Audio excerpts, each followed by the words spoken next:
Witamy Państwa bardzo serdecznie. Drugi dzień sympozjum Evidence-Based Healthcare. W Krakowie sesja pierwsza dzisiaj, sumarycznie czwarta. Witamy wszystkich Państwa obecnych z nami na sali. Who is present here in the room with us and everyone who connected online. We are starting with a session which we traditionally call the Local Government Academy. We will be talking about how local governments can support the healthcare system and in a complementary way support proven technologies which would benefit local communities.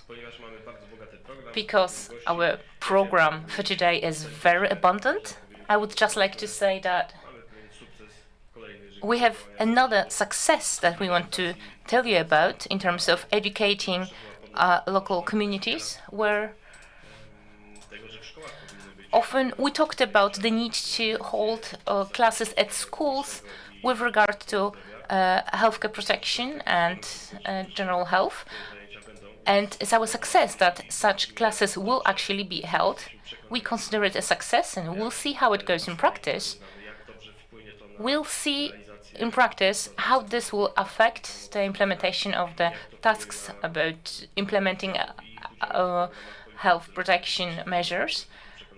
We are convinced that this will be a beneficial impact. During our session, here with us in the studio, we have Jacek Siwiec from the Polish HTA agency, Professor Marta Podchorecka from the Mikołaj Copernicus University, and the Marshal Roman Kolek, who is the head of the Health Commission of the Voivodeship Association.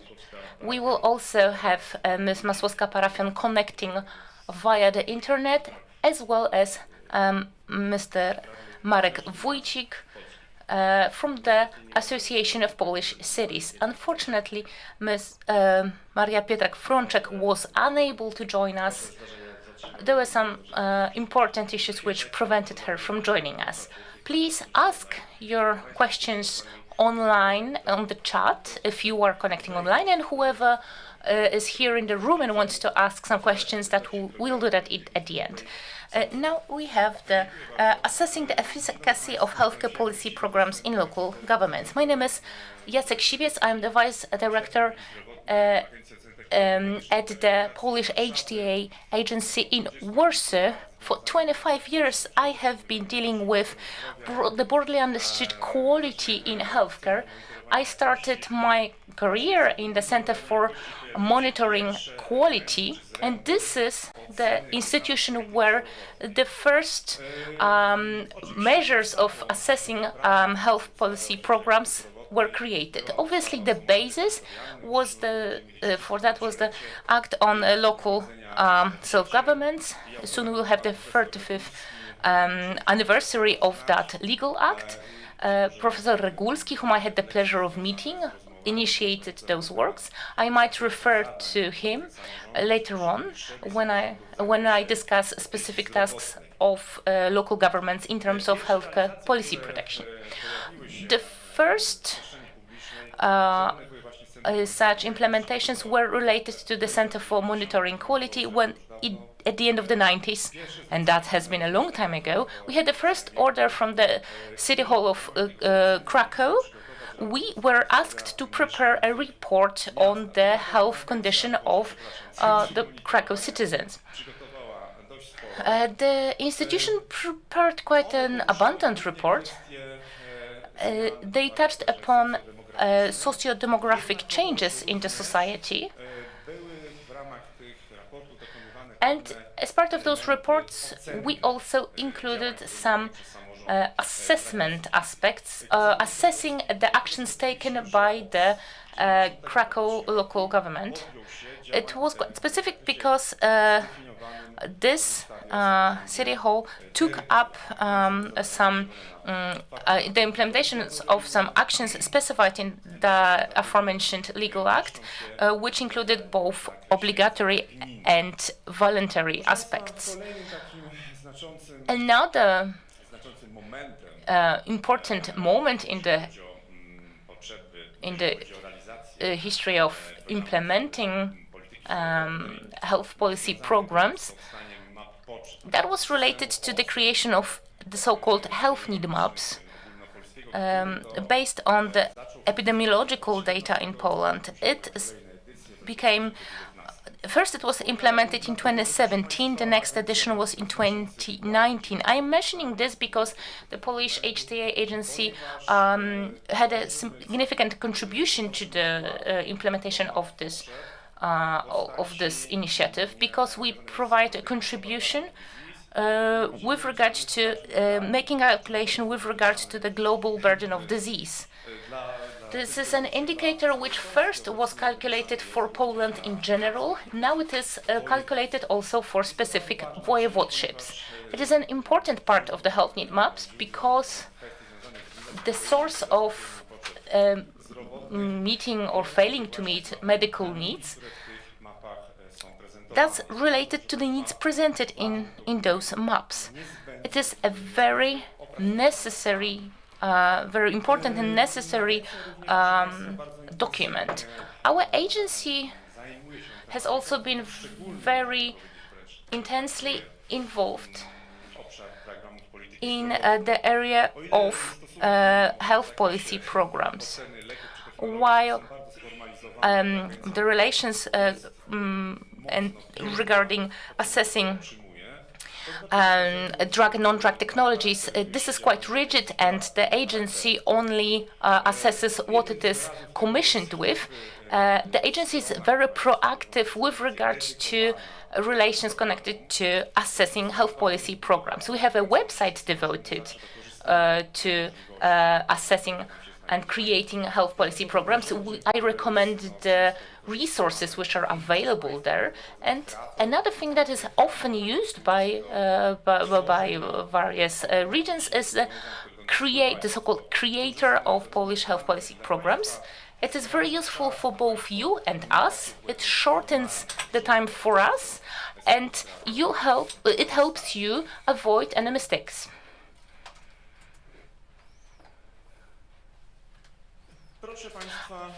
Ladies and gentlemen,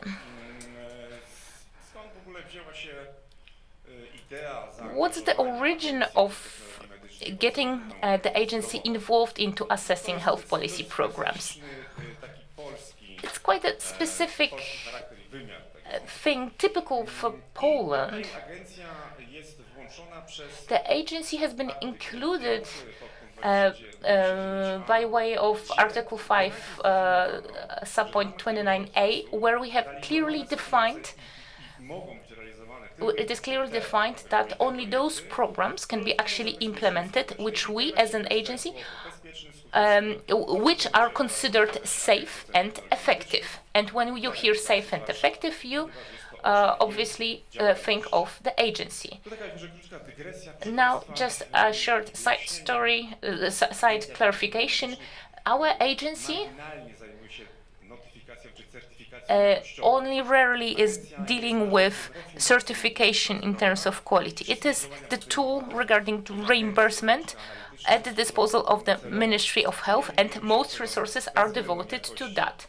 We are not dealing with assessing the absolute value of an absolute quality of technologies, only whether they are worthy of reimbursement in Poland.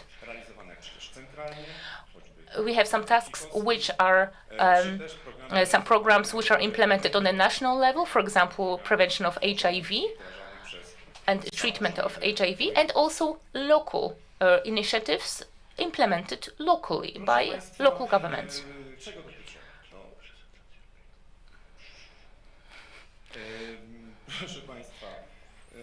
Ladies and gentlemen, from the perspective of our agency, point 3 in red is most important. So, implementation of new medical procedures and prevention measures directed at a defined target population with a for a specific disease or a specific health issue. And this is what our agency does. So the legal act involved us formally to carry out this task since it was adopted. Proszę Państwa,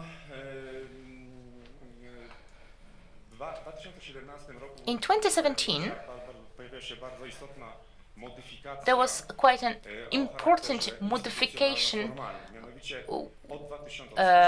with a formal dimension. So starting 2017, the programs do not just need to be approved by our agency, but they cannot be implemented without the president of ACTA-Pol's consent. So we not only provide opinions and assessments on the programs, on the draft programs, but we also, in a way, certify their implementation. We give the green light. And as part of our assessment, we do not evaluate in an in-depth manner the effects of the program, but what we do is we assess the draft. So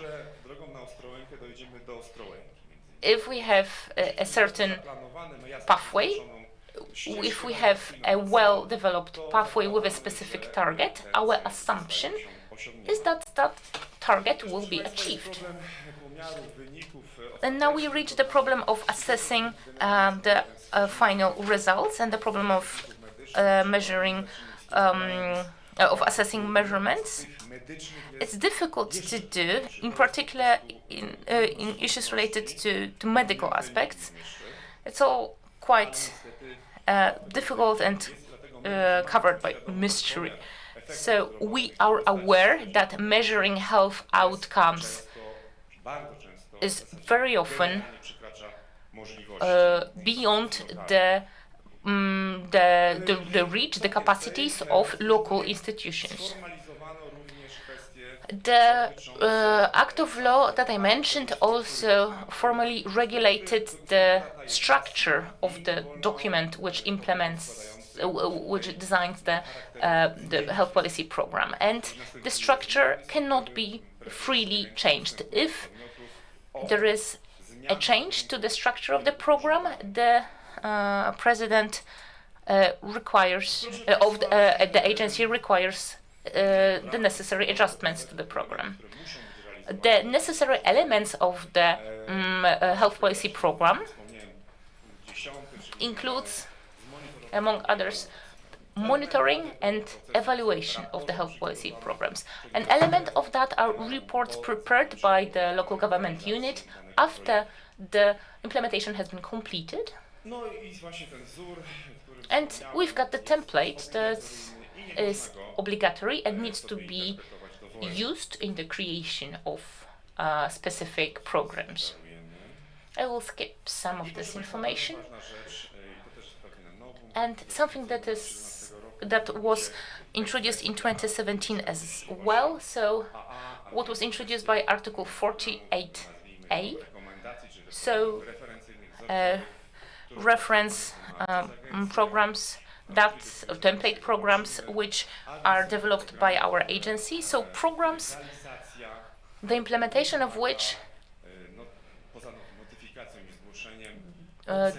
outside of notification does not need a separate assessment. So if a government unit uses one-to-one our templates, a separate assessment is not necessary because we assume that the achieved results will be as expected.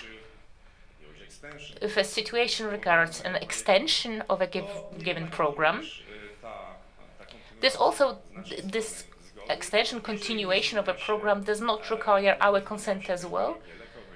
If the technologies, either drug or non-drug technologies, remain unchanged, but should the technology adopted, should either the population or technology used change, then another consent of the president of the Polish agency of HTA needs to be issued. If a program was not developed in line with our template, the template which is included in the regulation, it is returned to the applicant and it needs to be corrected in line with the template. Generally speaking, all those actions are related to 3 elements. All are related to diagnosis, are all related to planning a change, and corrective measures, and a final assessment. So our assumption is that the actions that we take, will cause a change. Failing to provide this change will also be evaluated as a negative outcome of the program.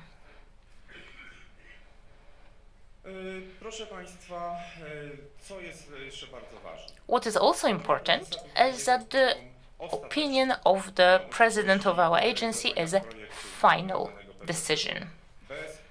It's not possible to continue with the program, to implement it, without a consent of the president. There is no way to go around this. This applies to all levels of local authorities and all programs.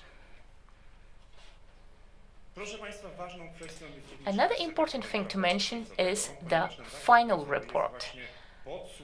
It is a summary, a qualitative summary of the actions that were taken as part of the program.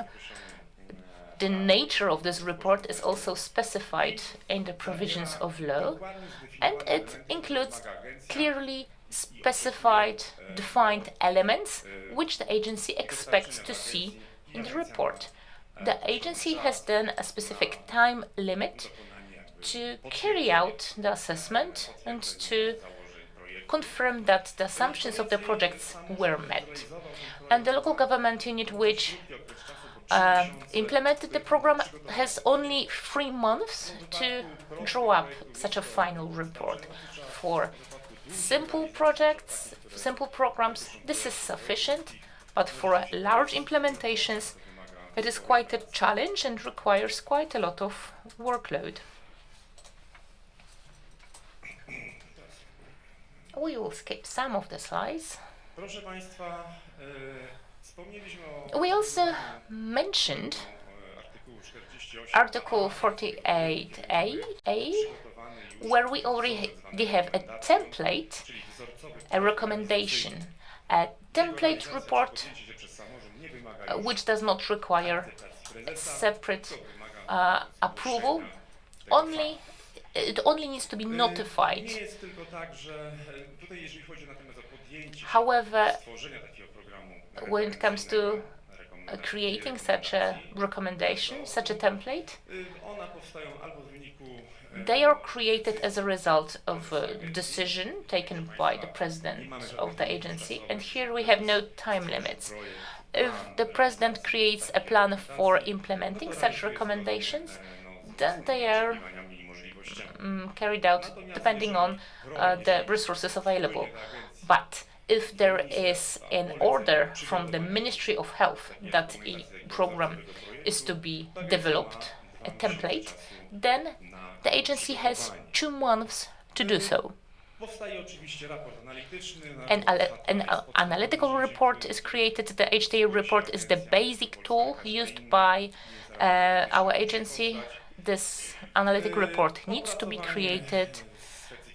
Then specific templates are developed, specific requirements that later are going to be obligatory for the applicants.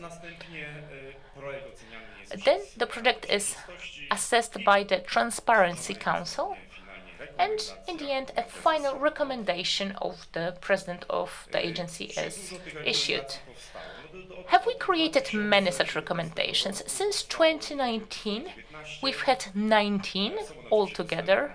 They are obviously available on our website. You are free to use them. You're actually obliged to use them if you want to implement similar programs. I won't get into details, just let's focus on this year. Already this year, we have managed to publish 5 different recommendations in very clinically complex issues which require quite a lot of preparation.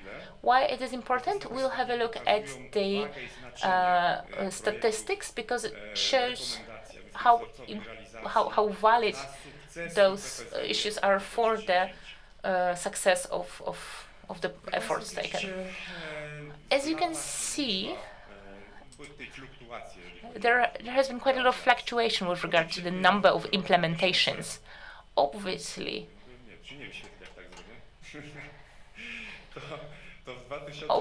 in 2017, due to the amendment of the Act, we had a lot of such implementations. But even before, without such requirements, assessments of health policy programs were carried out, and we carried out quite a lot of them. In 2019 already, in 2009 we had the first ones. Then there was a certain natural saturation, which was to be expected. There were also disturbances caused by the COVID pandemic, and the number of those recommendations dropped. In 2023, you can see we have 93 and 75 such recommendations. What do they most often regard? So we have some main categories. Obviously, we have some specific ones, but the main categories that are most popular right now.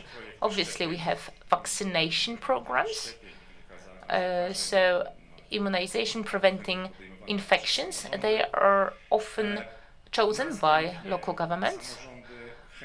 Local governments also are often implementing issues related to rehabilitation, but also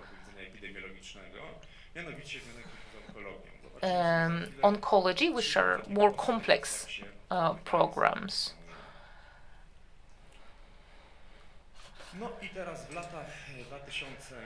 In the years 2019-2024, there were a lot of such implementations. Most regard HPV, pneumococci, and influenza. This is the majority of the programs. And when it comes to assessing those programs, what you can notice is the third line.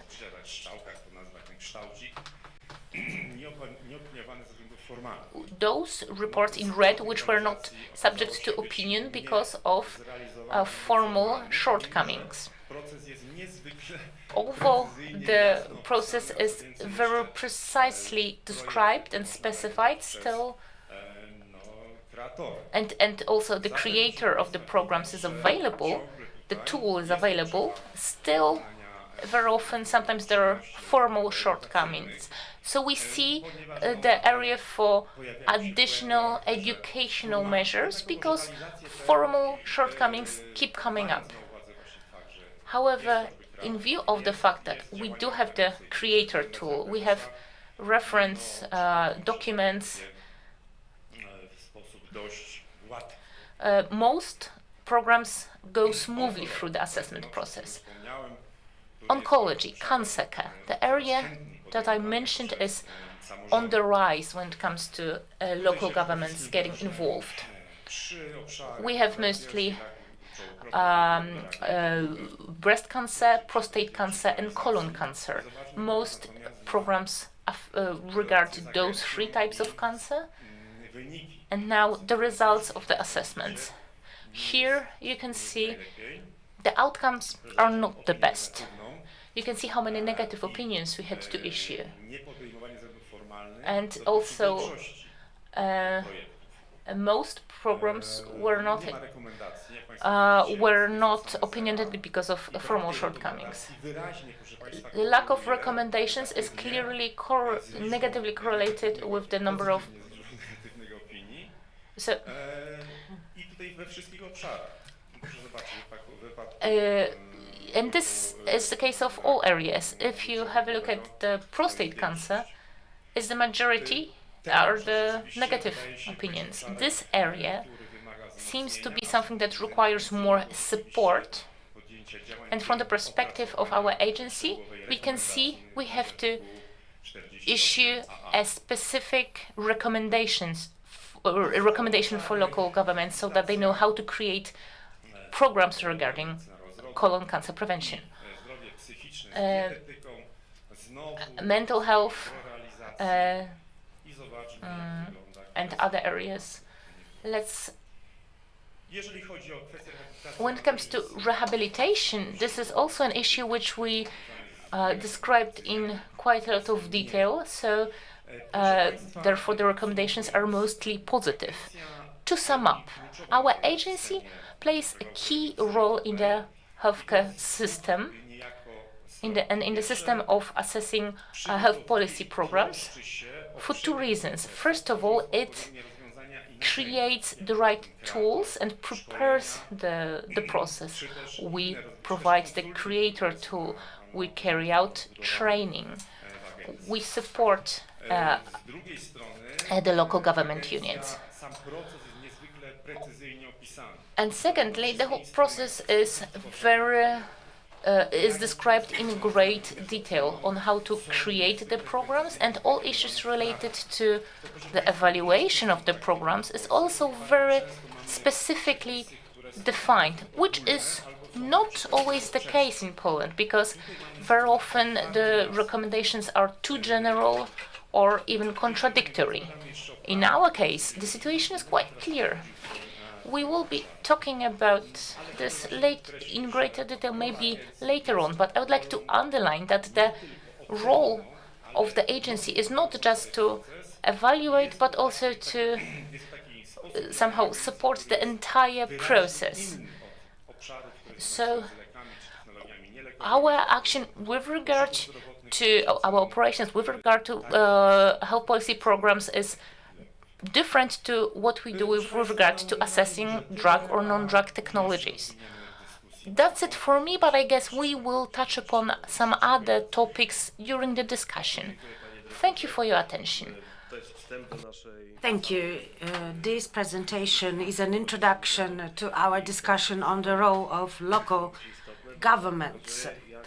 Actually, the presentation shows how important local governments are in prevention and in implementing health programs. I know that local governments are in dialogue with the agency and with a number of questions being asked, formal or substantive questions being asked.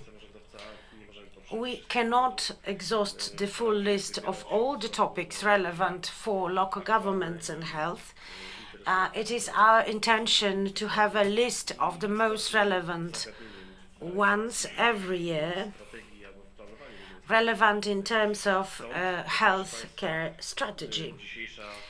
That is why today we decided to invite our next guest, Marta Podchorecka, professor at the chair of geriatrics at the Medical College of Mikołaj Copernicus University in Torun, and is the head of the Senior Policy Task Force at the Ministry of Health. And she will talk about the senior policy, and she will try to show us how local governments can contribute to better care of elderly people. Professor, the floor is yours. Welcome, ladies and gentlemen. Thank you very much for inviting me. I'm really glad that we can discuss from different perspectives we can discuss our health from different perspectives. I've been involved in health matters for 20 years. I'm a physiotherapist. I'm also involved in preventative products and the products to prepare people for elderly age. I will try to show you that the elderly age and the preparation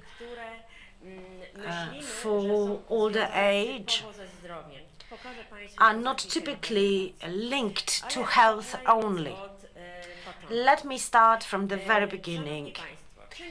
What is senioral policy? Senioral policy, officially speaking,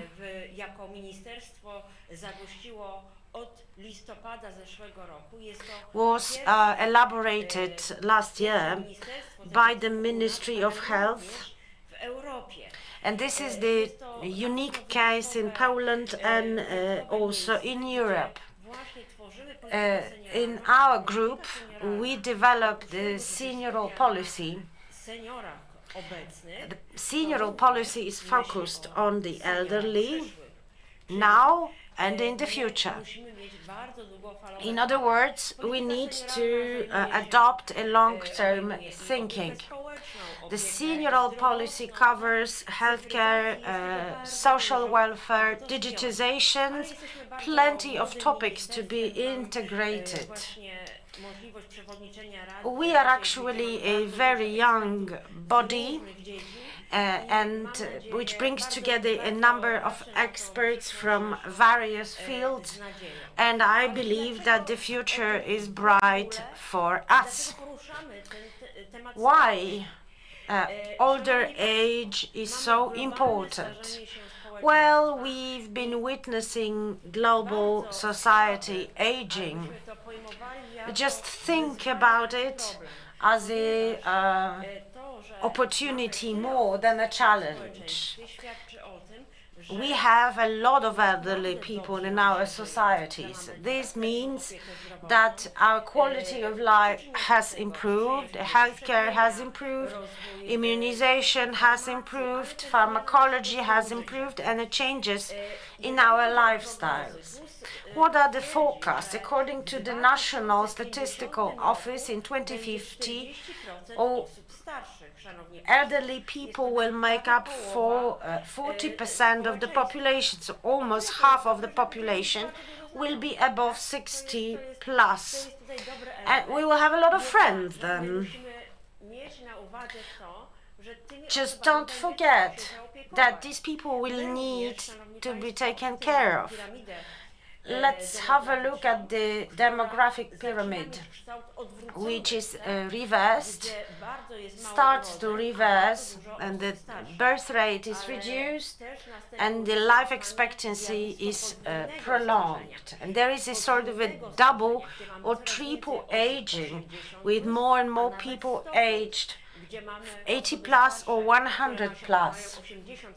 And we have a group of people 80 plus with children who have already retired. So whole generations of people in this 60 plus group. The healthcare policy is of key relevance here. It's about the promotion of healthy aging, prevention of diseases, and support to autonomy. I believe that the patient, the human being, needs to be empowered, and the awareness should be raised in the field of healthcare. That is why the Polish Ministry of Education decided to create new programs in the core curriculum, and we actually submitted our own position. It is about preparing the young generations for the healthy older age. Well, let us move to the population of seniors. This is a very diversified population, 60 plus, 70 plus, 80 plus, 90 plus, or even 100 plus. I must say it's really hard to define the population. Usually these people have some comorbidities, 2 or 7 comorbidities.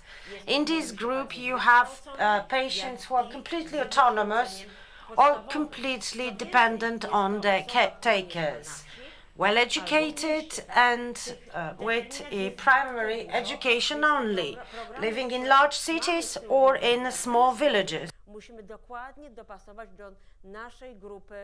So each program needs to be tailor-made. What are the key elements of the healthcare program? Dedicated to seniors, considering the comorbidities and the need to make an audit, pharmacological audit. Actually, we have plenty of patients with many comorbidities, heavily medicated, and these audits improve the quality of life. Plus, add to that the pharmacoeconomics issues. And for the future seniors, we need to do our best to make them as healthy as possible. What can be done? First of all, access to healthcare. Under this goal, plenty of solutions have been developed in telemedicine. If you review the literature, you will see, as in this article,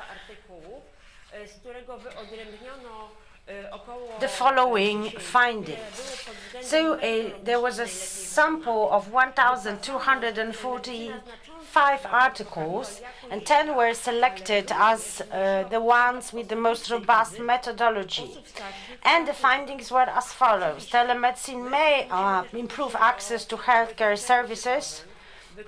That is why we need to think about digital exclusion. It's because of the lack of access to internet and very poor digital skills among the seniors. That is why, in order to reduce these exclusions, we work together with the Ministry of Digital Affairs. Especially that telemedicine may be an excellent tool to fill in white spots on the map of Poland.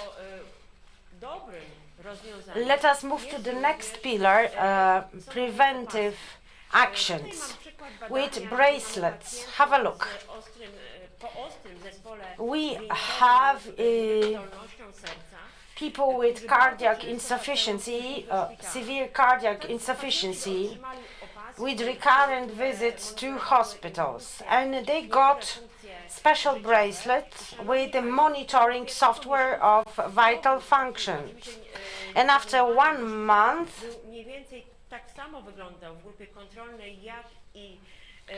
there were no differences between experimental and control group after 1 month. However, after 6 months, there were less side effects or adverse effects. In the control group was higher than in the experimental group. This was the study done in Australia, and the savings were of 100,000 Australian dollars. So a tangible and measurable outcome and effect. True savings. Third pillar, physiotherapy. Here we have a new program for 70+ patients. The program was intended to promote physical activity, like exercising, standing 3 times a week. And the researchers counted the fall. In the first study, we had no differences between the two groups. And actually, scholars were skeptical about the continuation of the study, but after 2 years, in the sample of people 70+, So after 2 years, the number of falls was reduced by 20%. And the fall among the elderly population is a key issue, which, as part of the domino effect, leads to the lack of or loss of autonomy. I would like to encourage you to make some reflection. Just have a look at this quotation. One of the professors wrote a letter to Lancet. I translated that quotation. Imagine a condition that makes a person irritable, depressed, and self-centered, and is associated with a 26% increase in the risk of premature mortality. Imagine too that in industrialized countries, around a third of people are affected by this condition, with 1 person in 12 affected severely, and that these proportions are increasing. Income, education, sex, and ethnicity are not protective, and the condition is contagious. Such a condition exists. It's loneliness. Yes, ladies and gentlemen, the loneliness of the elderly has a major impact on their health. A bulk of research has proven that the loneliness will increase the risk of dementia by 40%. And, as I've just said, the risk of early death increases by 26%. It's enormous. What can we do? Well, just have a look at this study. This study shows the role and impact of intergeneration programs. 27 different initiatives, volunteer programs, artistic classes, intergeneration discussions, number of different events. What are the outcomes of the study? For the elderly, their mental health has improved. They have become more socially active. Their life became more meaningful. They developed socially and emotionally. For children, basically there was a better understanding of what the elderly age is. For now, children actually and youth do not live in intergeneration families, and they lose of sight the elderly age. They don't know what the elderly age is about. People with dementia or people suffering from depression also benefit from such programs. If there is no option to implement such initiative, you can use robots. Just have a look at this feed. Seal, a pair of seal, a learning machine used in one of the elderly home cares in Sopot. And actually, people living there in this home care center love this animal. It may seem strange, but the studies clearly show that this works. We have also patients with cognitive disability, neurocognitive disabilities, dementia or Alzheimer's. More and more cases have been registered, and if we have a patient like that, we need to think about the whole family. Well, every disease involves every family, but in the case of dementia-like diseases, there is a higher risk for the family to feel a burnout and the stress of the caretaker. Just have a look at these studies. We have no solutions in Poland of the kind. Let's say that there is a diagnosis, the patient hears, listen, you've got dementia, early stage, and it's basically done. He's done. There are no programs targeted at both the patients or the caretakers and families.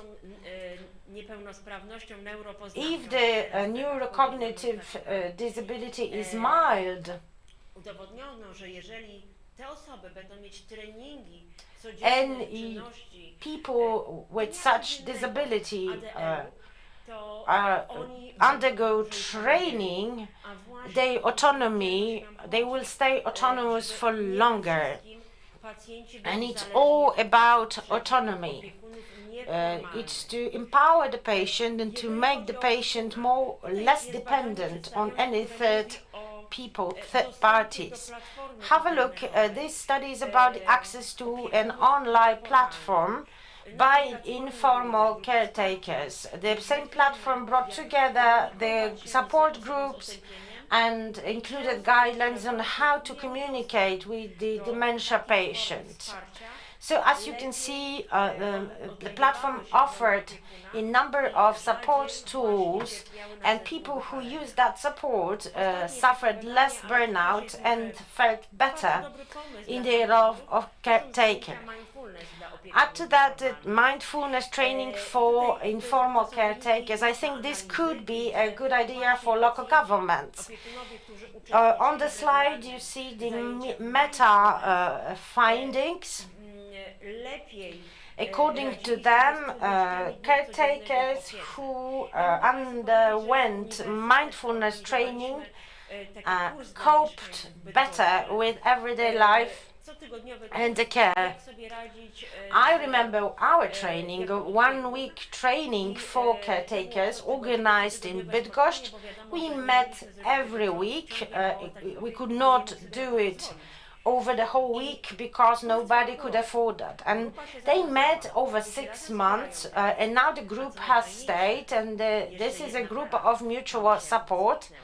And moreover, we had a matrimonial success as well. Jeżeli chodzi o przyszłość seniorów, to bardzo ważna jest aktywność zawodowa. I believe that when you think about the future of the seniors, you need to be aware of how important professional activity is. Those who stay longer on the labor market and are professionally active are less exposed to the risk of dementia, have better vitals, and we all also see those cases of people who retire and just sit in the armchair and stop to be so active. Yes, there is also a group of active retirees, but they account for only 3%. For cognitive functions and for physical stamina, it is important to do everything to stay on the labor market as long as possible. The Senior Policy Council will now prepare some new proposals of amendments to the Labour Market Act. Actually, the retiree cannot register at the unemployment office as a job seeker. This has to change.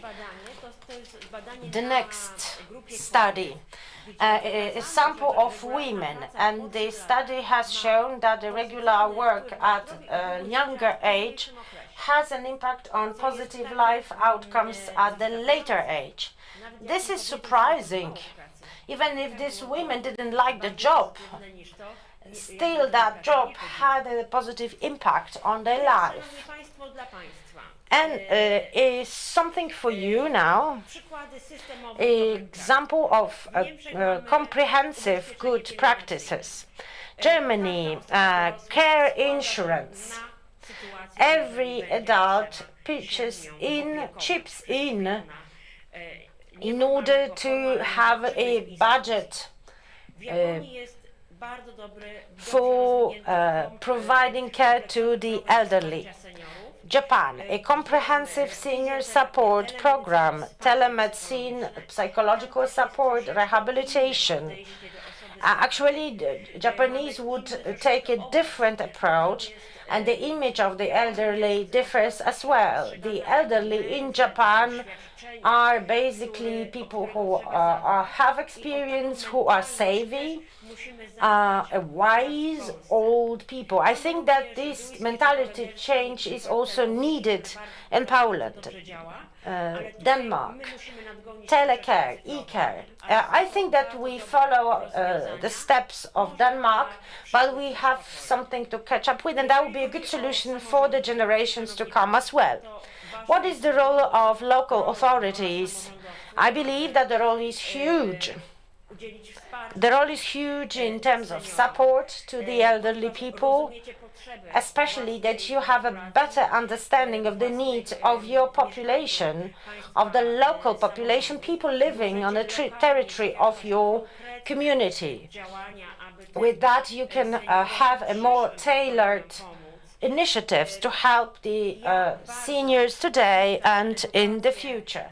Education, social awareness, health education, everything to raise awareness that everyone is responsible for their own health.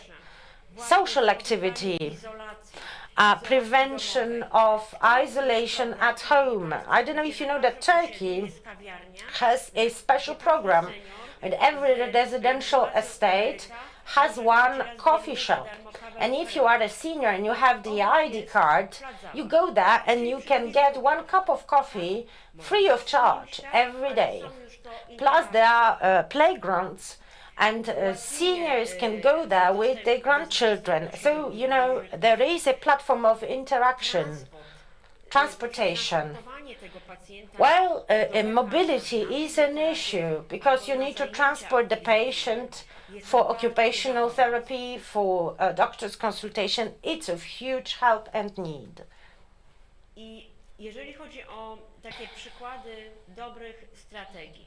What other good strategies can I quote? Well, let's say Gdańsk, Active Seniors, a program which offers free of charge physical exercises, plus education and social activities.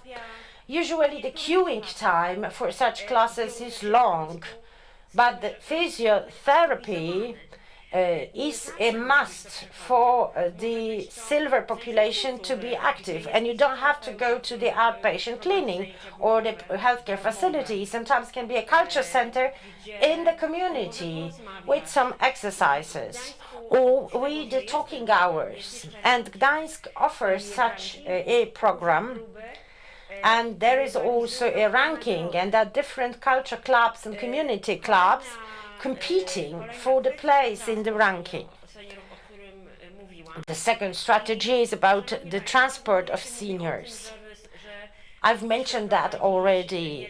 Many would say that we need some systemic solutions to test the silver population. Are they still capable drivers? Yes. And some seniors are no longer capable of driving, and if this is the case, just provide them the transportation to the places they need to go. And third strategy, local telemedicine.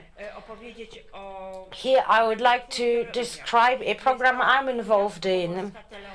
It's a telecare in the Kujawsko-Pomorskie Voivodeship, north-west of Poland, with more than 300 seniors with bracelets and audited neuro, cognitively, nursing, home conditions, a physical audit, just to see the true life conditions. What is problematic is the shortage of staff. So, we relied on Scandinavian examples. There, the students of the last year of medicines are chosen to do screening tests among seniors. For future nurses, it's the 3rd year of studies. For physiotherapists, it's the 5th year of studies. They actually are already able to do the screening and surveying, and this is beneficial for both parties. Students have contact with the patient and can practice. The patient can talk to some younger people And the organizer actually is also winning because they don't have to recruit ponieważ ze the względu professional staff, finansowym albo ze względu na obciążenie czasowe nie mogli sobie pozwolić. which is not available for financial reasons or for time reasons. This program will start soon. All the audits have been done. Well, the recruitment is underway, and I do hope that one day I will be able to come back and talk about the results. I'm also a teacher, and because I'm a teacher, I want to repeat one thing for you to remember. And I just prepared some rules, key rules to be followed when devising a program. I think this is a sort of a list of hints and tips for health programs. So, P, prevention. Focus on prevention, but understood broadly. R, recovery. Recovery of physical fitness after some event or hospital stay. O, opportunities for today's and future seniors. It's not about educational classes. There are people who do not like to take part in so-called third age universities. G, growth. Promotion of growth, including at the professional level. R, responsibility, learning how to become responsible for one's health. A, autonomy, staying autonomy as long as possible. M, modern, implementation of innovative solutions in healthcare programs to improve access, efficacy, and to reduce costs. And at the end, I would like to give you an example of a very nice meme about the older age, one of my favorite. Thank you very much.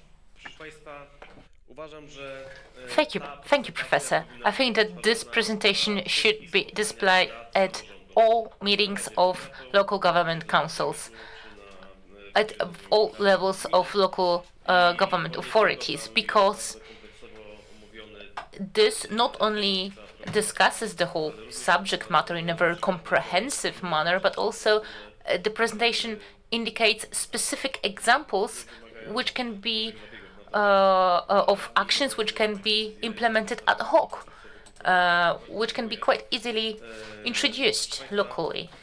Thank you for this.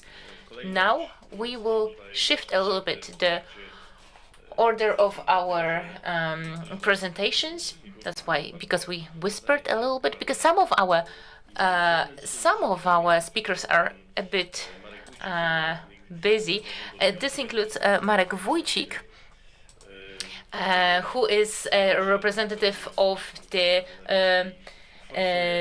Association of Polish Cities, who is right now in the Polish Sejm, and he is motivating the authorities to take the right decisions and make sure that the government does not forget about local governments. So now Marek Wójcik will take the floor. We are always really happy to welcome you at our symposiums, despite of you being so busy.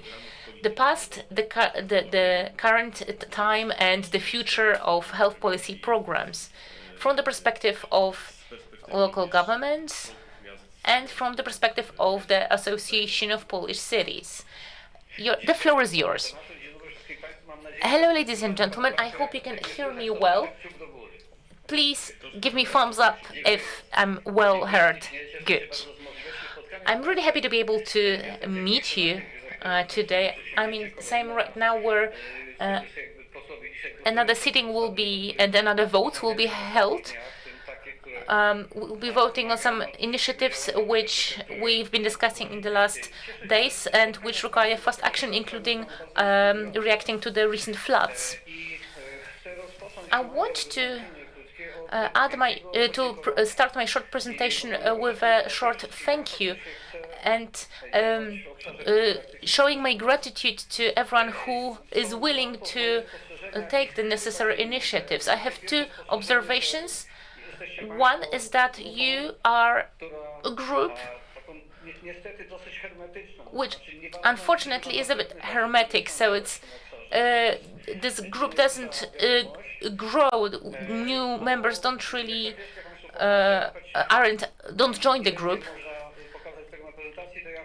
I will show you what I mean, what the situation is currently with regard to local government health policy programs. As local governments, we are, and in this specific time, we are talking about new modes of financing such initiatives. The new solution is supposed to take us forward. The first year of this new system, 2025, will be a year of great changes, which is a good thing, because the decisions about who will get the funds results from many factors, and if we have the choice of how to make the determinants as good as possible or guaranteeing the best baseline funds for local governments to start with, we chose the second options because the determinants sometimes are hard to accept. We will be amending that, but we wanted to start with a good baseline. I'm talking about these incomes because I carried out an analysis. I don't know if you will be able to see the slides. I will try to. So this is a printout of a slide. I'm not sure if you will see it. So I think that's the best we can do. This is the expenditure of local government units spent on health policy programs in the years 2010-2023 in thousands of Polish zloty. You can see that time flies and not much is changing. In 2010 we had 82 million Polish zloty at our disposal. The same level more or less was until 2019. Then we observed an increase to 110. COVID brought us back to the 80s, so 87 million recently. So when I look at last year we had 126 million Polish zloty. When we referred to the costs and the remuneration of healthcare professionals, which are on the rise, we are dealing with an actual, so in realistic terms, the funds that we have to implement the programs have been on the decline. I have been observing this since 2010, and in theory, the funds have increased by around 50%, but realistically, it has dropped by 200%. So the purchase power of the funds that we have at our disposal has been reduced twofold. I would like to use this knowledge and wherever you can tell the decision makers we have to change it. It's high time. Another thing is that certain cities that are also powiat based are helping the situation a little bit. Some of those cities have additional budgets. There are some voivodeships since 2010 have been increasing the outlays around 30-something million Polish zloty a year of additional funds. But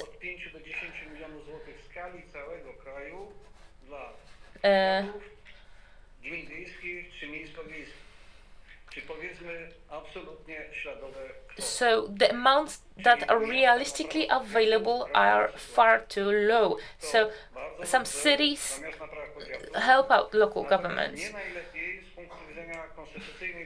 From the perspective of constitutionally guaranteed access, this is not good. So this increases inequality.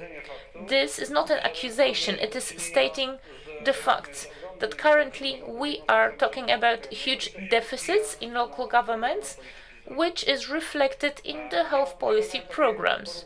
I have prepared a comparison of how much we spend on prevention programs versus the costs on treatment borne by the National Health Fund. So another thing, another chart I will try to show you. I'm not sure if it's going to be visible in this form, but what I want to say that this is information about how much we spend on Polish policy programs versus our entire spending, including education, logistics, and all that. I'm not sure if it's visible, but please have a look. That might be the best we can do as of now. In some cases, there is a huge decline. This proportion is very telling.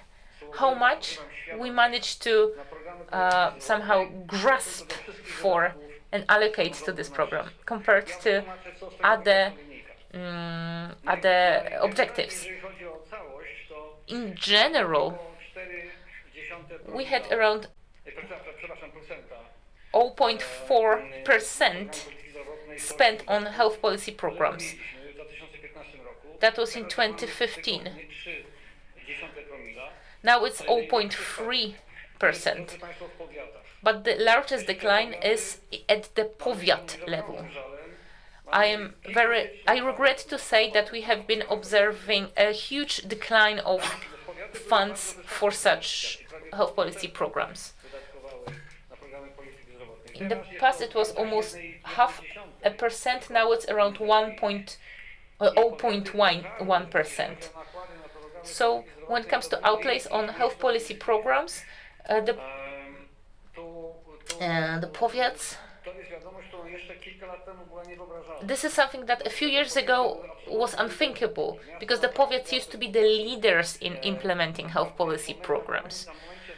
I remember that since the powiat administration division was created, powiats were the driver of introducing such initiatives. It's no longer the case.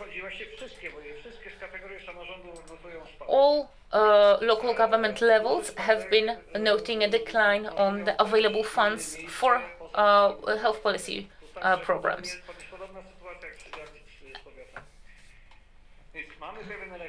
So we are experiencing a regression. We need to keep convincing the government that all the taxes, like the small alcohol bottle tax, the sugar tax, those initiatives is not enough. When it comes to one national program to combat osteoporosis, that 100 million Polish zloty was allocated. That's more or less the same as numerous other local programs. One or two good government programs would, if those funds were instead redirected to local governments, it would do more good.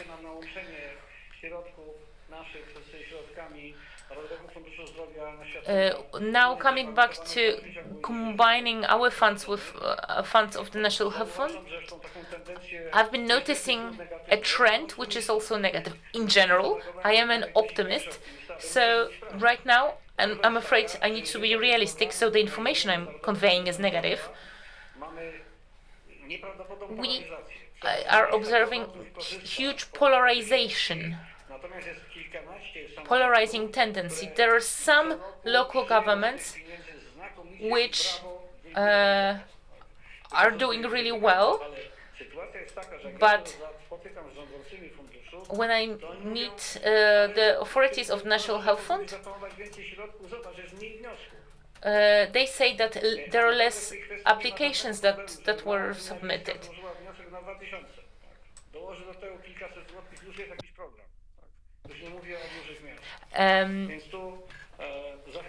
So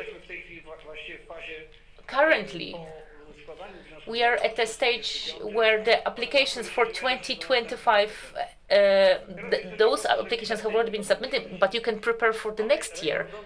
Do submit those applications. In the in the Parliament, there are a lot of projects which regard prevention. I've counted 31 teams which deal with health prevention, but this does not translate in any way to improving legislation. I don't have good news. I mean, there is a light at the end of the tunnel. There are some works which have been started to amend the Act on the public health. To be philosophic about it, everyone has what he deserves, what he earned. What the situation is that during the works on that act, there were supposed to be no members of the local government. Then they came up with one spot for a consultation. We are still fighting for more representatives during those consultations, during those works, because we need more representation of local governments at this effort.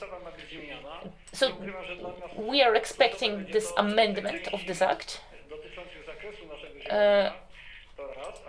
I hope that the amendments will be introduced, including how financing is provided for local government unit health policy programs.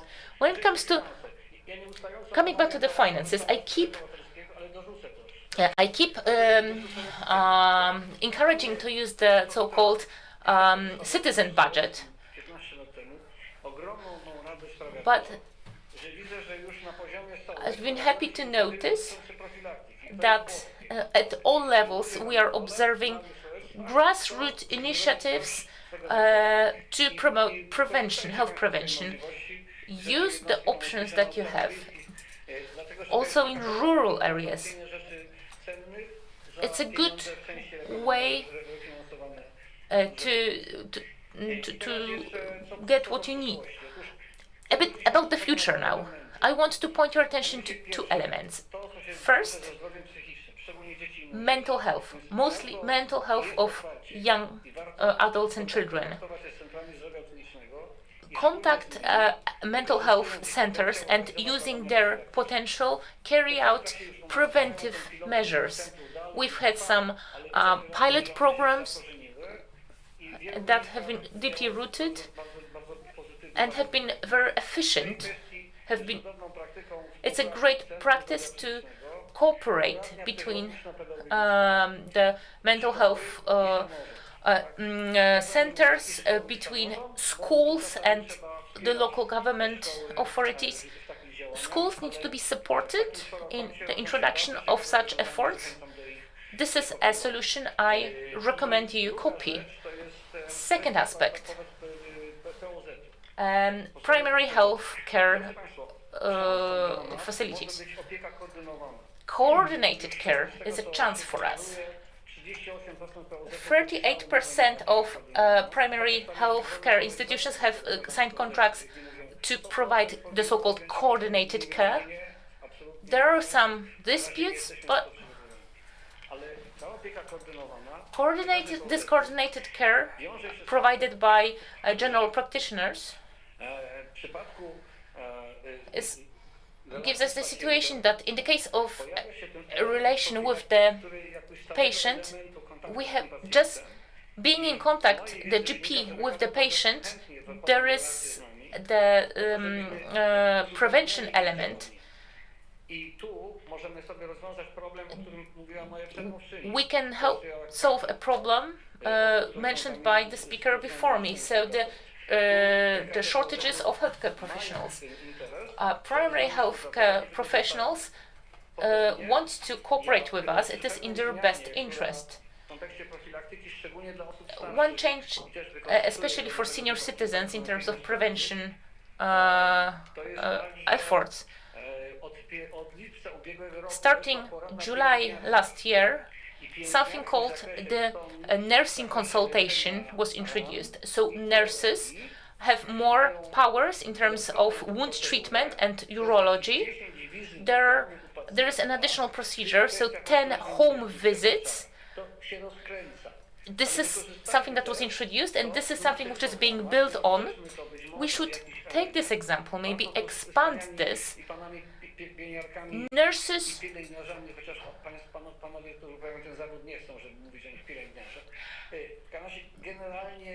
in general, we should get into contact with nurses and cooperate with them, engage them in such initiatives.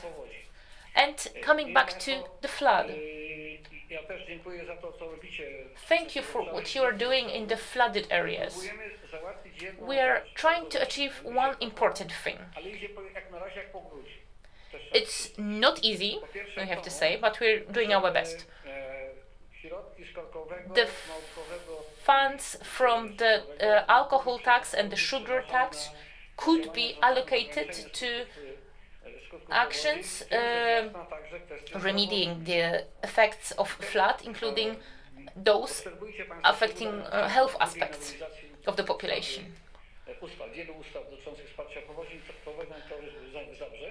We want to introduce this solution in many acts which will affect responses to the flood, but also using this legal basis, other municipalities also not affected by the flood could maybe use the funds from the sugar tax and the alcohol tax on health prevention initiatives. We should be concentrating on issues related to, for example, vaccinations. Here we are observing an improvement. The last few years have given us various changes. But also we should concentrate on the elderly, on the less independent citizens, and also initiatives focusing on children, including with regard to mental health. There's a lot to be done in this area. Sorry for being so brief about some aspects. I regret that I was unable to be here in person. I hope that next time it will be possible. Thank you for everything, and if you need any clarifications, I will be available later on. Thank you. We are keeping our fingers crossed, and we hope that you are in good shape and you have a lot of strength to negotiate with the government. And I do hope that some of your famous optimism will be there as well, as you are known to be a strong optimist. Thank you for those words. We as CESTA who are tightening our cooperation with the Association of Polish Cities, and we will be carrying out actions on site in a hybrid mode and as part of workshops and online. There is a lot of things were said regarding finances. There are plenty of ways to get extra financing for prevention at the local level. And EU funding is one of such sources. Edyta Masłowska-Parafian represents Łukasiewicz Innovation Institute and iTech Center as the deputy head of operations. Right now we are just ahead of the new financial perspective at the EU level. We had local elections, and you are all encouraged to ask questions. Financing of healthcare policy programs under the EU budget. That would be the topic of the presentation. Thank you. Thank you very much. Thank you for inviting me. It's a great pleasure to talk to you about the EU financing. Under this financial perspective, the budget is important, more than 153 billion zlotys. That is 44% of all EU money allocated to Poland is now available at the voivodeship level. We are just at the beginning of the road, and now it's up to voivodeships to see how to divide that money. Company development, better access to education, health protection and culture, better social infrastructure, environment, digital technology, energy and transport. All those initiatives can be financed with this envelope. Regional healthcare programs can also be funded in this perspective. We can use the lessons learned in the previous perspectives. And the procedure is quite similar. The money is paid under the regional healthcare programs developed by marshal officers at the regional level. The program is first submitted for assessment, and if the assessment is positive, there is a call for proposal for specific local government units. What type of measures can be implemented here? But important health issues at the level of the region, elimination of health risks at the workplace. And that's a major difference. Before, only employers could use the money. They had to make a occupational risk analysis, and based on that risk analysis, they could produce an occupational health plan. This time, under this perspective, the same can be done by the employers and by the local governments, and some voivodeships have already opened the calls for proposals under the regional healthcare program. The occupational risks are actually quite common and easy to categorize. So if an employer spots a specific set of risks, they would need to choose another, more specific call for proposals. That would be two types of measures. Then the third, medical rehabilitations to facilitate the return to work or to keep the employment. That's the type of measures targeted at people who stay on the labor market or already employed. The regional health programs need to be compliant with the strategic documents of the specific voivodeships. The analysis has to be made regarding the specific target group. The HTA agency highlights today that this needs to be done in order for the program to be positively assessed. The program needs to be fine-tuned and to the needs of specific region or voivodeship. Under the present financial perspective, we focus on white spots. If there are white prevention spots in some voivodeships because there is little access to healthcare and there is the high incidence of some diseases, the local governments can request for the financing to coordinate the healthcare, to train the primary healthcare staff, to improve access, to improve coordination of the healthcare services. It's not about the financing of health care as such. It's about education, awareness raising, coordination.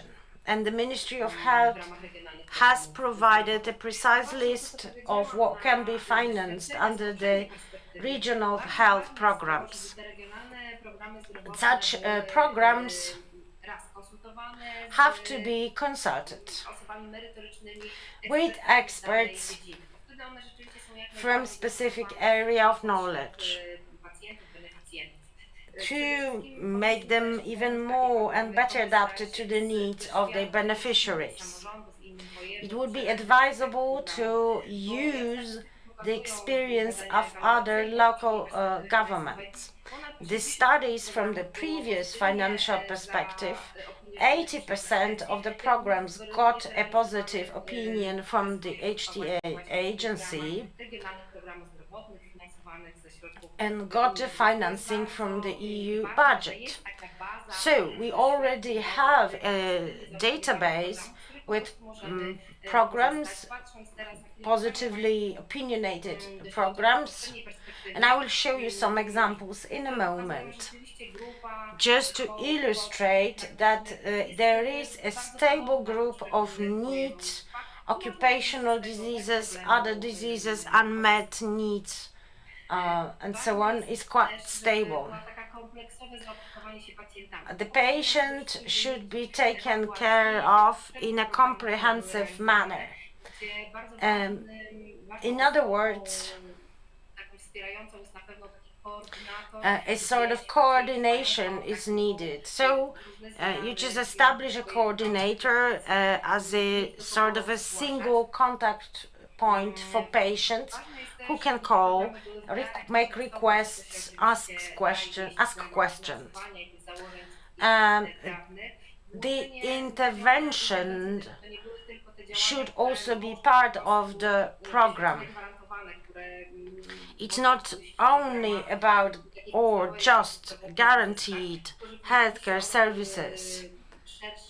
No, the measures need to be broader and more comprehensive, going just beyond the intervention itself. The valuation of services should be based on market rates. This is an issue. I know that because budgets are limited and it's not easy to define the unit price rate for a specific service. I've developed some programs which got the financing, and I know that if the rate is too low at the level of planning, it becomes really hard to find specialists or experts at the later stage. The program has to have a set of education measures, and it has been stressed many times today. These education and prevention measures need to be strongly promoted. And the program has to have a specific timeline. I stress that because if the program does not include one of that item, it is not easy to implement it. So it's the question of realism. Based on that program, you will produce an execution or implementation request. So let me now give you some good practices. For instance, preventing severe pneumonia and post-influenza complications in cancer patients. Program for improving maternal and child care or prevention of tick-borne diseases. As you can see, these programs are quite comprehensive. If you have a chance to include the element of prevention along with the screening, that would be good. Preventing severe pneumonia and post-influenza complications in cancer patients. With the most common tumors and blood cancers, healthy aorta, cardio-oncology, program for prevention of heart failure in cancer patients, rehabilitation programs, post-COVID, cardiological, oncological, and medical, or regional program for prevention of civilization diseases such as diabetes, overweight and obesity, and so on and so forth. The evaluation studies have shown that these programs were not comprehensive enough, that just blood sugar levels testing and screening was not enough.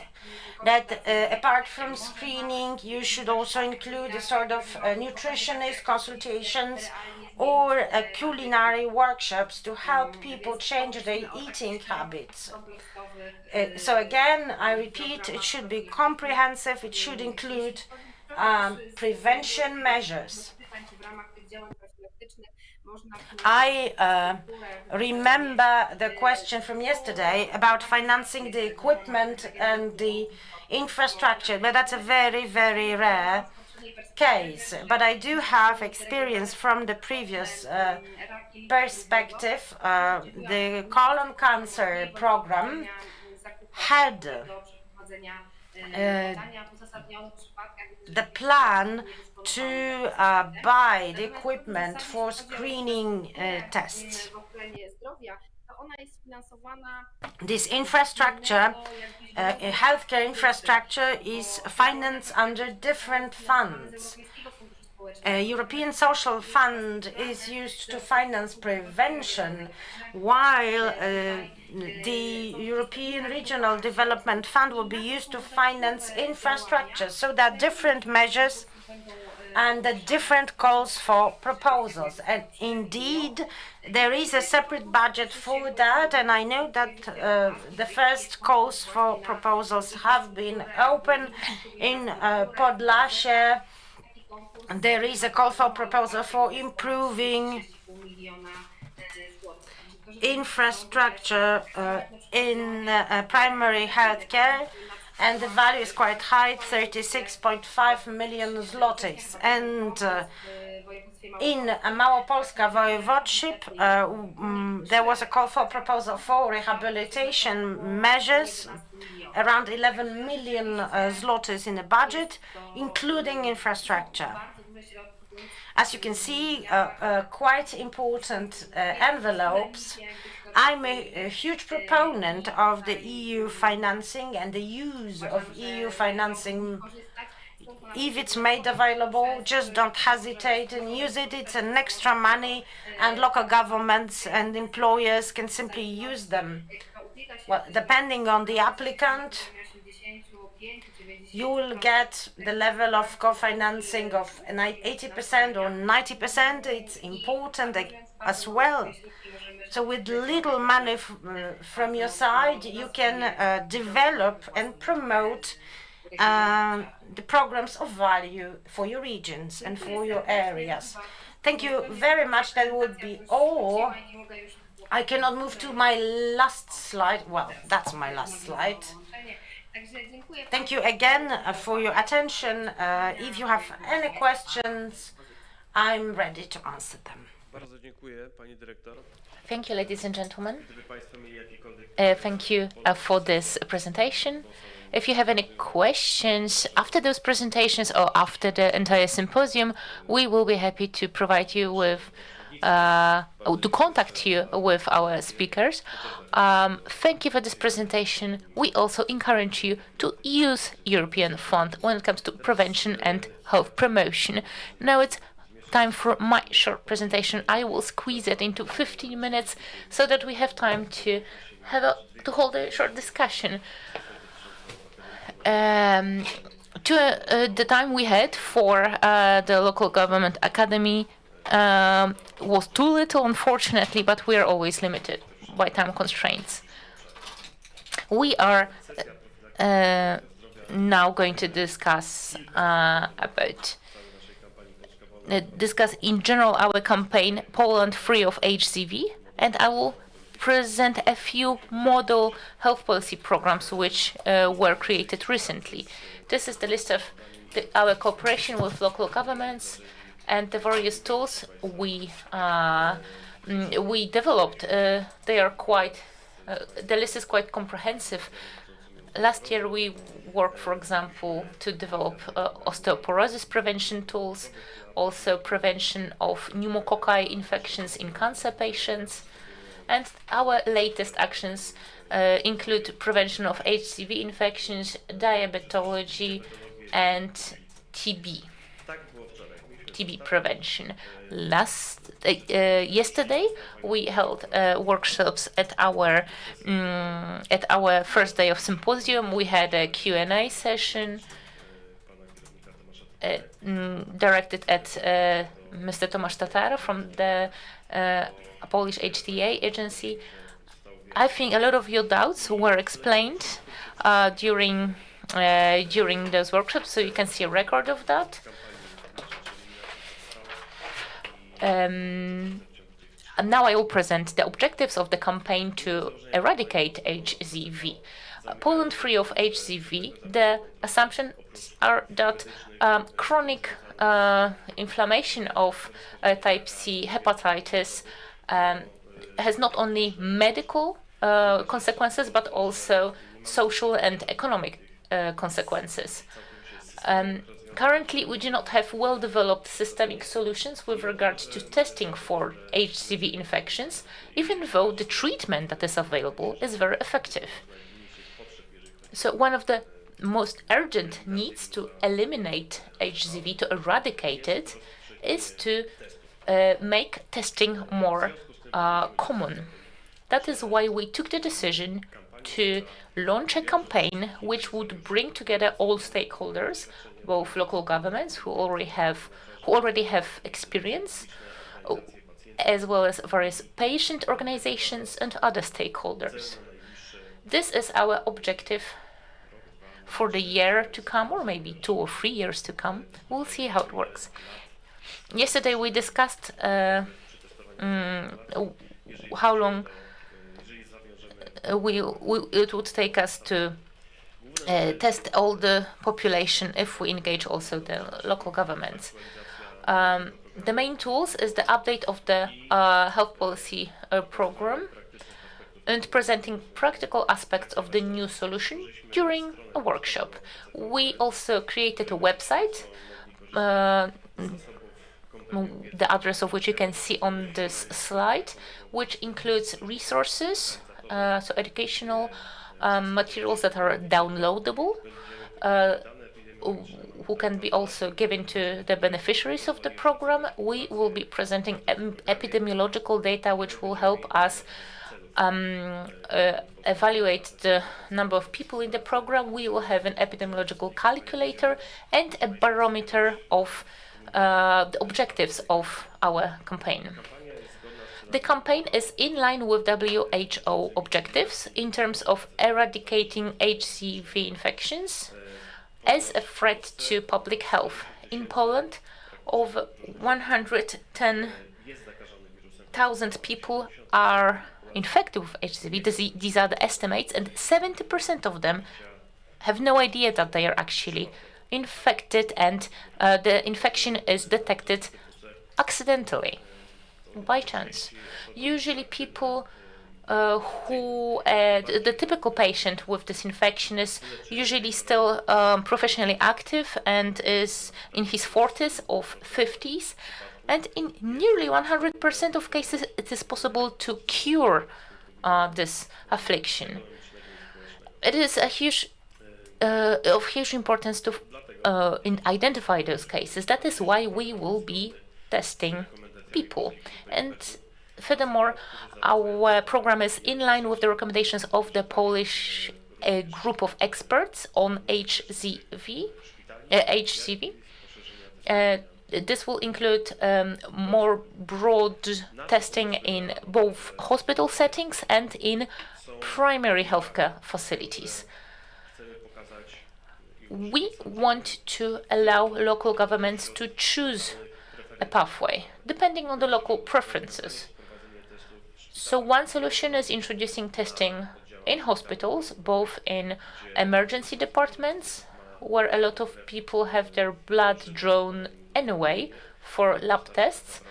Then you just need to tick another box to test for possible HCV infections to see if the patient has the antibodies or not. You can also introduce rapid cassette tests for plant admissions. So educational measures can be started, if need be, already when the patient is hospitalized.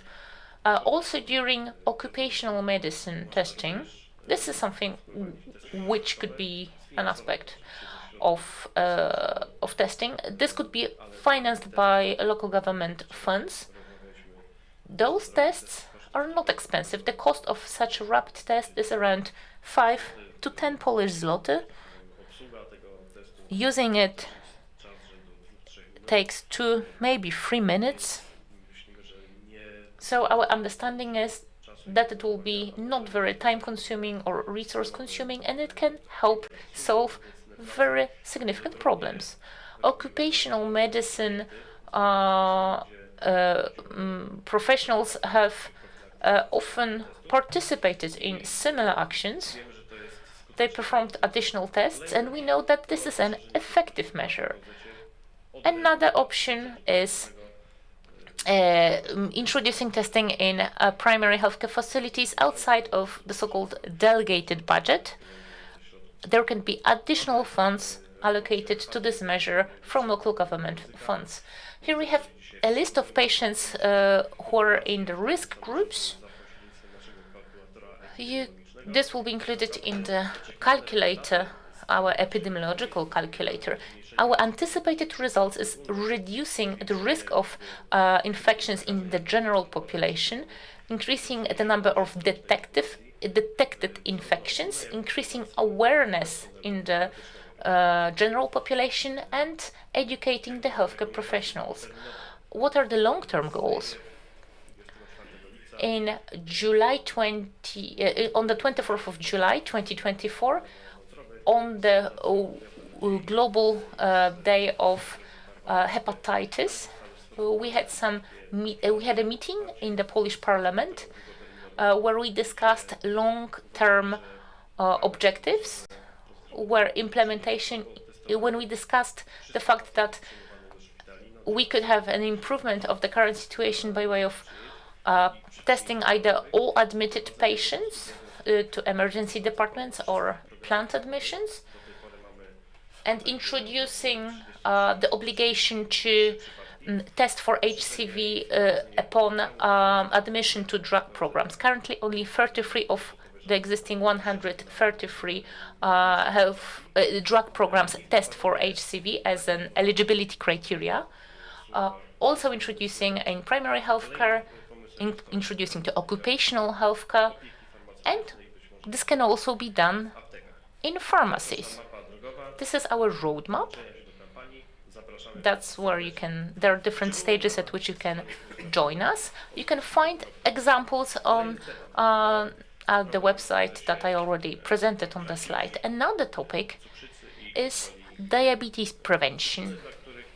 The reasons why we are taking these actions are obvious. No matter the variant of the forecasts, the incidence of diabetes will be on the rise.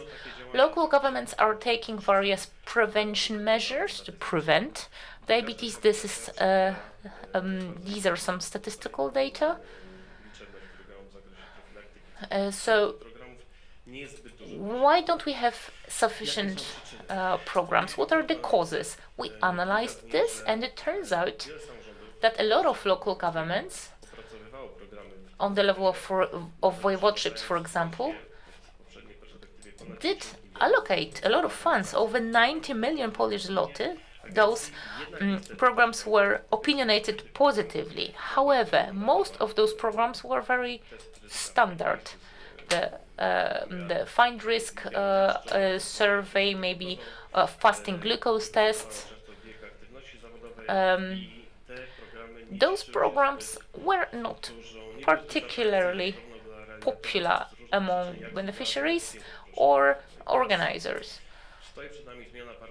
So we need to change the paradigm with regard to caring for diabetic patients.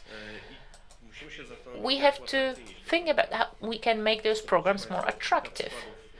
Let's have a look at a few examples.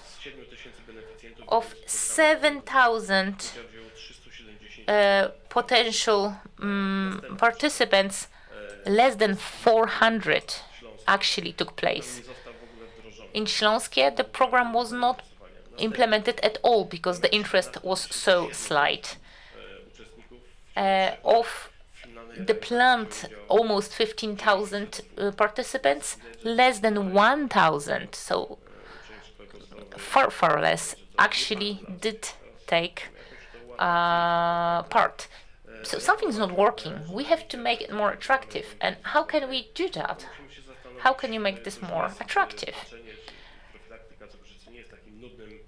Diabetes prevention is not as boring as maybe it used to be. Now we have more modern solutions and we can engage patients more. There is some space for improvement and for more multidisciplinary behavioral interventions. In newly diagnosed diabetes and in diabetes which is not managed, which is managed using oral drugs. More about that we will be presenting in October and November this year. The last topic is we started cooperation with WHO Poland regarding TB. I don't know if you know who this is. This is President Małgorzata Czajkowska-Malinowska, the president of the Pulmonary Association. With her and the experts in her association, we took up the challenge to create a health quality program, which is for a template for local governments, which is to help detect TB cases in risk groups. This regards educating the general population and risk groups and creating tailored educational materials. This includes also educating the healthcare professionals. It is very important because reports show that medics have forgotten that TB is still there and it can actually affect many people. For example, people facing homelessness, but some other people as well. This also includes testing people in risk groups, and we also will provide materials for clinicians. At each stage there will be a roadmap available on a dedicated website. There will also be an epidemiological calculator available. Please follow our newsletters because the program has almost been developed. It's just waiting for the final brushes, and we will be publishing it soon. There will be a dedicated website. Remember, TB remains a dangerous disease. We are reminding people of what the risk factors are and what to do if people do test positive for TB.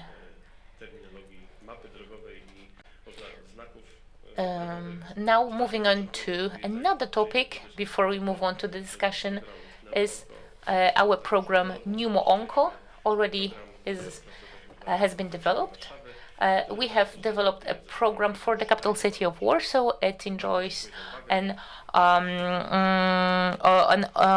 positive opinion of the primary agency for I've managed to fit into 15 minutes. I've won the bet, and now we are moving on to the discussion. Do we have questions from the people in the room? The Council of Transparency. Professor, thank you very much for this, your insightful lecture. You've actually forgot one thing about the seniors.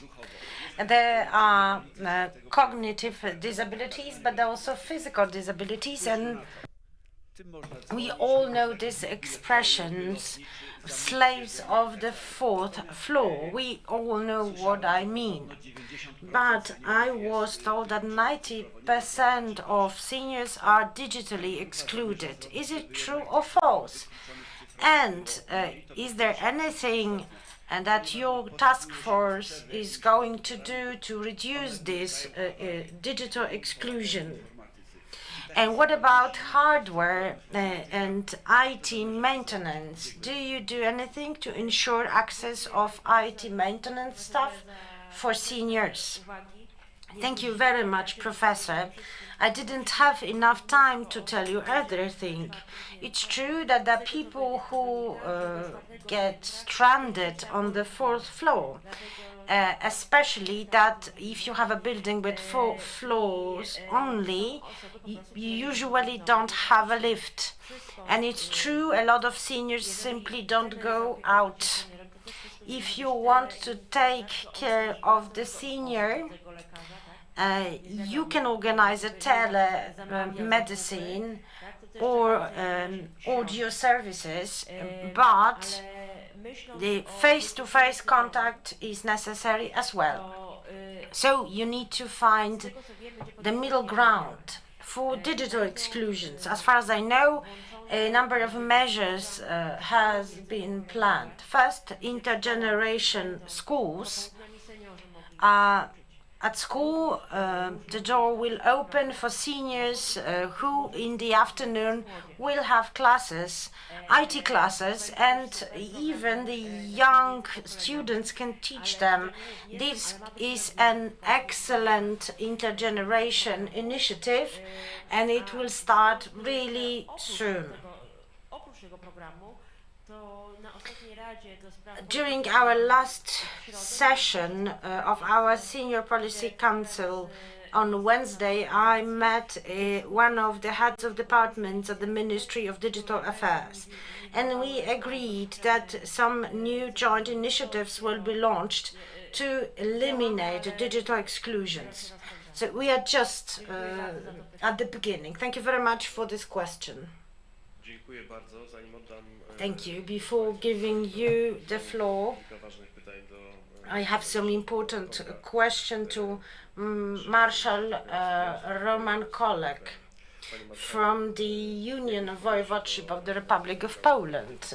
So, what is your approach to healthcare programs after the local government elections? Well, let me start by thanking for inviting me. It's a group of repute, and thank you for giving me the opportunity to listen to your insightful conversation. This is sort of a psychotherapy for all of us, and that's how I see it. And only after relaying this information further and further, we will be effective in action. I also wanted to thank you, Professor, for your senior policy lecture. It's important what you say. We've identified a number of dysfunctions regarding the senior policy. If you have a holistic view on health, you have the HTA agency, but apart from HTA, you need to assess social aspect, economic aspects. And this is important, especially if you want to use the EU financing. You can have the health proper activities or the activization measures, intergeneration initiatives, and so on and so forth. And I'm really happy to hear what you've been saying. We all are aging, we have an aging curve, and everybody will reach the senior age at some point. And that is why we need to find some sources of care for people who are not autonomous. One of you gave the German example of the care insurance, and this is one of the solutions also discussed in Poland. Myself, I said yesterday, we have excellent solutions. And these excellent solutions are then presented to the Minister of Health. But the Minister of Health says, listen, I need to fight with the fire. There's just one emergency after another. I don't have money. That is why a lot can be placed on local governments, and under this financial perspective, we can use the money made available. However, with some restrictions compared to the previous perspective, the prevention of the working population, the return to work things, well, these types of priorities will restrain our scope of action. Mental health programs could be, as far as I know, a priority for local governments because this fostered a quicker return to work for patients. This will take place. Moreover, there will be other programs which are usually very, very popular and are a gauge of success. White spots and inequality in access to healthcare. You've mentioned that. Well, we all realize that the inequality in access to care is a result of several factors. Budget, shortages of staff, lack of offer on a specific territory. It's not that people do not want to use healthcare services, they simply don't have the possibility. Let's take an example of long-term care, inpatient long-term care. And here it is heavily region dependent.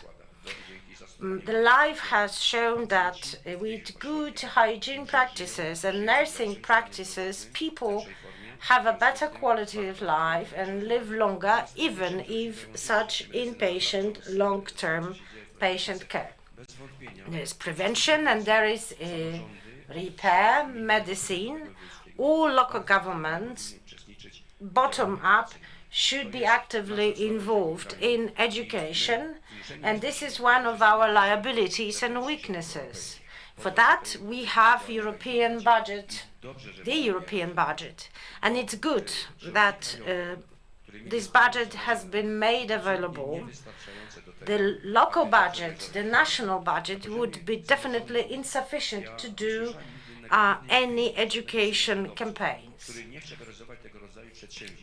Any local government leader is ready to implement such initiatives, intergeneration programs, activization programs. Well, all of that will help them to win yet another election. So it's a natural thing to be ready to organize such types of programs.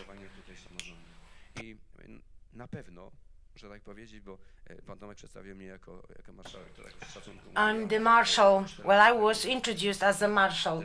4 years ago, I decided to quit my job at the level of the voivodeship. I came back to my medical practice, but I'm involved in the regional prevention programs. And we will have at our Union of Voivodeship a new health committee. We will do our best to attract local governments. We will try to attract their attention to programs of prevention. And this is a challenge, and it's unavoidable. Myself, I've had the opportunity to work with the National Prevention Center under the leadership of General Trybusz and Professor Gieralak. A very, very interesting program. The gaming methodology is used there, and that could be also of interest for local government. A toolbox, solid toolbox is available. And I think that the HTA agency should also play its part to assess the program. Let me give you an example. A small commune with a restricted budget, but let's hope they will get some more money for it to be able to implement health programs. Local politicians believe that it's better to lay down like some additional meters of pavement instead of investing in health programs. Our society needs to be aware, and without an informed society, we could organize more and more congresses, and it will not give the results that we expect. Thank you very much. Professor said that awareness is an issue at stake, and we need to be aware of the demographic changes and that the age pyramid is becoming reversed. The Opole Voivodeship has been implementing an interesting initiative. It's about pregnant women and mother care. Could you please give us some more details about the care for mothers, future mothers and mothers of babies? In a way, this fosters also our fertility rate. This is an initiative implemented when some services, fertility services, were not available under guaranteed package. So sonography during pregnancy, screening, prenatal testing, and so on and so forth. It's not that the agency said yes from the start. No, we had to improve, and we are in a constant dialogue with the agency. And the program is an extreme success. It's a success story. These services, healthcare services, were offered to mothers, future mothers, and to newborns, or rehabilitation services. And just to complement services which were not available in the guaranteed package. This program for families and for mothers was inspired by some experiences. Some years ago, we realized that we struggled with aging society. Then we had so-called Euro orphans, children left behind by the parents who decided to emigrate for work to other EU countries. And these children were taken care of, but not enough. Especially that these parents stay for long abroad and left behind also their old parents in the home country. And the state did not offer much, and that is why we decided to build a special demographic zone financed from the EU budget to show how to manage the aging process. And intergeneration initiatives were actually true stories of success. Then there are special funds at the level of local communities, civic programs.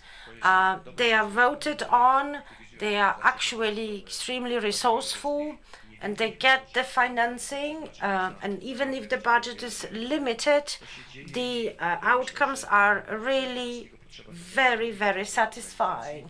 Right now we need to do our best to support the NGOs, and for that we also need the EU financing.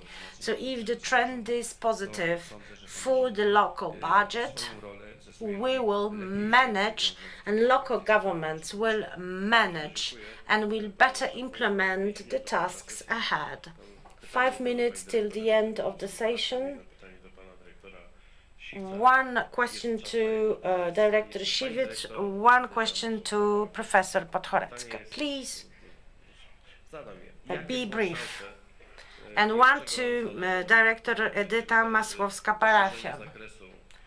Okay, so ze środków unijnych, żeby działać what should be done to broaden the scope of existing regional health programs, just to go outside the scope of occupational health? Well, it's already programmed, and all programming documents are really there.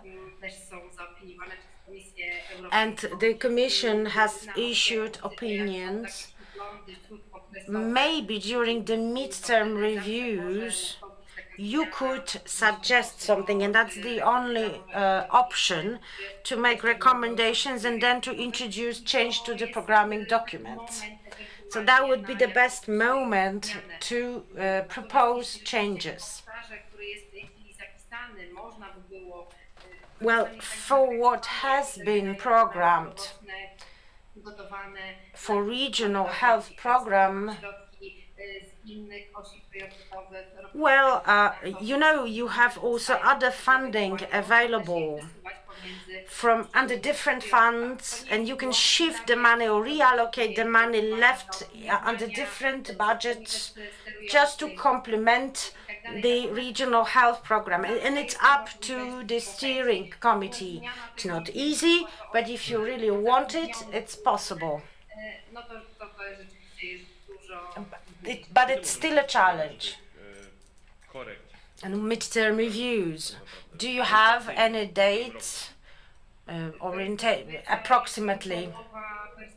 So it's it's in the mid financial perspective. So it's 2025 and 2026. We started late, so right now we have the time to produce argumentation and prepare some substance to then request a change in the pre-programmed scope of actions.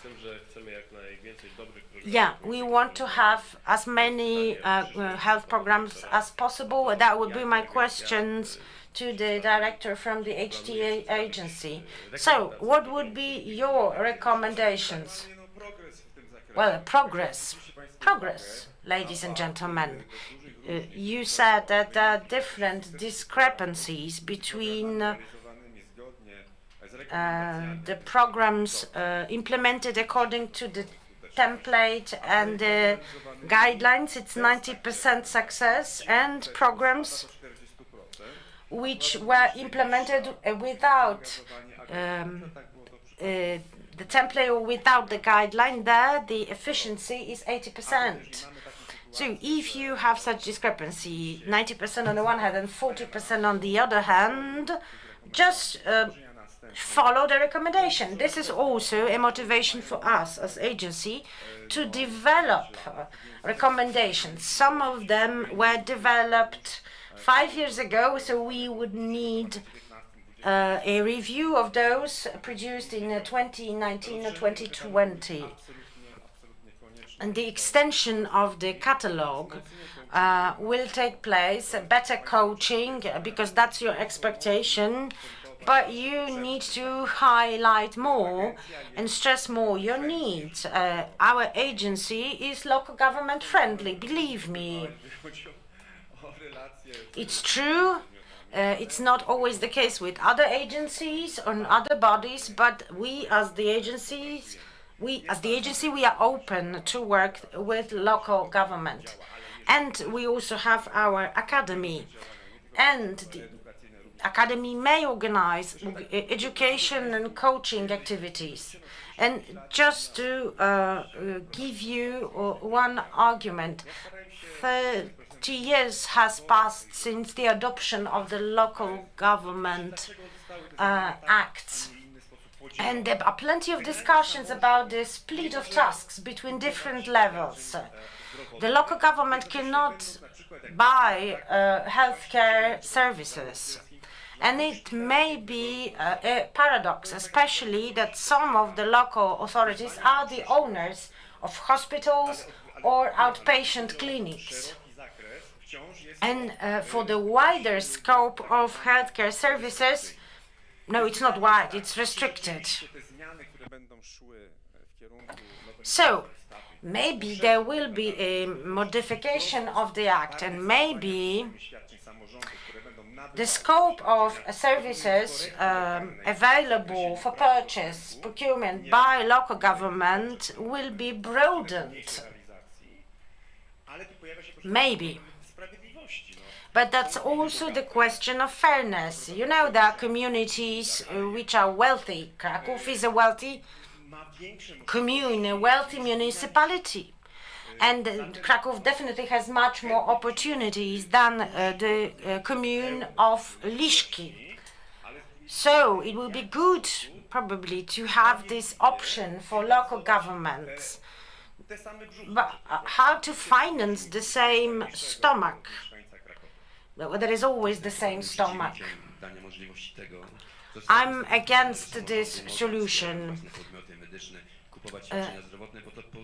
Local government should not procure healthcare services. It will only deepen the inequalities.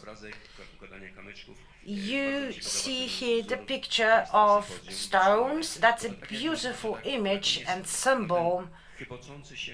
But just have a look. If you put one more stone on this pile, something might happen. And I think that this new stone should be prevention. Today, it's not that much financed. I think that the largest stone in the pile represents or should represent the education. Without that, everything will fall down. We have a lot to catch up. The social awareness is extremely low, and I do not hesitate saying that we have a homo sovieticus in us. In other words, we count on other people without doing ourselves what we should or are supposed to do. It's co-responsibility, it's co-payment, and if you treat for free, you treat for nothing. Seniors, I think, can also get involved only if they see the benefits. So we need to convince them. In the Czech Republic, nobody finances physical activity of Czechs. Why? Because it's not needed. Czechs are physically active because they simply know that it's important. And for cyclists, all the protective equipment is not financed because Czechs are fully aware of the road safety rules. Right. Thank you. Professor, just one sentence of conclusion for our session. Ladies and gentlemen, I know that local governments play an important role in developing and implementing local health programs. It's a unique role. I believe that you become a key player in ensuring decent conditions of life for all the generations, the seniors, the younger generations. We all offer you our broad support, and we keep our fingers crossed for you. Yeah, we will be with you in this journey. We will climb with you through the steps of the ladder, prevention and treatment ladder. We have experts, we have new local government leaders, newly elected ones. It's just about going outside the silo and thinking out of the box. Thank you very much for the participation. Thank you to the participants online and present here. Thank you to all of you, and thank you to our public for attending our session. I forgot to ask whether there are questions in the room, but that would be a good starting point for our coffee break. And just one promotion, a piece of promotion. In 2004 in Krakow, we organized the HTA conference, and which helped us to define the program of our actions for the years to come. And actually, all the recommendations defined back then were implemented to some extent. And 20 years have passed, and this is still one of the largest conferences that have taken place in Poland so far. So as I said, this is a stepping stone for our coffee break. Thank you.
Witam Państwa na kolejnej sesji.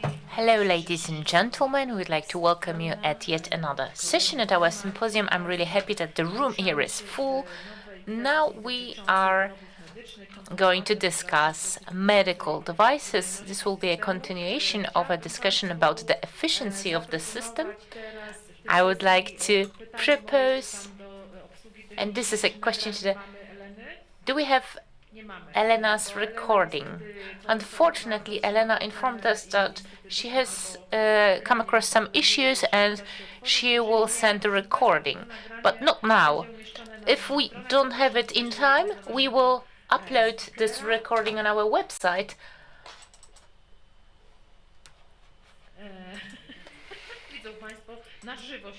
We are waiting for the last speaker.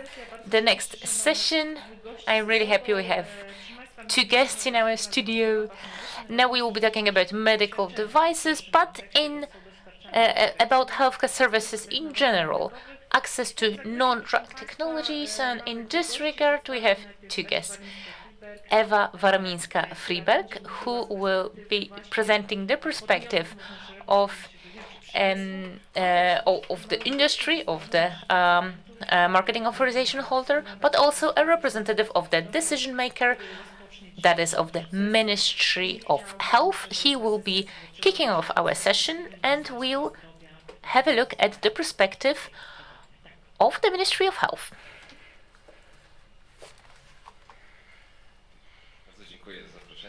Thank you for having me. It's a pleasure to be here with you at your conference. It is a very pertinent topic, as already mentioned, touching upon medical devices, but I will start with discussing general issues regarding the healthcare system and what conclusions are drawn by the Ministry of Health based on the data that we are collecting, mostly financial data, but not only. What actions are taken, resulting from two issues. One thing is conclusions based on some strategic decisions, and one thing that speeds up certain actions, that is the National Resilience Plan, Recovery and Resilience Plan. Because those funds decide on whether we meet the milestones. Those milestones involve various reforms. And those reforms are quite broad. One of them provides for the introduction of the National Cancer Network and some milestones regarding the implementation of those aspects. And as part of the milestones, we also have a project which has been quite well discussed, that is the inverse health service pyramid. So we have many things that are intended to improve the efficiency of the healthcare system. That was enshrined in a way in the National Recovery and Resilience Plan. This is a mobilization for us, a motivation to act within specific deadlines, because we have some specific timelines. So it's all hands on deck at our ministry to make sure that it happens. Yesterday we had a longer discussion, after which I thought that my presentation might need some adjustment. So moving on from the more general data, let me start by telling about where we invest, how the financial situation has changed. It has been widely discussed recently because when it comes to the National Health Fund budget for 2024, there have been problems. For the next year, the outlooks are also not particularly optimistic in this regard. But since 2018 until 2024, the public system was additionally received over 100 billion Polish zloty. The problem is that the majority of that amount was spent on increased wages, not on medical treatment. The vast majority, 69%, is the increase of wages of healthcare professionals, and only 31% of that amount was spent on additional health services. This is one thing, the one thing that is quite disturbing. Another thing is that quite a lot of the money that is spent on the healthcare system, the allocation is quite questionable. So it's about buying more, buying better, for the in exchange for the resources that we have at our disposal. However, 50% of the entire allocation on health services, which is 159 billion Polish zloty. I'm not talking about reimbursement, it's the other health costs. Around 50% of that amount is spent on inpatient treatment. And this is one of the main problems, because it is associated with inefficiency. Because if we have a look at health systems in Western countries, this proportion is different, it's lower. In Western Europe countries, the amount of money spent on healthcare, specifically on inpatient care, it's between 30 and 35%. So we spend much more on inpatient care than Western countries, and outpatient services suffer. So the distribution is in outpatient secondary care is different, and of that 159 billion, only 10% is spent on that. Not to mention the issues of primary healthcare. Around 11% is spent on primary healthcare. Here, coordinated care, which has been introduced recently, has changed those proportions a bit. I can see there's a slight delay with the slide shifting. On the one hand, we do have significant funds, but on the other hand, the way that the money is spent is not as effective as it could be, based on the example of Western European countries. But still, it's still less money spent on healthcare than in the case of Western Europe. Why am I using this data? So this increasing of spending on healthcare is anticipated to be increased year by year. The budget on healthcare will be on the rise, but before we reach the European level, we need to carry out actions which will increase the efficiency of the existing funds, because if we don't, we will continue to make the same mistakes. Currently, outpatient secondary care is struggling. The waiting time for specialist care is not being, the waiting times remains high. Small local hospitals are tackling financial problems, and larger hospitals generate profits and have a good situation. We can see that something's not working in the allocation of public funds. Most of all, this all affects general availability of healthcare and its general quality and the patient's comfort within the system.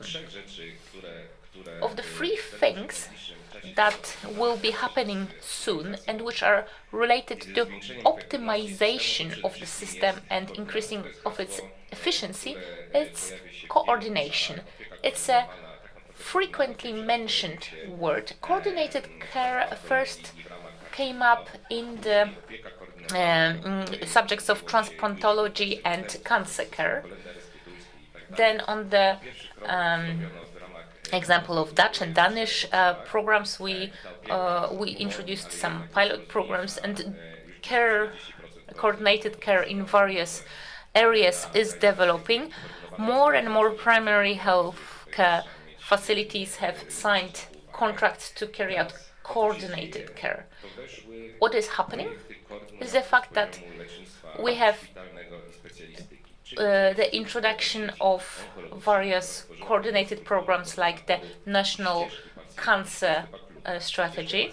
So a pathway of the patient has been introduced. Specific stages of diagnostics and treatment have been indicated. They are indicated as necessary to guarantee the relevant care and its continuity. So that's the one aspect of coordination. Soon, the act on the National Cancer Coordination System will be introduced as well. I think that in the future, similar solutions will be introduced for neurology. So again, coordination is key so that we do not have unnecessary repetition of services, which has a negative impact on various actors of the healthcare system and which unnecessarily extends the waiting time for care. The second project is the inverted pyramid of health services. Currently, this project is at the analytics stage, but everything is carried out in such a way that this inverted pyramid is introduced. So specialist care services are supported, are strengthened, so that in the future some services are moved from inpatient care to outpatient care, so that hospitals do not deal with diagnostics. Diagnostics should be the area of outpatient care. Those procedures are much more expensive when carried out in inpatient settings. The burden for the system is greater, and this also results in an inoptimal use of the existing infrastructure. A third point, which has already concluded public consultations, that's a program regarding the reform of the hospital system. Hospitals will have more freedom in adjusting to the needs of the society in their region. So the focus will not be on the well-tariffed services, but hospitals will be incentivized to adjust the scope of services provided to the local needs. This program will allow for such incentives. So potentially the costs, the unnecessary spending on inpatient care will be changed. This will involve processes of consolidating and changing the structure of hospitals, because there are more and more hospitals where 110% of the hospital's revenues is spent on wages alone. There are more and more hospitals like this. So hospitals are becoming indebted just to pay the wages of the personnel. And additionally, there are other costs. So the debt increases, it spirals. I'm sure there are more needs like that. Yesterday we talked about medical devices, about the approach to policy. It's simply, we don't have a policy like that with regard to medical devices, but I guess Magdalena will be talking about this. I would like to thank you for your attention. I'd spend the whole session on these topics, but because we have 3 presentations, let us move. I think this is a good introduction, especially that each of us has a different perspective. I would like to present you the launch of new technologies. You talked about the structure, the flows, and the types of treatment, large-scale reforms, indeed, and the improvement of tarification as well. First, it's about defining the structure, then it's about maintaining the structure. And we have a transition period ahead that we need to contribute a lot in order to have something that we want. I see another factor of efficiency. If you launch the medical device, it's a broad category that you touch upon. Diagnosis, every single item used for patient. All types of devices need to undergo notifications, a CE label mark is needed, and you have class 1 where you have the wheelchair, stethoscope, walker, all of that. Then class 2A with an increased level of safety and a more specialized care. Simple devices will not be used if you need to transplant something. So as you can see, there are a lot of challenges.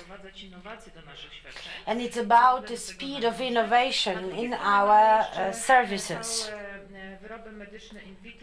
Apart from that, you have in vitro devices used mainly for a broad diagnostics, and here you have 4 classes, so MDRs and IVDRs. The diagnostic is a piece of and parcel of the outpatient clinic. So every service will cover a variety of medical devices provided to the patient as a package.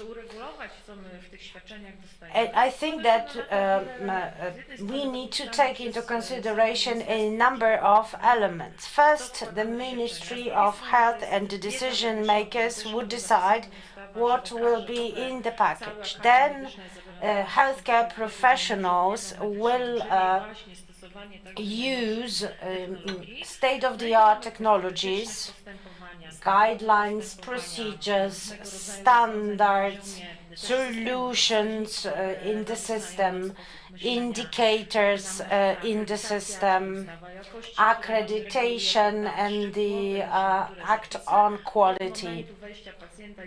Once the patient comes in until his path ends, we need to rely on a number of mechanisms, and they are not always consistent.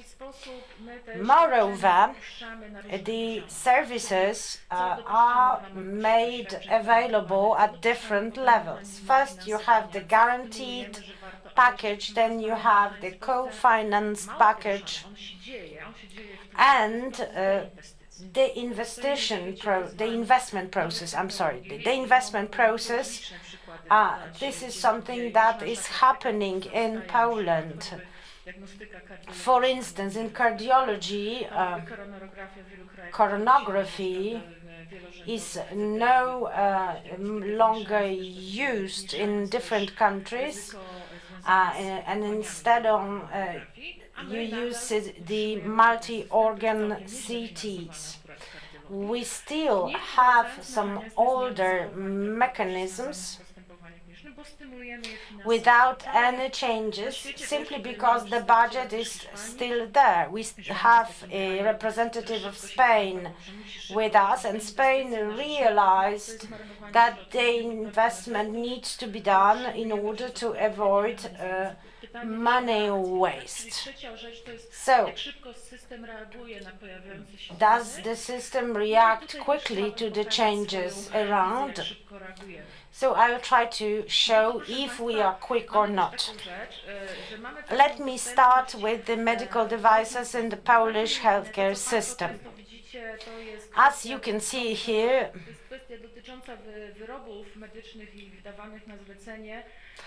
We have medical devices provided on request.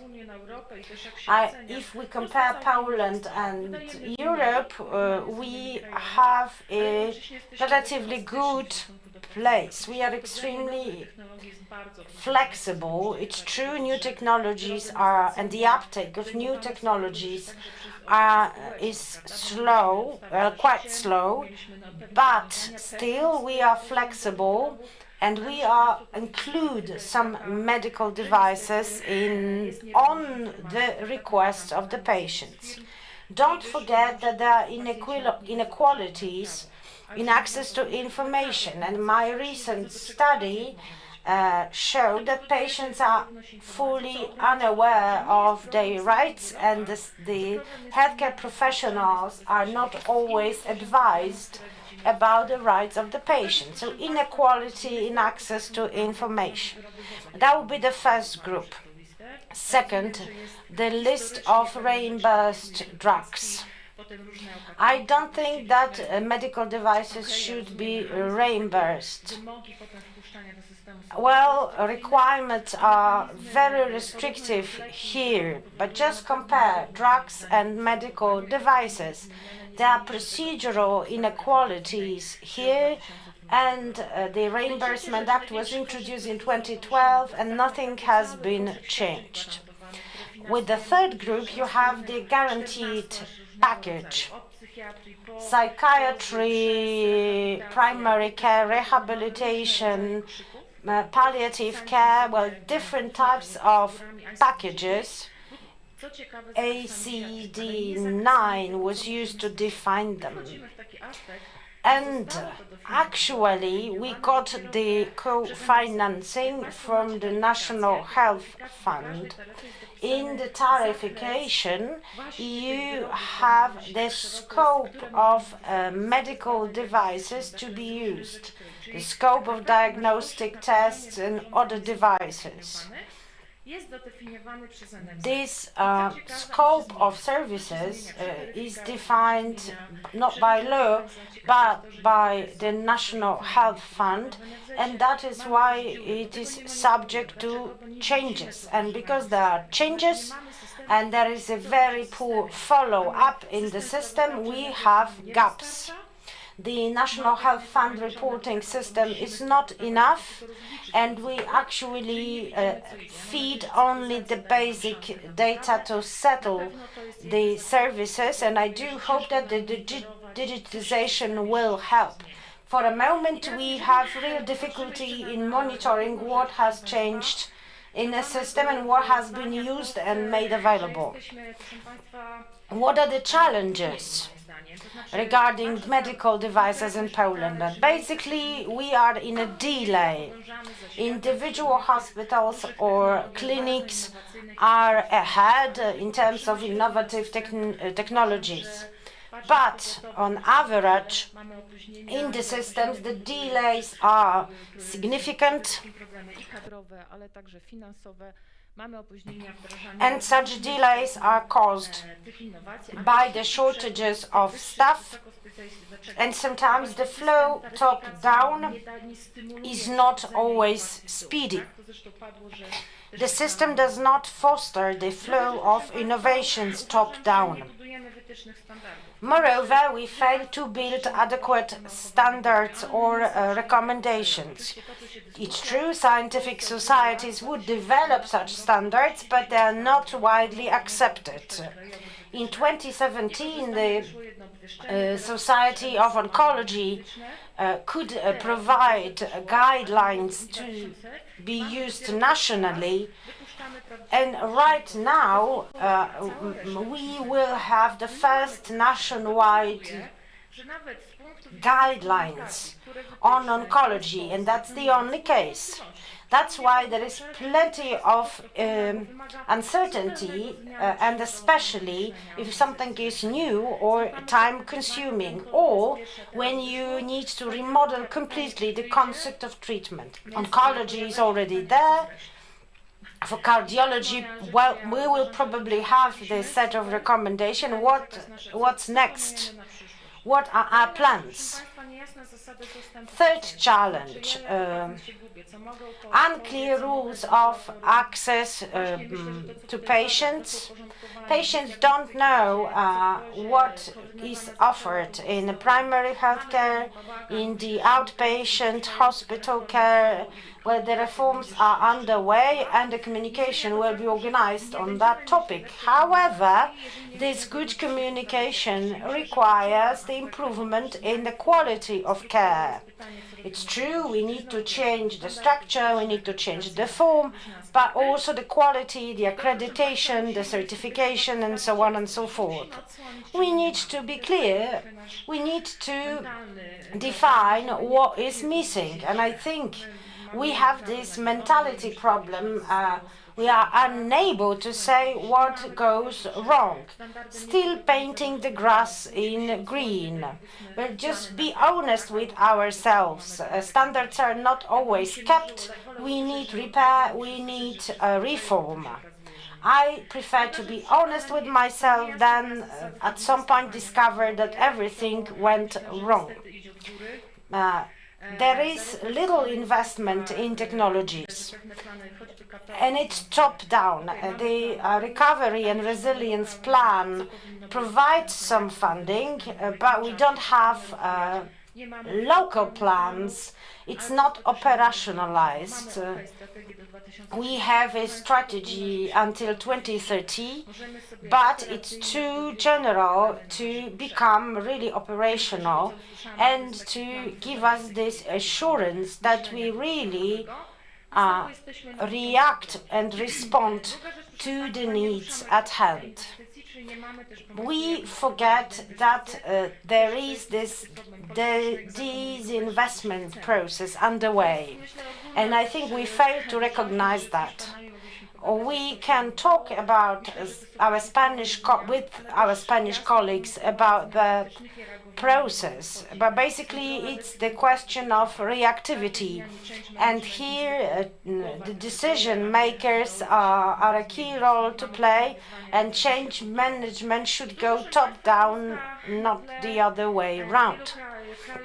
Just have a look what is our position in terms of innovation in healthcare. According to the WHO data, we fall behind. Just have a look at the last digitization compass. We are not that bad because we have a quite good e-health access, and we are leaders. We've had a leap in that respect thanks to the Recovery and Resilience Plan. But in terms of operationalization and the uptake of innovation, it's not that optimistic. So we speed up digitization, but we do not use it to its full potential. We are not always precise. Sometimes we introduce medical devices without knowing what we introduce. 5 to 10% is introduced through the central system, and actually it has been dramatically damaged by COVID, and some items are simply introduced without proper assessment under the pressure of time imposed by COVID. We did it for the first time, and well, there are other countries like Spain or France or Italy. They have hospital bed data just to have some leaders in the system to improve efficiency and to improve cost effectiveness. We have no pilot projects that could be of use. Our guaranteed package is not satisfactory. And if you look at the statistics, there are 13 devices assessed by the HTA agency per year. That's one per month. Well, it's slow. Believe me, it's slow. Moreover, because the system is underfinanced, we have one of the lowest rates for laboratory tests, and so we are underdiagnosed.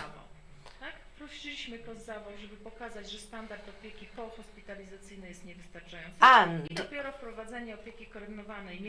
only the coordinated care once introduced showed that we need coordination and we need standards to improve the mortality rate and to improve the health outcomes. Digitization. Digital tools. Well, for digital tools of e-health, we are quite good, but the uptake of innovation, it's really poor, and we have an untapped potential.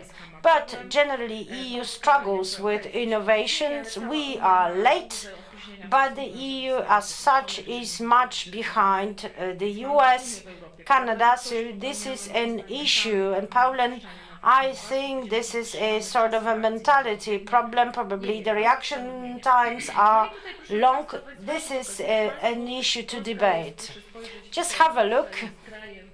Poland is one of the leaders in terms of digitization and in terms of e-health data and access, public access of patients to data, and I think that we should do our best to keep this trend upwards. And now HTA for medical devices. Availability, usability, effectiveness, practical requirements, sort of a path, the flow, cost effectiveness. That's not always the case, but sometimes this is the criterion. You can improve efficiency without having a cost effectiveness. And then the impact on the budget. So these are the key criteria used in the HTA.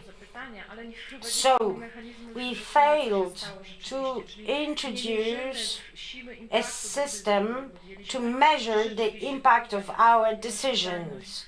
I mean, to check whether what we assessed initially, like availability or usefulness or effectiveness, have actually improved. So the change effects, the changed outcomes should also be measured.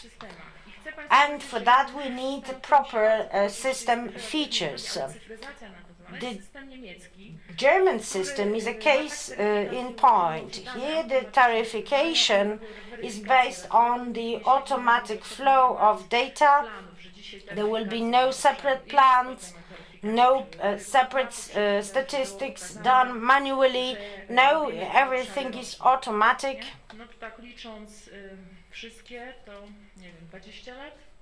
Although it would take like 20 years, just use digitization, use the automated collection of data, and we actually spend a lot of money on digitization. The tools are there, but there is no system. Germans would do it once a year based on automatic collection of data. Cost accounting standard is not enough. Cost accounting standard would just give you the frame, but without the details. The HTA agency is ready, I think, to make this leap.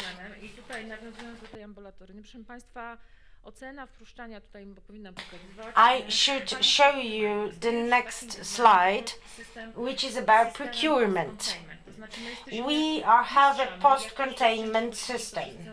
I travel the world and everyone asks me, you have so low cost system and you still are able to ensure the right procurement. Well, we are masters of management, but we are not good in improving our efficiency. We prefer financing something more expensive because this will give benefits outside hospital. Or the other way around, we can use the outpatient clinics and use that something expensive to reduce costs in hospitals. And in PCT study, you see how the preventative care in sepsis in the outpatient clinic will help to reduce in patient costs. For that, we need guidelines and we need recommendations. But we already have some mechanisms to make such assessments. In 2017, we had a document published on the usability of HTA where the HTA showing the usefulness of some solutions. But actually the assessment is being done, but what is missing is the reaction time, or actually the strategic discussion on our reaction time and strategic decision making. It's just one pattern of action lasting for 2-3 years with no quick wins along the way. Maybe we need a mentality shift. The majority of countries, with Australians as the first one, wanted a rapid review. And today we have AI helping us to do systematic reviews. And last year, Australians said that they were able to do the rapid review within 2 or 3 months to answer some very relevant questions. So again, just use the AI embedded solutions. Maybe new skills should be added at the HTA agency. What are the solutions available across the globe? Well, for medical devices, the assessment is quite rapid and nice. Is a case in point. The UK here is a leader in new solutions, plus Spain, which has chosen a hospital-based system. So let's think whether the National Recovery and Resilience Fund shouldn't be used to introduce monitoring centers.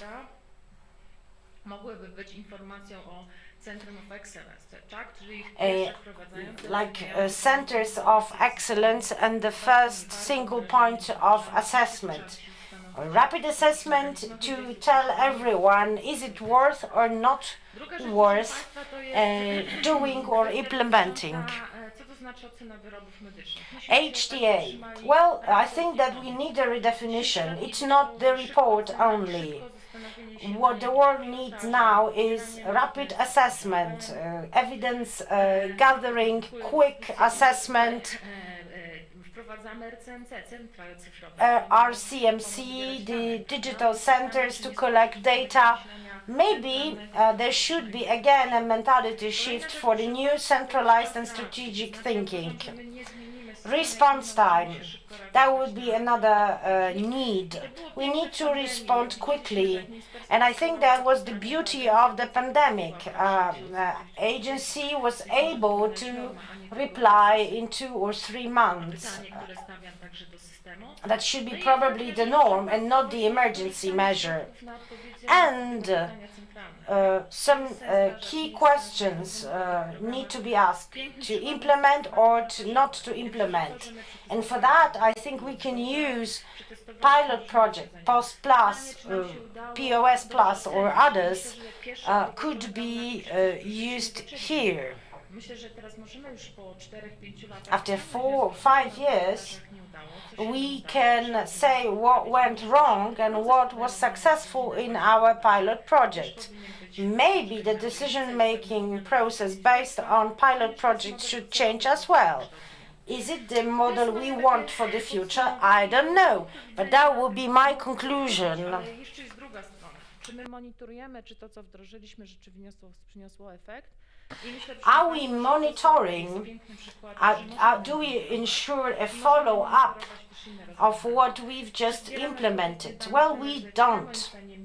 And the National Health Fund fails to collect the relevant data. I do hope that the changes in the system and the electronic health records will help. The obligation exists for 2 years, but some facilities and hospitals are not ready. They're still written and digital. Hospitals, for instance, do not have enough money to buy screens, to buy hardware, the very basic items. So just be honest. Just catch up. We still do not have adequate hardware base.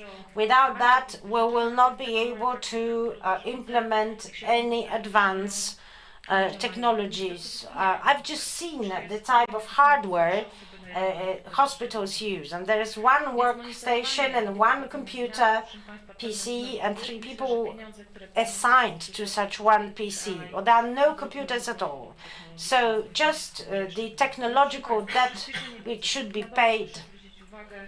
Pokazanie, które kraje lekówki niepoprawy są nielekowe, gdzie my jesteśmy na tle Europy. And for now, the data from 2019 and the drug and non-drug programs, the ministry should propose the key items to be implemented.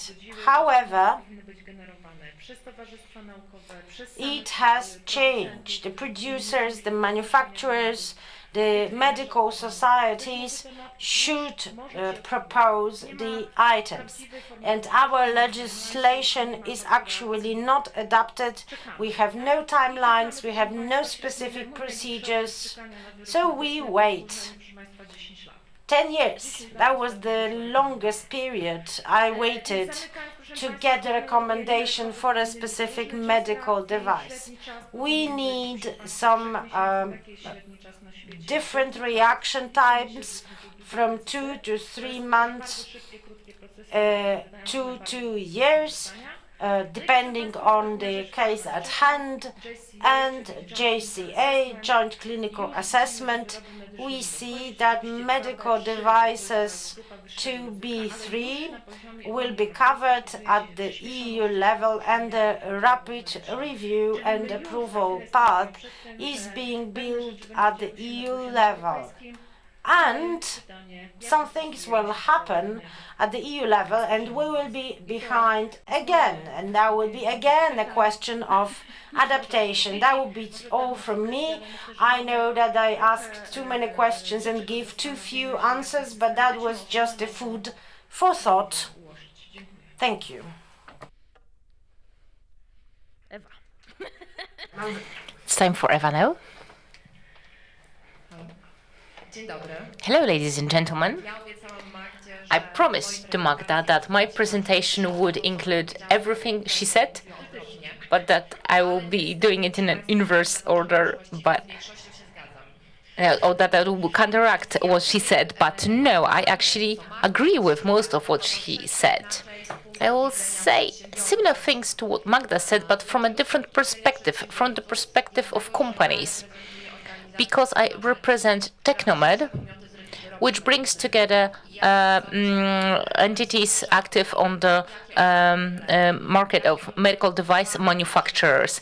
And on an everyday basis, I hear what challenges they are facing, what problems they have, and what solutions they have implemented. This is something what I'm going to tell you about. So this is similar to what Konrad and Magda already said, but from a completely different perspective, which is quite important because it helps us assess how we can change the state of play. Let's start with what efficiency of healthcare system is from the perspective of medical devices. How can they impact the efficiency of systems? As already mentioned, medical devices are products which significantly affect the entire process of caring over patients at every stage of the process, starting with diagnostic, through rehabilitation, and later on devices which help patients in their everyday lives. A good selection, efficient selection of devices that we can use in care of patients can affect both the efficiency of treatment, so improve its quality, can improve the efficiency of spending, because as already mentioned, there are a lot of devices available on the market. Currently, a lot of them are in a private system. They are available on the market, but they are not financed from public funds. And that could improve the quality of care. The use of devices can affect the duration of a hospital stay. It can reduce the diagnostic process. And as Magda already mentioned, there are many diagnostic processes, but at every stage, the right selection of the right medical device or a service which encompasses a medical device can impact the efficiency of the healthcare system. How do we understand efficiency of treatment? Because this is of key importance for the entire system. Improving diagnostics. If we have good devices at our disposal, diagnostics will be better. If it's a more targeted, more personalized type of diagnostics, we are able to start treatment sooner, which will reduce the costs, and the quality of life of that patient will be better. Medical devices also allow us to provide personalized, tailor-made care of the patient. The patient's rehabilitation can be supported. We can monitor the patient's health. We don't have many such solutions yet, but please keep in mind that this is already available. The patient does not need to go to a doctor every fortnight, because there are ways to monitor the patient's condition remotely. This de-burdens doctors and also is convenient for the patient because it saves them the trip. If there's a follow-up visit every 2 weeks or every month, these are often people with from remote areas or with compromised mobility. This is a big burden for their everyday lives. Medical devices also reduce the number of hospital stays, because with better quality of care, hospitalization can be shorter. If we introduce more cutting-edge solutions, then the surgery or the whole service using modern technologies can reduce the time of the hospitalization. It can result in a situation that the surgery is less invasive. We again deburden the patient and the system.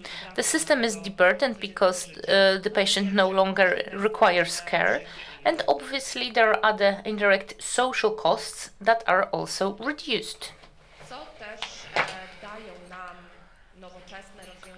What else do modern solutions offer? By saying modern solutions, I don't always mean innovations. Magda mentioned that we have different types of medical devices.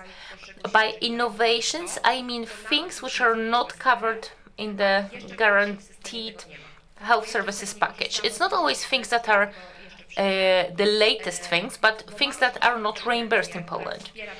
We have AI, which supports a lot of processes. And this is something we should be focusing on, but there are also many other solutions which can also significantly impact the process of care of a patient. They might not be very innovative, but we still don't have it guaranteed in our Polish system. So what can support the whole process is, for example, the manner of managing resources, both human resources and other resources. What Magda mentioned, lack of electronic health records, lack of communication between different facilities, which requires the need to repeat tests which already have been done.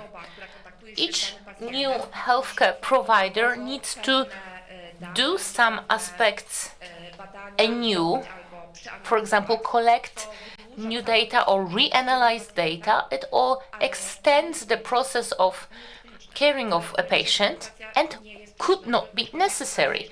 Electronic health records is nothing new, but it's still not a standard thing. In Poland, telemedicine, remote monitoring, again, it's the same thing. There are some solutions that allow, for example, to collect data from different devices on a tablet. It wouldn't be necessary to go from bed to bed in a hospital to see how the patient is doing. This could be done remotely, provided that there is support from other medical staff. So we're not talking about higher systemic costs, we are talking about greater efficiency of the existing resources. And now the question which was asked by Magda, why is this the case? The ministry representative said that we are working on an improvement of the situation. But the question is, since I'm saying that it all seems to be so simple, why isn't it already in place? Well, actually, it's not that simple. I know this because I work with the companies on a regular basis who see those solutions, who work on a daily basis with doctors, with healthcare facilities, who every day work on analyzing which solutions are reasonable, which bring good results. I have access to them and therefore I know what can deburden the systems, improve the care of the patient. The question is whether the Ministry of Health is actually aware what solutions are available, which are in the system, maybe outside the public system. And if they don't know that, how can they change that? How can they learn about that? Is there a pathway where they can get that knowledge? As a representative of marketing authorization holders, manufacturers, I can walk around and talk about it. In the Ministry of Health, we have five ministers and 6 departments. I could be meeting each of them. I can tell them about the solution, they will send me to a different vice minister. Then I will add something more, I will repeat, then they will send me off to a 3rd person in the ministry. They will consider it, they will not be really making any decisions. There's no one to talk to, really. It's because I'm starting from the position of a medical device which can be included in the service. However, it's not the right order. If we diagnose the patient, we know what disease is the case, whether it should be dealt with inpatient or outpatient. the Ministry of Health doesn't really know the solutions which could possibly be used in this situation. So we could have a general health services package. Introducing changes to the package is very difficult. There is no pathway really, no platform where such solutions, such ideas could be presented. Why is that? This results from one more thing. A lot has already been said today and yesterday that drug technologies have specific pathways. It's very specified. Drug manufacturers meet in the ministry. The ministry decides whether reimbursement should be granted or not. There's a bulk of data which indicates the innovativeness, the need to introduce this. This is not so easy with non-drug technologies. There are many reasons for that. Most of all, medical devices are really complex. I don't want to say that drugs are not innovative or it's not difficult to create them, but once you do have the product, the administration usually is quite easy. With non-drug technologies, there is a long learning curve for both the healthcare professionals who are to use them and also a long learning curve for patients. Adding such non-drug technologies to the package is also not easy because there are some other elements that are necessary to be provided so that a device can actually be used. With medical devices, it is also far more difficult to present analysis and data which would support the application. The awareness is also much lower. Awareness of how the decision makers should look at the device. What's also quite pertinent is that the devices are updated very frequently. There are new versions launched all the time. So with a medical device, it's innovative for a moment, and after 3 years, it's no longer innovative. It might not even get the chance to enter reimbursement, and it's no longer innovative. Something that was assessed 10 years ago no longer is innovative, and the guaranteed health services package simply doesn't keep up.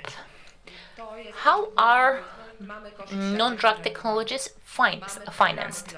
So we have the guaranteed services package, we have pilot programs, we have health policy programs, we have a list of drugs, nutritional foodstuffs and medical devices. Let me focus on the second and third points that I've mentioned. So Magda already mentioned the guaranteed health services package. This seems to be a simple pathway because we have a regulation which regulates that. So let's say a manufacturer approaches the Ministry of Health. The Ministry of Health orders that the agency assesses this. Then we have a decision of the agency, and then the Ministry of Health takes a decision. It seems to be simple, but for the Ministry of Health to receive an application, that's not so easy. We do not have sufficient national or local consultants. There are many, let's say 1,000 or at least a few hundred of marketing authorization holders who want to submit an application. There is no defined structure of an application, no requirements which would allow for a positive assessment. There is no standardized pathway for non-drug technology applications. So now, the Minister of Health receives an application. He can send it to the Polish HTA agency, but they can also just file it into a drawer. An application like that just is kept in a drawer. I can try to look for an update. I can see whether the Minister of Health will when we can expect an answer. Then I get a response that, oh, it is pending. Then after some time, after a few years, the agency gets the order, then they get 4 years to assess that, and after 10 years, it's a negative decision. So there are no sufficient time slots. There are no time constraints on the authorities. We don't know what the policy of the Ministry of Health is. We don't know where they, what are their priorities. We ourselves see solutions which could be efficient for the system without creating additional costs, which already should have been introduced, we can't introduce them. What about more complex solutions, for example, AI-based solutions, which obviously is associated with various problems? I don't know if you know, but starting January 2025, we are supposed to have a new medical ethics code, in line with which the doctor should inform the patient if a service is to be provided based on an AI-based solution. All medical devices just support the doctor. They do not replace the doctor, but they don't have a decisive factor. They streamline the doctor's work, but they do not replace the doctor. Everything that the AI supports the doctor in needs to be confirmed by the doctor. So saying that your treatment will be based on AI, people maybe could think that it is simply taken over by AI and complain to AI if something goes wrong. But it's not what this is about. Patients should be made aware of the fact that modern technologies is something which facilitates their treatment. So there is no way to have a specified route of applying. There are no time restrictions for the authorities, and we don't know what the priorities of the ministry is, and we don't have real-world evidence data. And this is something which could be used in pilot programs. Pilot programs are also a difficult challenge because some of them will be implemented, some will not. Pilot programs tend to be better and better. They are more actionable and they provide us with more actionable information.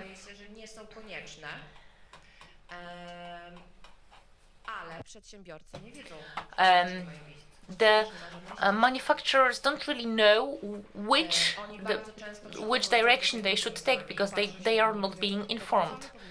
Sometimes they come with really good ideas and they ask me, what should we do? Should we try to implement this in Poland or should we go abroad because the systems abroad are easier? It cannot be the case that we forget about something which is that important, that is modern technologies. Our healthcare system will not be able to manage without modern technologies. If we have a shortage of doctors, we have to support them. Even if we have more money on doctors, we won't just come up with new doctors. We have to find solutions which will help optimize existing processes and existing resources. Health policy programs have already been discussed at length, so I won't be focusing on it. It is a possible pathway that could be used for diagnostics or for rehabilitation or telecare of patients. What we have been noticing and what definitely should be highlighted is the need to determine a pathway for applying for reimbursement for non-drug technologies. Something which is frequently mentioned in discussion is the need for a possibility to apply to the Polish HTA agency that it accepts the order to assess a technology even for money, for a remuneration. So the agency could suggest some solutions to the marketing authorization holder of non-drug technologies. It could present it with priorities. Currently, only the Minister of Health can request the Polish HTA agency to carry out an analysis of non-drug technologies. In our opinion, it should also be possible to request, so a private company should also be able to request such an assessment. Various electronic databases, for example, electronic databases of disability certificates, the entire system is based on hard copies. There is no electronic system. Telemonitoring, telerehabilitation, telecare, this should be a new standard, and it's not the case. There are so many well-designed, available solutions. This should be the standard of care. But in this area, we are going slowly, step by step, and this should be implemented because this not only reduces the cost for the system, it also de-burdens the doctors. And we know that they are overburdened. We also don't have integration of health records. Because there is no consistent common policy, and for that we require changes to the provisions of law. We should have provisions that would regulate the way that the data is aggregated. It is inconsistent, so collecting data and analyzing it on one device can be difficult. Not to mention that the data should be consistent with data collected by the National Health Fund, by all different health facilities, because if the data is consistent, then we can carry out analysis that would show us what is actually happening in our systems. With the current way of collecting data, such analysis is impossible. We do have the data, but it is messy. We should introduce regulations that would allow for the use of AI. AI is everywhere. It is ubiquitous. It's being discussed all the time. It's necessary to regulate those issues. EU will be regulating that. In Poland, we are also talking about that, but we have to be cautious not to over-regulate, because if we over-regulated, if we impose too rigid frameworks on introducing AI in healthcare, then it will be impossible to actually use those technologies, and that would be a waste. And as I've already mentioned, we've got the question of expanding pilot programs or using ways to basically teach decision makers, those actors who are supposed to have a bird's eye view on the system, how to carry out a horizon scanning exercise, how to use existing possibilities, because we ourselves don't really know what the Minister of Health wants to achieve. Sometimes the information that we get is too general, and we have solutions that could be really helpful, but we have no way to present them. Thank you. Well, I thought that I was smart and to talk for a short time and to be brief. If I had spoken longer, I wouldn't have time right now. You've said a lot, and actually things are underway because the philosophy has changed, the philosophy and the approach to systemic changes. Right now we are taking a field-based and area-based approach. In oncology, for instance, we have data collection and follow-up. Everything will be done through e-DILO card, the card that follows the patient. So it will just act like a magnet. So you have scattered pieces of metal, and the dealer card will act like a magnet, taking all the data together. It's about diagnosis, treatment, and a follow-up. And with the dealer card, we will be able to see how effective the process is. Without the tool like that, we are not able to answer such questions. The same solution will be applied in the National Cardiology network. We will have a sort of a card that will act as a magnet and will collect and gather all scattered pieces of data. Now the guaranteed services package.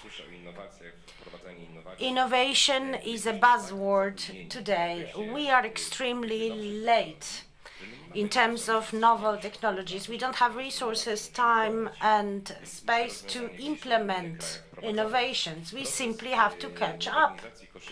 The modernization of the guaranteed services package is a step-by-step process.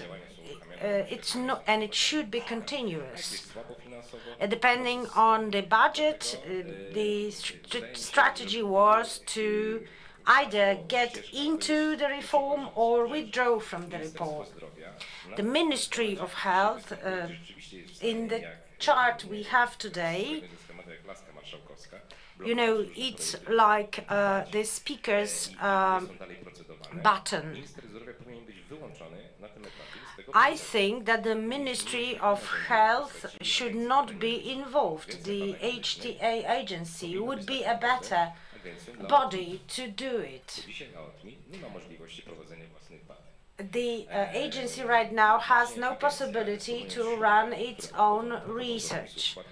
However, the budget is fed with some money from the social security contributions. And I believe that the agency could work the following way. There is a call for proposals. A pilot project will be carried out in a specific area. And there are some requested medical devices and technologies to be studied by the agency from the public fund, and then you just choose the public network of cardiology hospitals or cancer hospitals. And I believe that some local hospitals should also be included. So 5-6 stages to be done and to be validated under the pilot project researched by the HTA agency. If we have green light for all 5 or 6 stages, the answer is quite simple.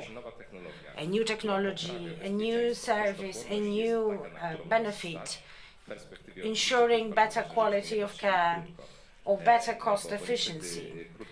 Let's do it, but don't be short-sighted, and I believe that was the perspective often taken by the Ministry of Health. Because everybody asks, how much does it cost right now? The question should be reformulated. Are we going to afford that technology in 2 years, in 3 years? And I think we should include both the direct cost of the National Health Fund and indirect costs of absences at work, treatment costs, and so on. So once you have these findings, you can move on. And I think we need comparative studies. The new procedure, the new device, and the old one with a specific list of parameters. And again, I think that based on that finding, these types of findings, the decision should be automatic and should be positive, and the new device or service should be included in the guaranteed package. So the modernization of the guaranteed services package should be automatic, otherwise we will never catch up with the needs. You know, Monday is always a day of challenges at the ministry, and we start at 8 a.m. All the phones are ringing up because it's Monday. And with that approach, the ministry will not be able to define the pace of change and define the pace of modernization, and should only act as a regulator and sort of a budget manager. So, this is the key to the whole process. And my last point, I don't know whether it's good news, but I think it will calm the tensions. I hope Europe has been struggling with the issue of medical devices. At the Health Committee in Brussels last week, we had a discussion on MDR. And someone said MDR actually is not a success story in EPO, so in the European Patent Office. I don't want to be wrong, but there is like 80% or 70% of all the patents covering medical devices. That's the statistics. This is about patents, and now let us move to the implementation. There are only a dozen% of implementations, and the majority of implementations concern the US. So we make a registration at the EPO, and then these patents are implemented in the USA, and we are not implementation friendly, simply. We are not. And it's not about money. The investment money is there, but the path is uncertain. It's not long, but it's uncertain. There's so many issues which depend on the Ministry of Health as a decision maker. I see yet another risk, and that's confirmed by the European Commission for MDR. We want to make the certification requirements more strict. And that is why we have on the market the devices which are known, and the scope is quite restricted. And right now, these medical devices, which are simple, known, and used for many years, and they now have to undergo a lengthy and time-consuming certification process. And because of that, the access to such simple medical devices becomes restricted. That's what is said by many EU member states. That is why also the Commission has promised to speed up work on a better innovation path, and that's one of the priorities of the new Health Commissioner. The MDR will most probably be changed in order to reduce the cost of certification for medical devices which are present on the market for quite a long time. Let me now move on to MDR. I think we've overlooked one thing in Poland. I believe that the agency makes its assessment and assumes that the new medical devices have no clinical studies. But that's not true. The MDR is quite restrictive. Europe and FDA actually introduced the requirement of the feasibility study and made the American requirements more restrictive. But Americans quickly realized that they made a mistake and changed their approach to feasibility study. Europe has failed to do so and fails to realize that the MDR is far too restrictive. So maybe it would be better to create a system, even for Polish businesses, to prepare for reimbursement processes in Poland, in Europe, and in the world. Well, the scientist comes up with something nice, and then there is a market test, there is a HTA test, and the product fails. The majority of startups I know have a lot of great ideas, and they actually have successes on other markets. They are in Poland, they fail. And hospitals actually fail to recognize which technology is better.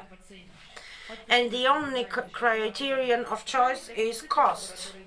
And I believe this is easily visible in laboratories. Don't forget that when you implement the innovation, there is a training offer. And some clinicists in Poland do not know the relevant path for certification and for the assessment of the innovation. And it's regrettable. Maybe the ministry should hear us more. But that's good that the ministry decided to take part in the debate on medical device. But automation, for instance, is an important criterion.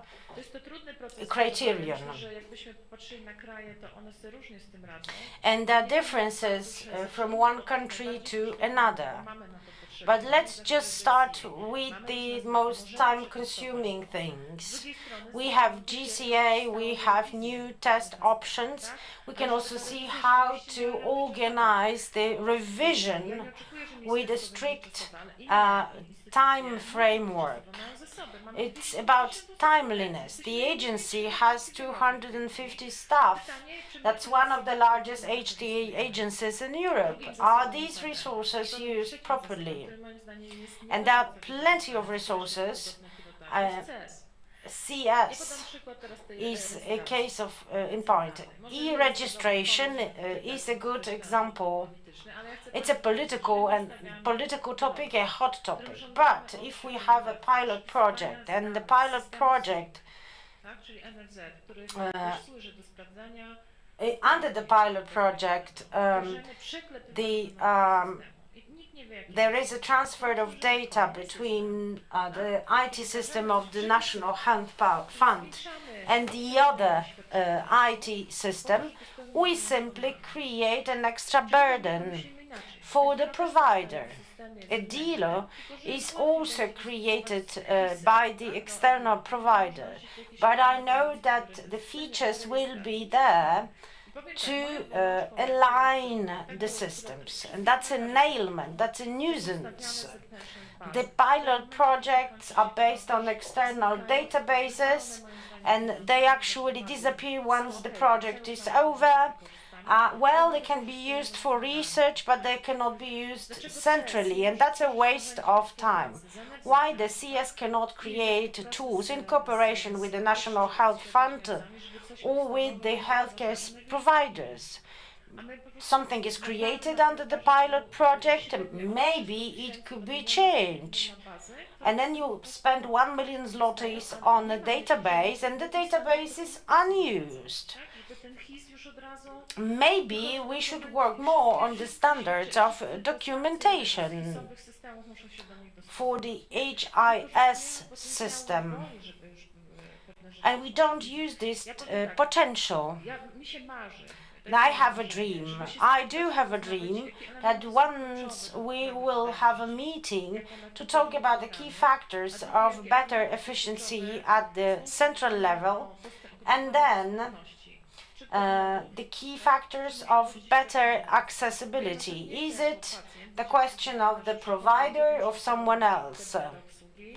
Well, patients may have certain applications, 10 applications, they all need to log into all the applications, and each application is used by a different provider. So the provider will build a telehealth application just to improve efficiency, and then you will have 10 providers with 10 applications, and it's not efficient at all. And this is a commercial third-party service, and then the patient has 5 systems, 5 applications. Is that what we want? I think that there will be plenty of difficulties, and I know that we are talking difficulties only, but that's good. But what is the goal? ABM, CS, and the agency and the Ministry of Health, what should be the role of each of these entities for accreditation? Well, accreditation means data. Accreditation means risk analysis. Who will analyze the risk? NHF? Maybe it should be revamped and redefine. I know it's not easy politically in terms of processes and people, especially that we are facing digitization and adaptation. But Poland is ready, and it's ready simply because we have needs. We are ready to speed up. And e-prescription is shown across Europe as an example of a speedy and swiftly implemented solution. Why not use the same approach in HIS system? And me? Okay. Jeśli chodzi o przygotowanie takiej, czy przyjęcie takiej strategii i określenie celów, które mają Well, the goals elementy tego systemu regulowania of specific components in the system should be defined. I do share your view, and this should have been done years ago. But don't forget about the political side of things. There are different visions, for instance, for health insurance contributions and how the money should be spent. The digitization in Poland is a scattered process, so you need to clean up. There are scattered applications used by hospitals, various solutions used for teleconsultations or for medical briefings. Some tools are used for coordinated care, and we have e-consilium in cardiology or in oncology. And right now we don't know how to adjust these solutions to the system. So I agree that we just add another IT system, and there are different HISs. We have no data warehouses. There are plenty of instruments that need to be integrated into HIS system. Otherwise, you have to transfer data manually, and it's not optimistic. ECOG, e-dealer needs to be integrated with the key system, the HIS system. And without data warehouses, the situation becomes complicated. Let's say we have one digital tool that follows up the patient, and then you need the stage of integration, and it takes time and it takes costs for the hospital. For cardiology, for instance, the money is not the problem. What is the problem is the IT staff. And the IT staff is missing, and they will need like 8 months to implement the integration. So we see the challenges, and we can talk about problems. I think it's a cathartic discussion, but be optimistic as well. IKP and the internet online patients account is a success. So there are stories of good solutions, pilot projects now. The pilot projects are not improving. I don't agree. They are repeating what the mistakes from the past.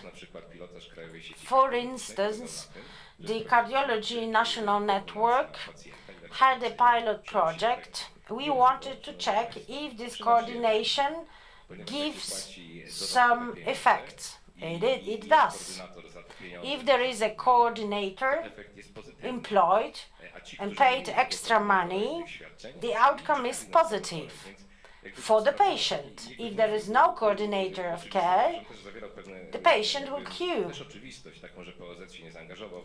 It's true, some primary care facilities are not involved enough in coordination. And I believe that pilot projects are too often used to test things that are obvious. Just have a look. When you read the post-pilot project report, you see nothing new. It's more like putting the food into the door in order to then integrate the new device or service into the package. I've made the exact and very in-depth analysis of post-pilot project reports. And my conclusion is that the error is made at the very beginning, at the stage of planning. And National Health Fund is not the one to analyze data. They fail to analyze their own data. There should be one body which will decide who, when, and how will analyze the data. The data from the National Health Fund are not useful for all the metrics that we need. It's true, there has been an improvement, but without nuances. KSO. Just look in depth into the data, and I didn't see the findings from the National Cardiology Network. And why do we have so poor reports? Because we didn't plan properly what will be measured. And the National Health Fund will not be able to do that. And we do not know how the whole process went. And that's the goal of the pilot project. That is why the analysis, post-assessment analysis, post-project analysis should include the conclusions and recommendations on corrective measures regarding the course of the process and the reasons behind the failures. For instance, missing integration of data or lack of standardization of data, simply because we used 10 systems, underdeveloped, overdeveloped. And the question is why some would fail to adapt. I am told that for some hospitals the implementation of data systems was actually problematic. For instance, there are faults in the registration of pharmacology administered to patients. Well, it's problematic. A lot of problems in the systems, they are there, and the analysis is not thorough. The pilot project is about launching something new which requires the changes in communication training, data collection, process organization, and so on and so forth. Let's be honest. It's not just a one-off action. That's the regulator's view. That's the regulator's view. But on the hospital side, it's different. Actually, I have a meeting with the hospitals involved in the pilot project on National Cardiology Network. And I want to know them, want to hear them to see what failed and what was successful. And there will be a report issued by the National Health Fund, just figures, even negative figures, but without answers to the question why. And it would be interesting to know, maybe the key HIS system was not adapted to the integration of data from the pilot project. Well, just examples of causes behind such failures.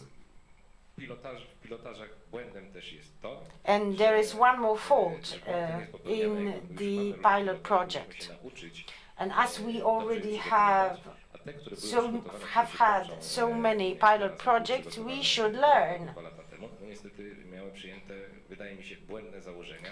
There are some faulty assumptions and faulty methods used to analyze what went well and what went wrong. Na bazie których założeń Yes, so everything starts with the planning and the assumptions. Dla mnie pilotaż to jest takie The pilot project, it's the systemic HTA. What kind of intervention, what outcomes, what costs, what efficiency, and what management and infrastructure are needed. nie tylko z poziomu NFZ-u, który po prostu For that, we need ale z punktu widzenia indicators AOTMIT właśnie tak ocenia. or Co się udało other indicators. That's the type of assessment that is being done within the HTA. wykonać pilotaż. For now, we only analyze whether the pilot project worked or no. Think about the learning curve. We had first pilot projects in 2017. Yes, we always make mistakes. Obawiam się, że z wyrobami The question is about też Ewa dlatego podnosi. using the lessons To learned. jest taka masa krytyczna, że i po stronie producentów, i po nas, po stronie HTO-wców, ja bym chętnie się I think we need a critical mass to use systemic data and use those systemic data for some other evaluations. We have a nice from Spain in the room, and she will talk about the use of data in the next session. musimy siąść w jakimś We need to have a multidisciplinary reflection on the data made available to us, and I want the HTA agency to be more proactive, to be less bureaucratic. I think it has already started, but we need a sort of a framework for that. Thank you. I know that you didn't have a chance to ask questions. Mam nadzieję, że w kuluarach I do hope that we are going to zapraszam na lunch. exchange during the lunch break, and you are invited, and you can talk to our guests. Do you still have power and energy? I've got a train in 15 minutes. Well, I do hope that we will have a chance to talk. Thank you very much for this fruitful conversation, and let's feel invited for the last session. We are going to talk about indicators and AI and the solutions adopted in Spain or in research and RWE, how to use real-world evidence collected in the healthcare systems. Thank you.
Hello, I hope you can hear me well. I would like to welcome everyone at our last session of this symposium. It's session number 6.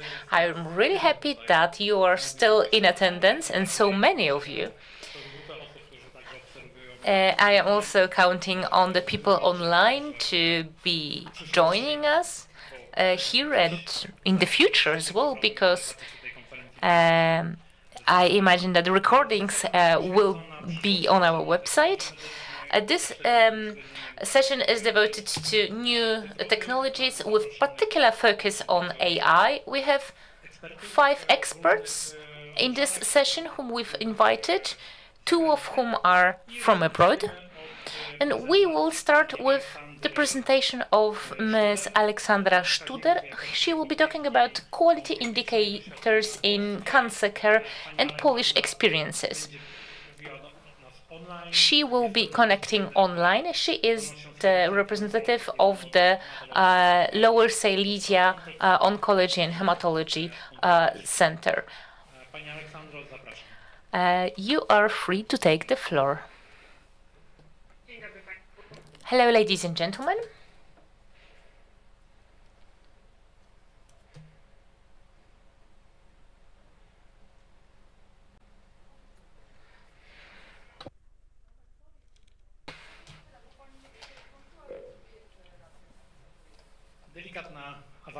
We have some small technical issues.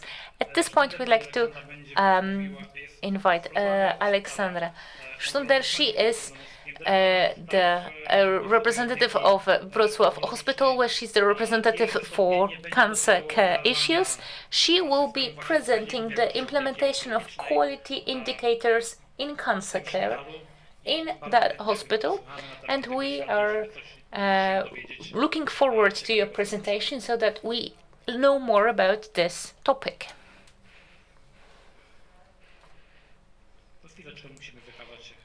It seems we have to test our patience because we are still working on a good connection. Together with us, we also have 2 foreign guests, Iñaki Gutierrez Ibarluzea. This is the huge star of global HTA. He used to be the chief of HTAI, so the largest international organization dealing with HTA. It will be interesting to listen to his presentation. Currently, he sits on the council dealing with joint clinical assessment. So the topic we've mentioned in detail yesterday, this is something which will be quite important for a lot of us dealing with HTA regarding both drug and first drug technologies in cancer care, then in orphan drugs, and after that all health technologies. So he might also talk to us about that. Now the question, do we have a good connection? It seems we do, so the floor is yours.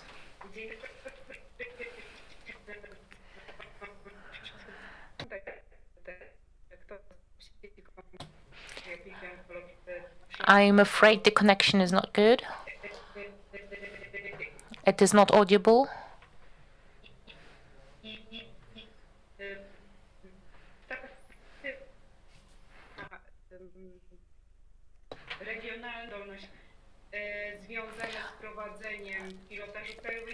We'll be talking about the introduction of the pilot project of the National Cancer Network, but also I will talk about various international projects which we had the pleasure of participating in. As you can see, these are the quality fostering initiatives which we participated in, starting in 2015. That's the DILO card since 2015. Between 2019 and 2023, the pilot project for the National Cancer Network, the IPEC project between 2019 and 2021, which which resulted in a successful certification. The ACIBCN project, so the European Commission Initiative on Breast Cancer, was finalized in 2022. Our final audit was successful as well, and the CRANE project, which was also a success, and we were also certified with this regard in the area of treating lung cancer. Let me tell you that all those European projects, both IPAC and CRANE, are projects which are based on European certification of cancer centers, which has been operating for several decades in the area of Western European countries. What is of particular importance to us oncologists and organizers of healthcare is that our actions are associated with the highest possible quality. We hope that this DELO card for cancer patients, we have a qualitative pathway of care, and whether it's the case can be measured only with good indicators. I will not be presenting the main aspects of the assumptions of the IPAC projects and other projects, but what I want to tell you that those programs, the IPAC, for example, it was convergent with the national pilot program. That was all based on qualitative indicators. They were supposed to tell us whether we are meeting the European standards. We tried to test the possibilities of collecting qualitative indices for several different centers in the region. The number of participating service providers varied between specific regions. A few words about the pilot project of the National Cancer Network. I joined this pilot project after it has already been initiated, but the assumptions behind this pilot program was similar to the European initiatives. So this policy for monitoring quality, this is actually a list of general indicators and more in-depth indicators. Obviously, I cannot quote all of them, but I can refer to a few of them, selected ones.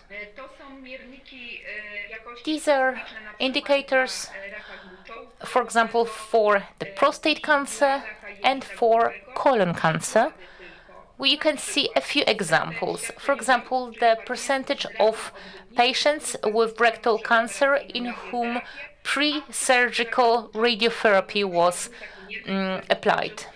And in the case of prostate cancer, for example, the percentage of positive histopathological results in marginal testing post-surgery. This type of specific indicators were applied to all healthcare facilities, and we wanted it to apply to all patients. As mentioned at the beginning of the pilot program, we had this warehouse of data, so a system, an online system which would collect data from different sources, from the ICT systems of hospitals and other institutions. We also had the system which allowed for an exchange of data between facilities. To the right-hand side, you can see 35 different charts. These were indicator charts. Each indicator had a specific chart which was filled out and signed by the person who developed it. A lot of those indicators were not innovative. They were simply taken from international certification programs.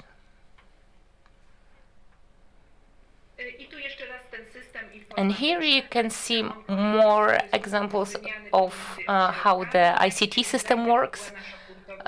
Medstream was our data warehouse. We could create charts and tables. Each hospital, each service provider could enter the system and review those indicators. This is how this looked in practice. This is the visualization. You can browse by diagnosis, by ICD codes. You can also browse by, for example, specific hospitals. Because I also participated in a few lectures which discussed the National Cancer Network, we wanted to promote our approach, the approach of my facility, to whether we can somehow verify those qualitative indices. Some of them had to be rejected because it was impossible to collect the data. It was simply not feasible. When trying to evaluate the project as a whole, we asked ourselves a few questions. Is it possible to compare different healthcare facilities between one another? Is benchmarking possible? It seems easy, but actually it's not. Is it possible to monitor the patient pathway? Is it possible to compare this with international standards? And is it possible to provide equal opportunities for patients? So ensure equal access to high quality care. This is a question we heard most often. We were asked whether the pilot project helped the situation, whether it improved it. Benchmarking, is it possible? On the example of lung cancer. It is possible, but we have to keep in mind that we before were not collecting the data on advancement stages of the disease of the patients. I will show you what ideas we had and our proposals that were accepted by relevant institutions. I'm afraid there are some technical issues. Who treat patients without an advanced stage of the disease. Then we have failure of treatment, and we also treat differently initial diagnosis. What you can see on this slide is our idea, which was approved by experts. So we just don't need just standardized indices, but we also need to use prefixes. The relevant prefixes which indicate the advanced stage of the patients, because specific patients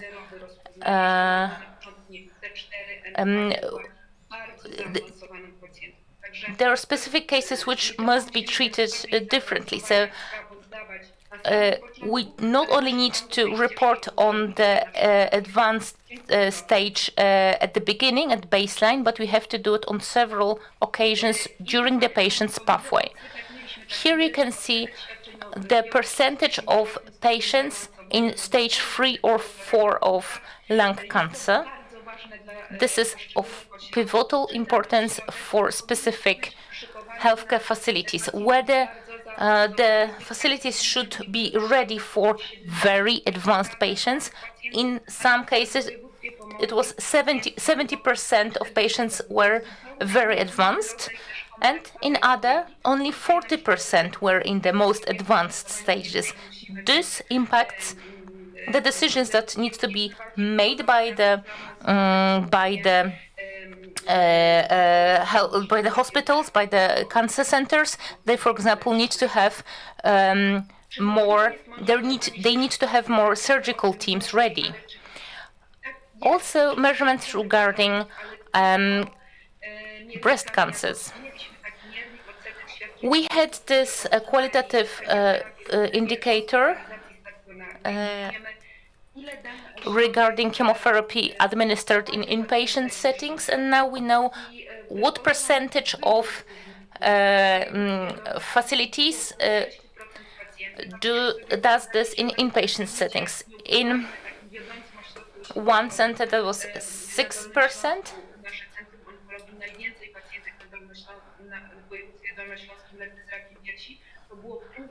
and in other facilities it was, for example, only 0.5%, which means that it is possible to refrain from hospitalizing a patient, and this shows that outpatient care is possible. Now we have an indicator of where molecular and genetic testing was performed. A lot is being said about access to cutting-edge technologies in treatment, but I wanted to show you the discrepancies and wanted to show you that we could make a comparison between specific voivodeships. In general, all voivodeships performed quite well with regard to this indicator, so access to relevant diagnostic and treatment modern technologies. Another indicator, the percentage of patients with a tumor of up to 3 centimeters who were subjected to breast-saving surgeries instead of a mastectomy. We are experiencing connection difficulties as well. The speaker is not audible. And then it is possible to meet such an international standard. Is it possible to make comparisons with international standards? It is possible, but it is not easy. I wanted to show it to you on the example of colon cancer. This is a good indicator. For example, mortality within 30 days following surgery.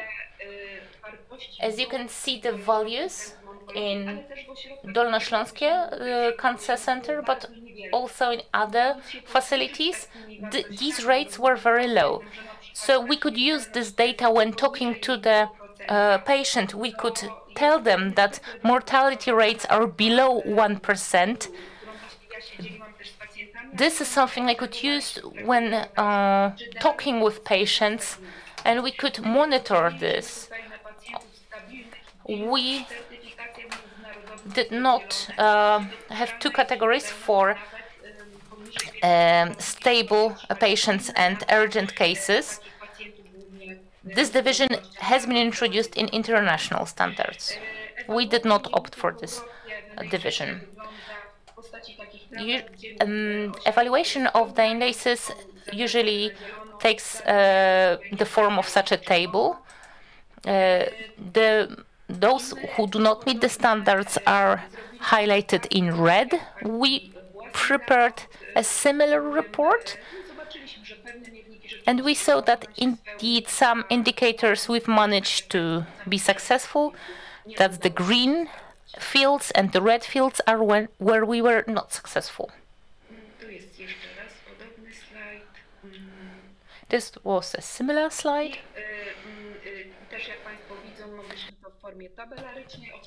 As you could see, the data was available in the form of tables, but it is also available in the form of graphs. Is it possible to measure, to make equal access to treatment on the example of ovarian cancer? As we collect this data, we can see that the target values are in the end achieved, but before we learn how to collect this data, it takes some time. We have to keep in mind that there is this learning curve. We need some time to get a grasp of it. Is the situation better? It's always the case that some indicators perform better and some of them deteriorate depending on which center we are talking about. So here we're talking about access to top-notch technologies, to non-invasive therapies. Here, the access has significantly improved. Now, a few words about the IPAC project I mentioned. This was also related to qualitative indicators. It regarded the cancer care center, including lung cancer and pancreatic cancer. What the auditors from the EU taught us is that we have to differentiate between newly diagnosed cases and relapses. So the idea of primary cases, something which is a new diagnosis, we have to keep them apart and treat them differently to relapses of known cancer patients. We are experiencing technical issues.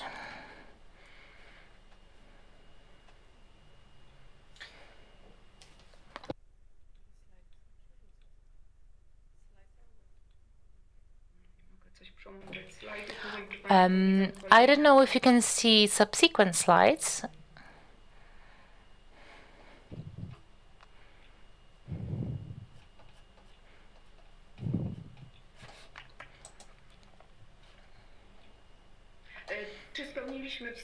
Did we manage to meet the indicators to receive international certification? As you can see, in 2020, when we getting the certification, that we were meeting 50%, and over 80% was met once we did get the accreditation. So there was significant improvement.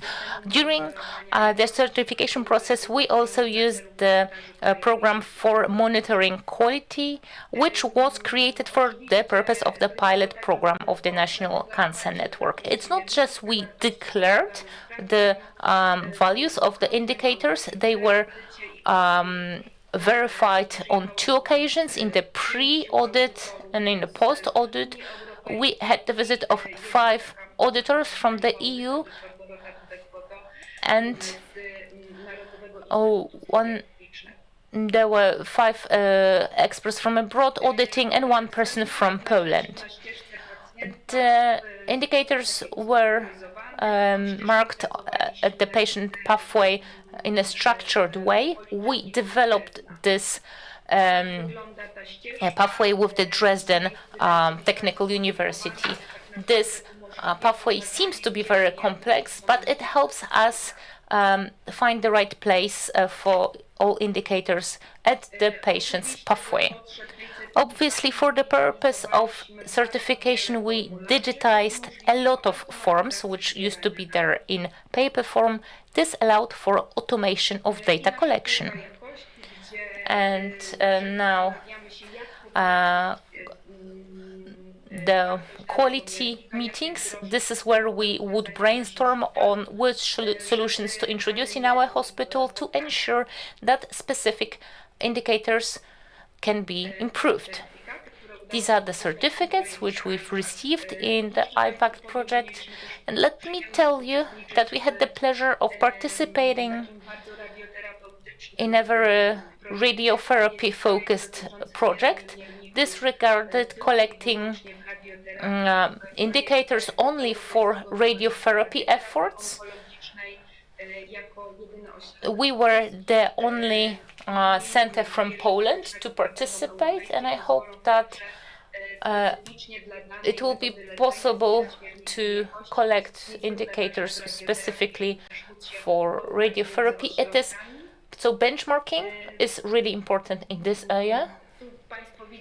Here you can see I had the pleasure of taking part in a contest where our center was awarded for our engagement in the pilot project, and where we also presented our qualitative indicators, also before the German Cancer Society, where we exchanged our experiences on qualitative measures. Thank you so much for bearing with me.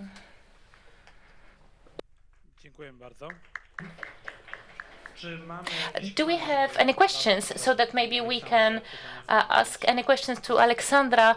Let's use the fact that she's still connected and we can ask questions if any have arisen. Magda Włodysiuk, I have a question.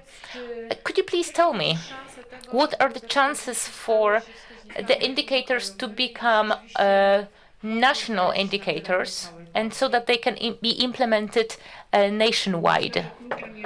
I think the key is that we do it without too much haste. We should choose specific sections. We could start with choosing the most general indicators. Obviously, we would like to know everything at once. We'd like to know specific information, to have specific information as well, but we shouldn't be too hasty. Let's start with, for example, checking whether we have the right foundations. If we start with the more simple indicators, I think that after a few years we will have the necessary data, but we shouldn't expect results in 1 or 2 years, because that wasn't the case of Western European countries. It took them 5 years so that the right results were yielded, so that the benchmarking data was available. It takes time. I have one more question. Is there more detailed data regarding medicine, personalized medicine, for example, regarding specific mutations that are sometimes present in lung cancer patients or breast cancer patients? Can we focus on such subgroups of patients so that in such subgroups of patients we can compare indicators? This is one of the elements of the histopathological studies. So yes, we can extract more detailed data. I think that whether genetic testing was performed and molecular testing was performed is something we should definitely be collecting. Thank you for connecting, for the successful presentation. And now we would like to move on to the next presentation. It will be again with a speaker who will connect online. Iñaki Gutierrez will be connecting online from the Basque country, so the south of Spain. He is a widely recognized member of the HTA and EBM community. He used to be the head of HTA-I. Currently, he is the head of innovations for the Basque country government. So he will share his experiences and his thoughts on the impact of machine learning on HTA and EBM, so the trends which we are currently very invested in and which we know will transform the future of what we do and how we handle our data, how we handle access to data, and everything that's connected to this. Iñaki, the floor is yours.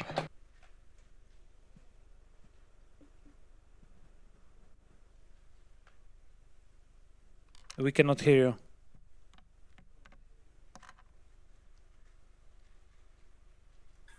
Let's try now. Yes, we can hear you right now. Okay, I will share my screen. Yeah. So thank you very much for inviting me, and it is not well. I would have loved to be with you on site, but the circumstances, especially in the last month in which I've changed my job, and also I'm much more attained to be in the Basque region. So and it has been impossible to be there in Krakow. But it was a pleasure always that I've been in Krakow there. So what I'm going to talk today is about the use of machine learning and how it impacts on health technology assessment, and also how it can impact on also on the use of real-world evidence and the use of real-world data for decision making. So first of all, I wanted to, I don't know if I can move by myself yeah.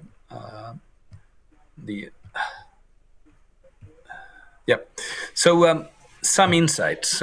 Those are from Harvey Finnegar. Harvey Finnegar was the director of the Institute of Medicine in the United States, and I think he was quite knowledgeable about the issues that are and the aspects that were related to healthcare systems, and also they are currently also. They're currently part of the things that we have to face when we are talking about the healthcare systems. Well, Albert Finnegar said, for example, the way we make decisions has not fundamentally changed. What has changed are the capacities, the resources, and the technologies that enter into the process. And among those, in the last years, we are facing things like artificial intelligence, machine learning, deep learning, and other factors that also affect not just the way that we attempt to make decisions, but also the capacity that we have in terms of gathering information and the resources and the technologies that we have in terms of deciding and also making things feasible. The second thing that he said, and I think it is also very relevant, it is related to the healthcare today is also more complex, more demanding, and more challenging for patients, clinicians, and policymakers. And nowadays, one of the things that is important and why most of the healthcare systems are on crisis, it is related to the attempt that we have related to healthcare. And we are nowadays accustomed to receive healthcare, and we are demanding healthcare in a faster way that we were accustomed before. So it is, and that's why we have increased, for example, the waiting list and many other things, and there are many concerns by patients in terms of reaching to the healthcare system. The third thing that he was saying, so it was related to the idea of technology, and he was saying the idea of technology is very simple. It is the idea of knowledge applied to a purpose. But in healthcare, we draw on a lot of knowledge, and we have many, many different purposes. And the question for us always in healthcare is, are we using that knowledge in a way that truly advances health? And this is a question that also we need to debate today with the new technologies and how they are impacting our healthcare systems right now. I don't think I can move, or perhaps so, I don't know. Yeah. So I will start with some principles. First of all, it is one principle that was set by the 70s by one of the most preeminent statistician, and also he was one of the people that work hard in quality, and he has been known as being part of the success of Japan in the 80s and 90s. And what he said, and it was Edwards Deming, what he said was, without data, you are just another person with an opinion.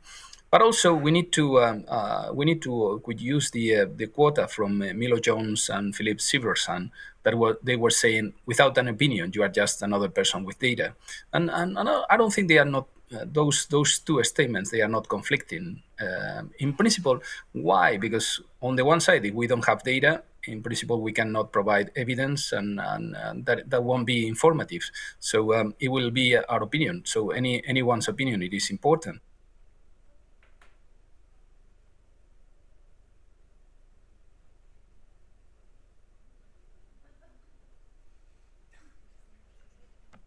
What we have is just data. So it is important not just to have data, but also to make the correct questions and also try to gather and interpret the correct answers.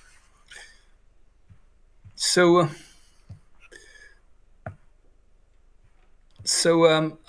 facts and data. So it is true that right now we have more and more facts and more data.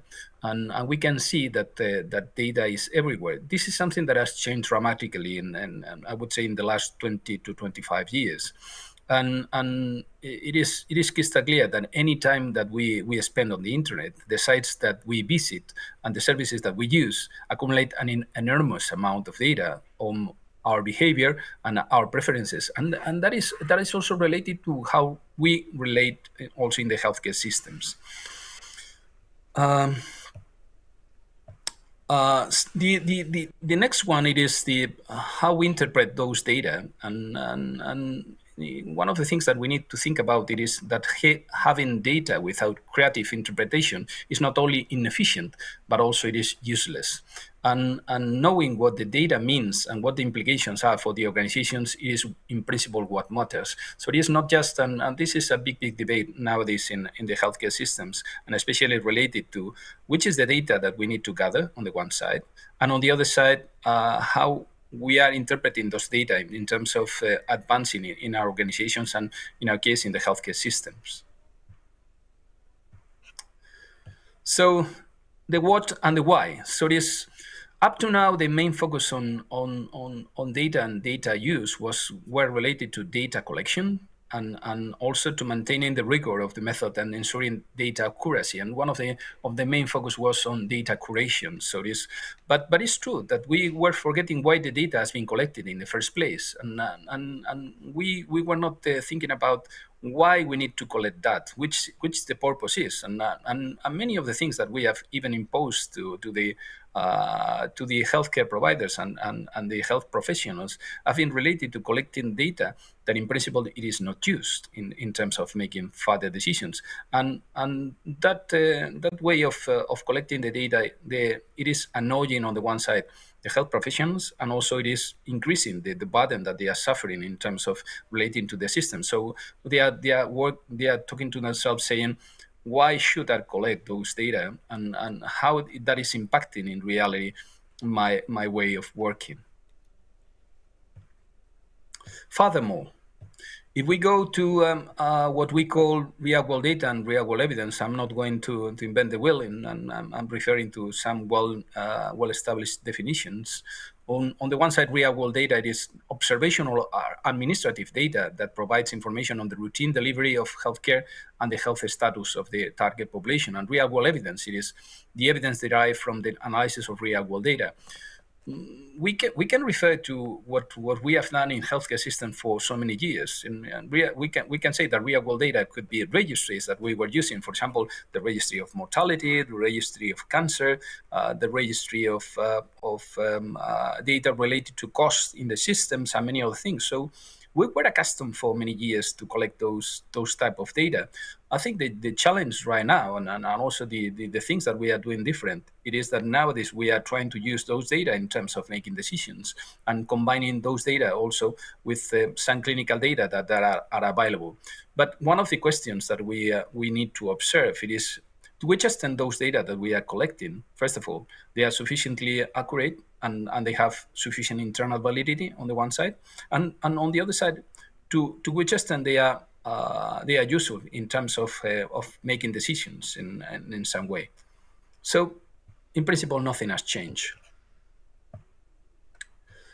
So, what can the big debate right now? It is real world data, big data, but one of the things it is important. It is what kind of data do decision makers need to make decisions, and I think it is the most important thing. And we are not starting from the very beginning. So the first thing, as I'm used to say, first things first. So the first things are the questions. The second should be data required to answer those questions, and then there is another need and a third step in terms of which is the interpretation of the results that we are obtaining with the data required in terms of making those decisions. So it is which is at the end of the day, which is the value of those results that we are obtaining. So it is how to generate this fit for purpose evidence in general.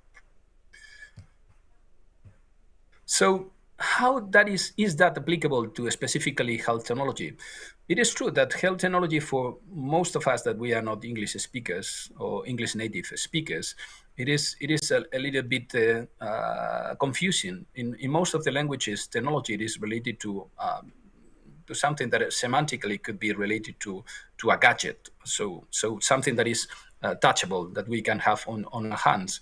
But if we go to the definition of technology by English native speakers, and I'm using the definition from John Kenneth Galbraith, and health technology is the systematic application of scientific and other knowledge to solve practical problems. So it is it is how to get answers in terms of producing better results on the questions that we have as systems, and that is also applicable to the healthcare system. And when we are talking about technologies applied to health, we are talking about equipment, medical devices, medicines, and medical and surgical procedures used in diagnosis, in prevention, in treatment and rehabilitation, together with the administrative systems required to implement them. So it is quite broad. So those are the answers that we are using in terms of answering the questions that we have in healthcare systems.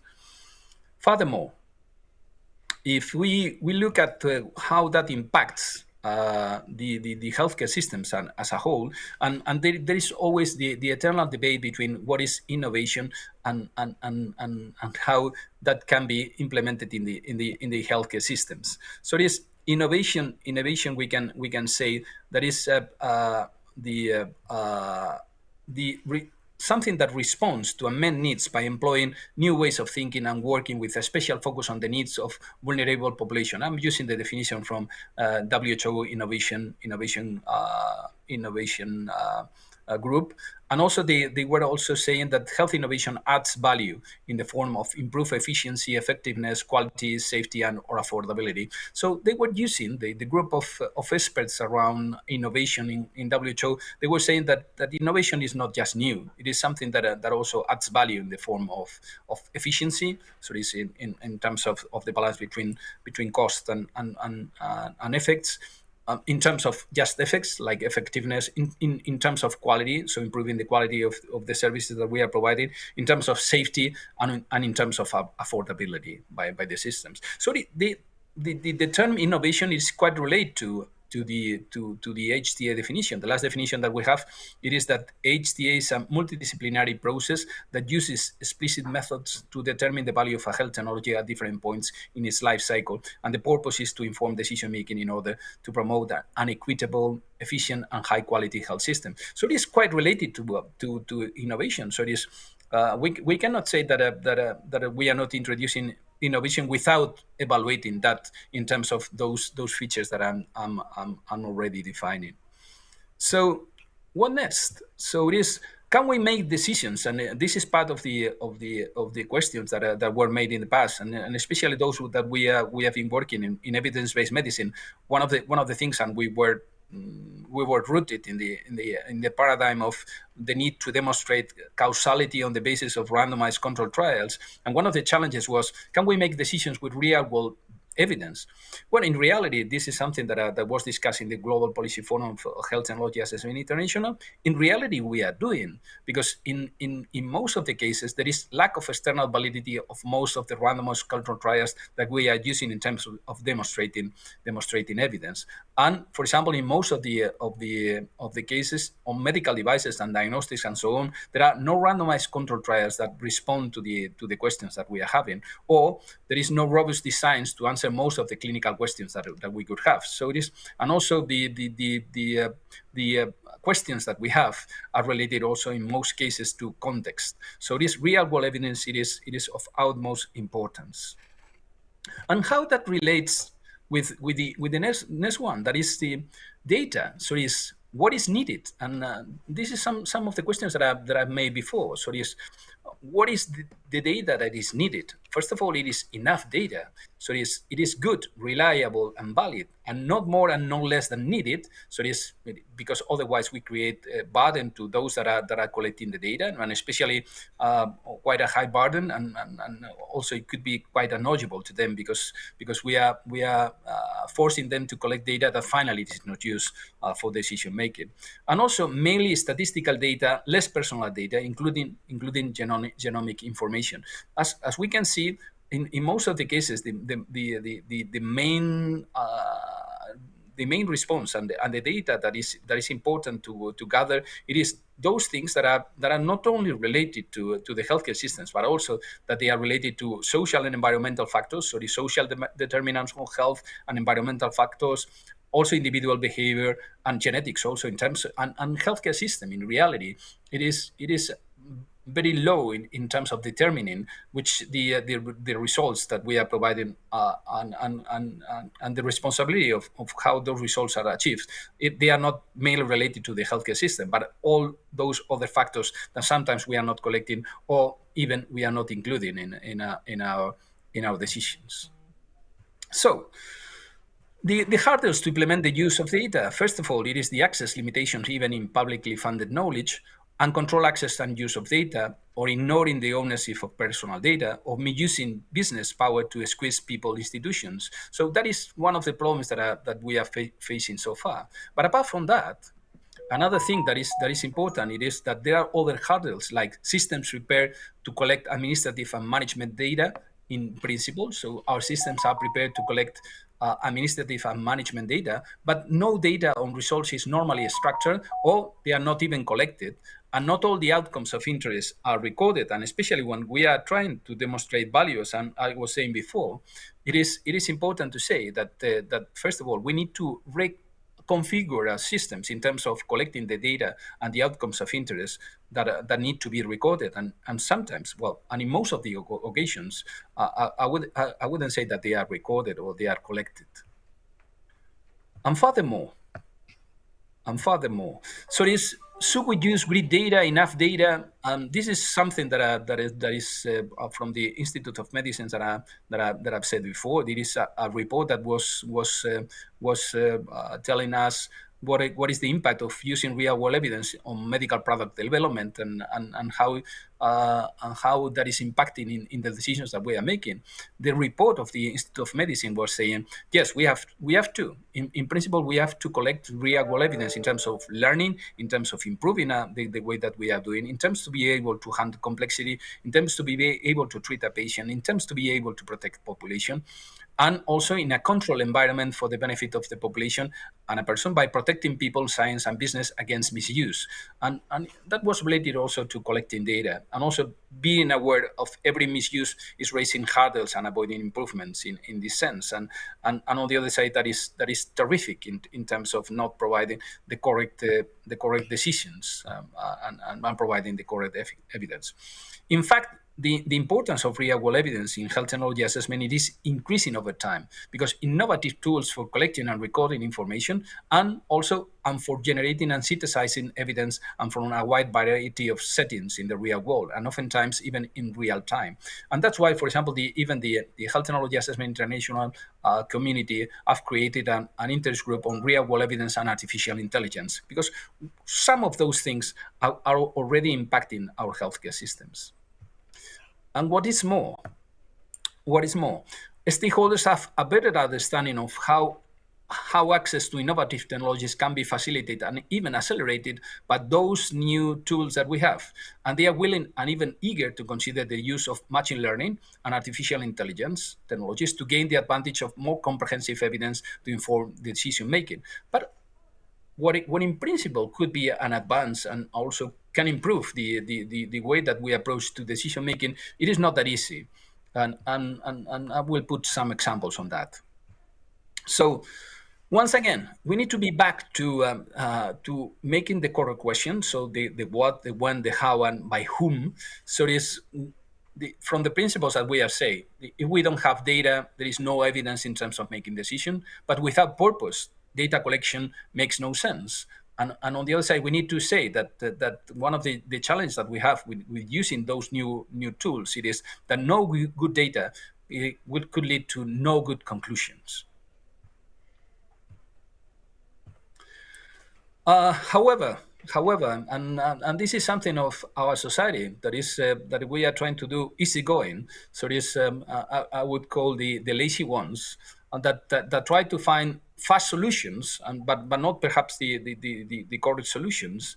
So the question would be: do we provide evidence when data are not available? And one of the things that we're learning, the ones that we are using artificial intelligence and machine learning, it is that especially the generative artificial intelligence, what is producing it is that they are accustomed to give an answer, even in those cases in which evidence or data are not available. And that creates something that has been called hallucination. So it is not all the things that are obtained from generative artificial intelligence are related to data. And one of the problems it is that we don't know how those responses are produced. Perhaps some technology developers they know, but those that we are the users, we don't know how those responses are obtained and which are the mechanisms behind, and that could be a big problem. Use cases in which we can do automative activities, and in which, for example, artificial intelligence and machine learning could be used. For example, in the case of HTA, it can be used in filtration of studies, and there are clear examples on how to do in a faster way when we are doing, for example, a systematic review, and we need to we have thousands or tons, as I'm used to say, tons of articles, and we need to filtrate because we need to gather in all those that are in principle providing us the information that we need in terms of making decisions. Or it has been used also in the identification of other studies that have not primarily been identified by the first search. Or also we have seen that is tremendously valid, for example, in the case of data extraction or evidence synthesis. But once again, once we have decided which is the information that we are going to include. So it is crystal clear that automated activities makes our life easier.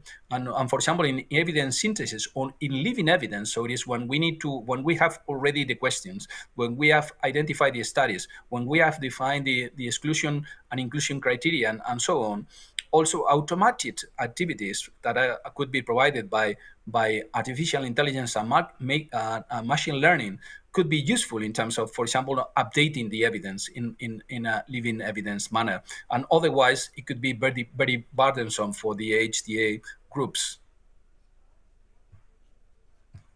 But we don't need to bear in mind that that there are moments in which the artificial intelligence and other automated, at least up to now, makes no sense. For example, in scoping, so I don't think that when we are doing a scoping and when we are going to try to reach to make the right questions, in which we need to involve clinicians, we need to involve managers, we need to involve patients. I don't think it is something that can be automated, or also in defining inclusion and exclusion criteria that needs to be also discussed. Perhaps automated activities could help us in terms of making suggestions, but not in the definition of which are the inclusion and exclusion criteria.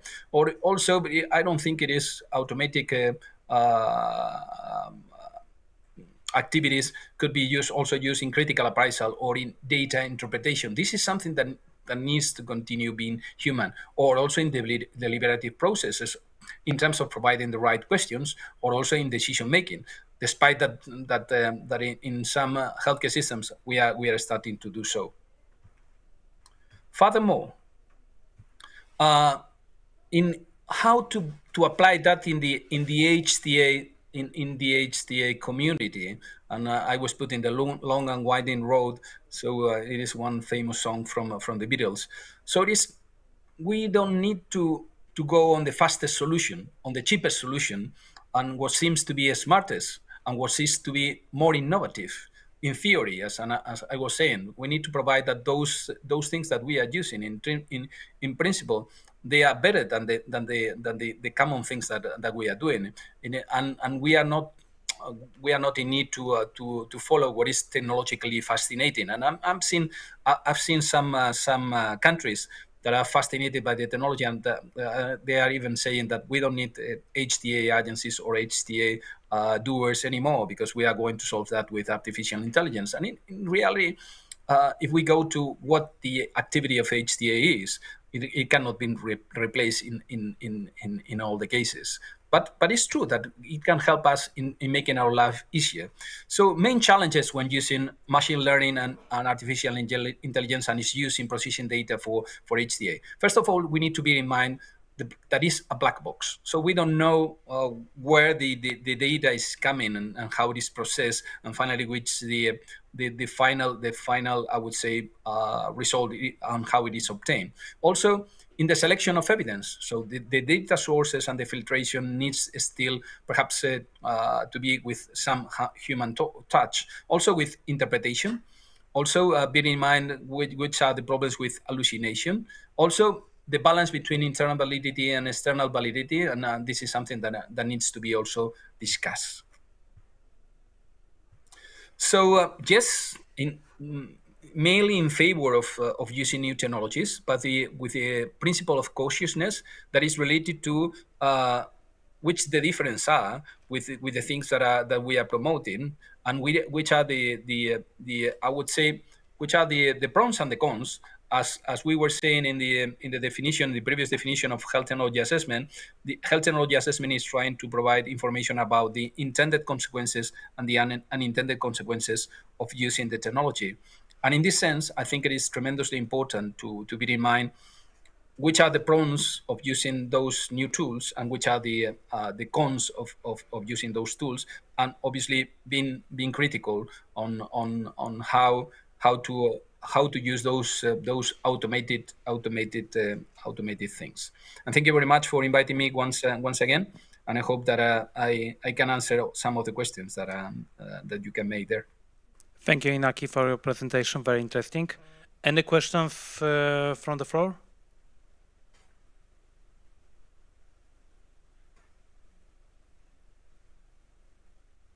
Hello. I have one question regarding your presentation. What do you think is the biggest limitation today? Is it like computation power, the limitation of algorithms, not enough data, not enough quality of data to come up with new innovations? I think it is a combination. So it is not only that first of all, the difference between the healthcare system and in comparison to other systems, it is that, for example, in aeronautics or in automation, there are sensors everywhere, and the quality of the data that those sensors are providing, it is high quality. In the case of healthcare systems, the sources are very diverse. The quality of the data is also diverse. And combining all those data in terms of gathering on the one side and also combining them, it is a challenge. The second thing it is that in comparison to classical statistics, the problem it is that we don't know how perhaps Anais knows much more than I, but it's true that it is still considered a black box. So it is. In the case of pure statistics and combination of variables, it is true that we know where the mistake has been done. In the case of using machine learning and artificial intelligence, it is much more complicated. It is true that that is doable, and also we have the problem of interpreting. I think still we need the human touch in interpreting the information. And also in providing the right questions to be answered. And I think we need to do an extra effort on having people that can accumulate and can define the right questions that we need to do, and they are important. And I don't think we are doing well right now, because in most occasions the questions that we are doing in principle in healthcare systems are related to processes and structure. So it is the debate right now in Europe, it is related to the lack of professionals, the waiting list, and many other things, and not focusing on the most important things that should be for clinicians, for managers, and for patients, and obviously for policymakers. That is related to results. And we are not collecting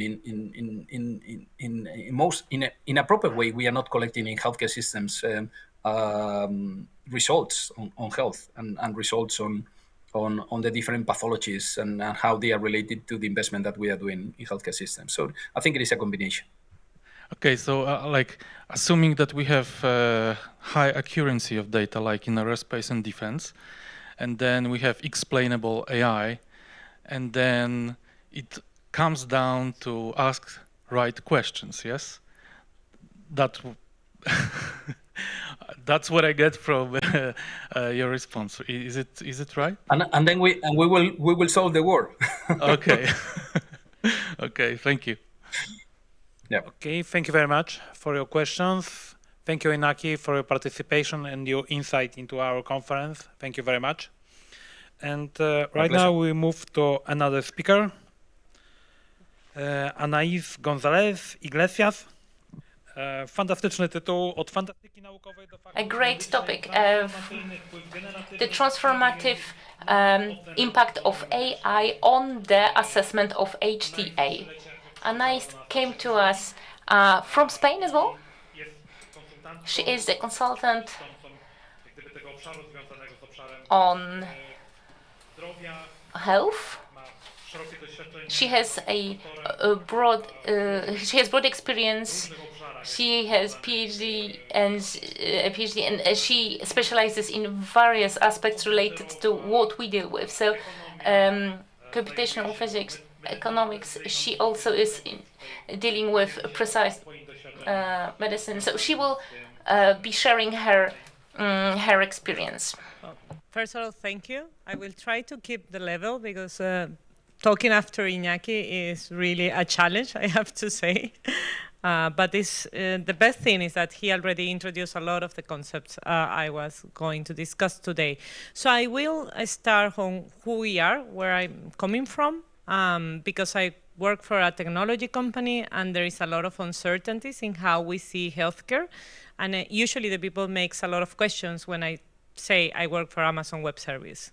So I will start putting that out of the discussion. Second, really understanding obviously in a high level, but what is generative AI? What are the difference, as Iñaki was saying, with the different models that we have been using? Some use cases for healthcare and also for HTA analysis. I will not go in deep in any of the use cases, but I'm more than happy to explain and give you the references offline. It's just that I only have 20 minutes. And the third one, what do you need to take into consideration before going in what I call the generative AI journey? If you have an idea how that, what are the considerations that you need to take from the beginning, what are the challenges, and what will be the problems that you will face? And finally, a little bit Q&A. So from the perspective of who we are, well, I work for Amazon Web Service. That is a technology company that is well known for innovation. Everyone knows what is Amazon.com, and usually the first question I receive is, you work for genomics and precision medicine, you are selling genetic testing in Amazon. No, thank God, that's not my job. Indeed, I work with data analysis after the samples are analyzed. So obviously, we are in healthcare, and we are present in healthcare for a certain reasons. The first one is for the importance of the security of the data. I'm an EU citizen, so I can share with you the worries of who is accessing my data, what these people is doing with my data, and I probably share with you the question of the number of people that is sharing their data, basically to have access to silly applications. Because I try to always give the message that if you are using something and it's free, probably you are paying with your data, in personal or use patterns or whatever. Second is to make this data available and actionable. Third one, to accelerate innovation. And finally, to make this transition to personalized medicine, because if you work especially in oncology or rare diseases, you know how important is sharing data and having, let's say, enough data to make the analysis really, let's say, with enough evidence, sorry. So, and just to clarify, we are not only engineers. Indeed, I'm not an engineer. My background is science. I'm coming from science. We have people that has been in your shoes, that has been in hospitals. Indeed, I spent around 10 years working in hospitals and healthcare providers. That means that we know how to translate between the IT and the healthcare. And this is important, especially for what Iñaki was saying before. Technology is there. There are so many things that you can do, but it's important that you select the best tool. And sometimes the most fashion one is not the best tool. I receive questions every day in how I can use generative AI for genomics or for precision medicine. And sometimes it's that, yeah, you can use it, but it doesn't make any sense for what you need to right now. Maybe that's not the best problem that you need to solve. We should be solving these early problems or data foundations or other stuff. But when something is so new like this, everyone wants to do something. And that's part of the risk that we have. As many companies, we have a mission in the healthcare team of AWS. In our case, is basically enable access and deliverable of personal-centered healthcare. Why? Because every single step you do in your life in the healthcare space produce data and information. I maybe have a small disagree with Iñaki about collecting data. I think the collection of data that you have in the healthcare space, let's say it that way, is always interesting, and it will bring impressive improvement in the future. The reality is we first don't have the capabilities right now to do it. Second, we don't have the capabilities to analyze it. And third, and most important, we don't understand what questions we need to solve. So probably this is not the moment to start collecting all this data, but this data is there and is giving us the patterns of the patients. And this is especially interesting for me when you go for discussion in real world data and the people start saying, because I would like to have access to the patient information on the smartwatch and all the different sensors. And it's like, yeah, we can create a platform that solves that. The question is, how do you will integrate this information in the medical healthcare record? How are you going to analyze all the sleep patterns? Or do you need specific indicators? So is that part that, yes, we can do it, but we should stop and think, is this the best way? Or we need to find a different indicator? And again, for us, the important thing is acceleration, the healthcare transformation, helping in the innovation, because technology usually is more or less linked with innovation. I'm not saying it's the only one, especially coming from science. Helping on the access, helping to improve the access of the healthcare, and obviously helping in the national and regional strategies. So, well, Iñaki was saying about a little bit introduction on the machine learning. Well, the graphics doesn't seem very good, but basically, the number of users we have right now across the world is just impressive. And indeed, this is like the other side of the Iñaki's presentation, because I think his graphic was from generative AI to artificial intelligence, and I basically did the opposite. And inside, artificial intelligence has been around for quite a long time, at least from the science and let's say, IT perspective. And people sometimes forget it, that this is only different models, and each of these models will have different capabilities and application use cases. Now we are in the last model, let's say, that generative AI, that we need to remember that one of the key aspects is the contextual searching of the information. That's where we can really use generative AI with certain, obviously, it still have hallucinations, but when we want to summarize documents, when we want to identify patterns in different texts, when we want to collect data from different articles, for example. I know it's not sexy, but to be honest, generative AI not necessarily sexy. I mean, the most interesting use cases are very boring, but it solves a lot of problems. We have a use case in a hospital to update automatically the quality process documents, the ICO, the ISO documents. That is a nightmare. I remember being in a hospital. I hate to do that. And now there is a way that you can do it automatically. Always you will have someone that needs to review it at the end. But you spend less time doing something that is really boring. It's a super fashion application of generative AI. Well, I mean, it solves problems. So for me, it's interesting, even if it's not like super sexy. And what I would like for you to take from this session is that it's interesting, yes. It has very specific use cases where we are getting amazing results, yes. but it's not the only technology you can use. And that we need to concentrate in what is the data that we are putting in these models.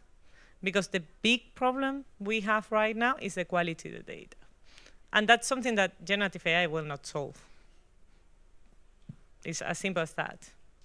And we forget sometimes that garbage in, garbage out is a very sad, but it is the truth. So as I was saying, there is certain use cases that are very common when we talk about generative AI. So we talk about productivity. I don't know, how many of you use ChatGPT or Claude in your daily life? You can raise your hand. Only? Well, the rest of you, you are missing something here. I'm sorry. You should start testing. Why? Because there are certain things that really you are spending a lot of time doing that it doesn't make any sense. That you can create a first draft for certain documents that are not confidential and don't have personal information, especially if you are using an OpenAI free account. Okay, if you are using the company one, there is no problem. But so the second one is chatbots and virtual assistants. And here I have a small use case. One of the customers we have in Spain has a big trouble for rescheduling appointments for elderlies. Usually what you have in the community where I live is you receive an SMS or you receive a WhatsApp. But it seems like the patients that were creating the burden, that is the older people, don't feel comfortable with WhatsApp or SMS, and it was not working. So they basically create a chatbot that calls you with a very human voice in Spanish that is very weird, and make the whole process of a reminder in the method that the oldest needed. Again, is super amazing? No, but it works. And the results are good. And it's improving the number of, it's reducing the no-shows in this particular case. Third one, summarizing text. And for those who are doing research, when you need to at least have an idea of the tendencies in several articles, that's a very good starting point. Thinking in patients, we are seeing a lot on how to create materials for patients coming from scientific background, but it's easy to digest. And there are certain use cases that we can talk there. Code generation, and I have an example that I want to offer. It's an offering for all of you. Image generation, I'm completely against this use case for personal reasons because I think it's probably one of the worst, but it works. And especially when we talk generating specific images that can resonate with certain populations could be interesting, and classification of image. So if we translate these to healthcare, what we see is that we have some solutions that can go under the clinical workflows, basically ambient listening. For example, we have done a couple of pilots on having something that listen the conversation between the clinician and the patient, transcribe in different language, Spanish, Catalan, Basque, English, and another that I don't remember, sorry. Translate and is able to create a summary that the clinician can complete with the main data, summarizing information from the medical healthcare record if it's needed, suggesting even if you have the clinical guidelines, for example, based in certain indications can give you the different treatment or next step for this patient. And in this particular case, we did it for primary care. I'm not sure what is the situation in Poland. Where I live in Barcelona, one of the most, let's say, terrible part of the healthcare system is primary care, because the physicians has between 5 and 10 minutes to attend you, and they spend the majority of this time typing information. And they have to, they are the ones that give you the next step with the specialist. If you don't go to primary care, it's very difficult to find this second one. So what we start doing with a group of primary care is basically we ingest all the clinical guidelines that we have in Catalonia. So the clinician, based in a very few indicators of the patient, receive a summary of the recommendation for from each clinical guideline on the next steps or on the treatment. Was not supposed to to eliminate is the clinician decision at the end. But it was easy to keep it updated with the clinical guidelines. And especially for patients that you don't see so much in the daily life, the professionals mentioned that it was really helpful, and they spend less time typing and looking and more time talking with the patient. So the time was the same. It was not a time reduction, it was the quality. And now we are in the second phase of the pilot because we want to understand if the patient has the same feeling that the clinician. We have heard their vision, now we need the patient. So patient engagement is the third one. One of the things that we usually hear is how I can create materials for patients. I have one customer which I'm working with is creating like a Google search, but with validated information from the clinical side. So because they have accepted that patients will go to Google to search for their symptoms and they want to give accurate solutions. Education and research, and this morning we were talking about obesity campaigns, and we are seeing use cases, and we have some pilots on that line, creating a specific content or adjusting content for the different profile of the people who, the audience, sorry, that's the right. And obviously IT that I will not enter, probably because I will bore you to death. But if we go for the next step, that is, well, this is amazing for healthcare, but I work in HTA, I work in market access, how I can use it. So these are some of the examples that if you see a lot of them is reducing boring tasks that you are doing every day. Is something that if you, again, if you are not doing it yet, try it. I mean, be careful, read all the instructions, read the terms and conditions, or ask ChatGPT or Claude to make you a summary, because you need to understand what kind of data you can include, especially if you are using a free application. But try it. I mean, you will be surprised of how many simple things you can apply in your daily life. And for those who are a little bit, let's say, more adventurous, or those who are looking for solutions, applications, or are looking for software or how it works, we have something that is called Party Rock, that is like a simple system to create apps or kind of chatbots and let's say solutions in general with a very low level of coding. Basically, you don't need to know how to program.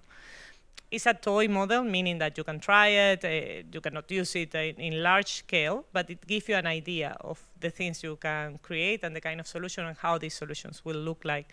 And I was talking with Magda that I would love to do a workshop at some point with you, if you want to, on how to use it and testing the ideas that probably you have right now. So there is a couple of things you need to consider that is important, and I have mentioned several times, if you use free applications, you are paying with your data. Well, that's one of the things. The type of data that you are using really is something that you need to check with your IT, with your governance model in your hospital or healthcare provider or any organization. For those who are using Copilot, for example, it's not the same using Copilot for free that the ones that you have installed in your account. My strong recommendation is use, if your company or your institution is paying for Copilot, always use that one, because the data will not be shared outside, at least as far as I know. It's the competitor, so I don't have all the details, don't quote me. But that kind of things, it is important. When there is a lot of discussions now, especially in the States, as far as I know, on how these models has been trained. I have to be honest, we don't train models. We collaborate with Anthropic, so I don't have a lot of legal background, but there is a big discussion there that I think is important. And I say this especially for those who are working in papers or in journals or in research. So be careful of not sharing vital information on the free models, at least. Okay. In some cases, I think that it's better to pay and have that security. So things that you need to take into consideration. So Iñaki mentioned it indeed, the majority of them, but the first is the technical challenge. You need a certain level of maturity from the technical perspective in your institution. what we were mentioning about the data, how do you collect the data.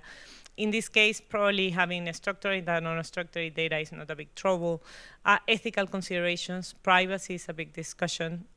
We take that into consideration in our pilots, creating stoppers so the clinician cannot include personal information, even though I'm pretty sure that if we were able to audit every question, we will find that they found a loophole to avoid it.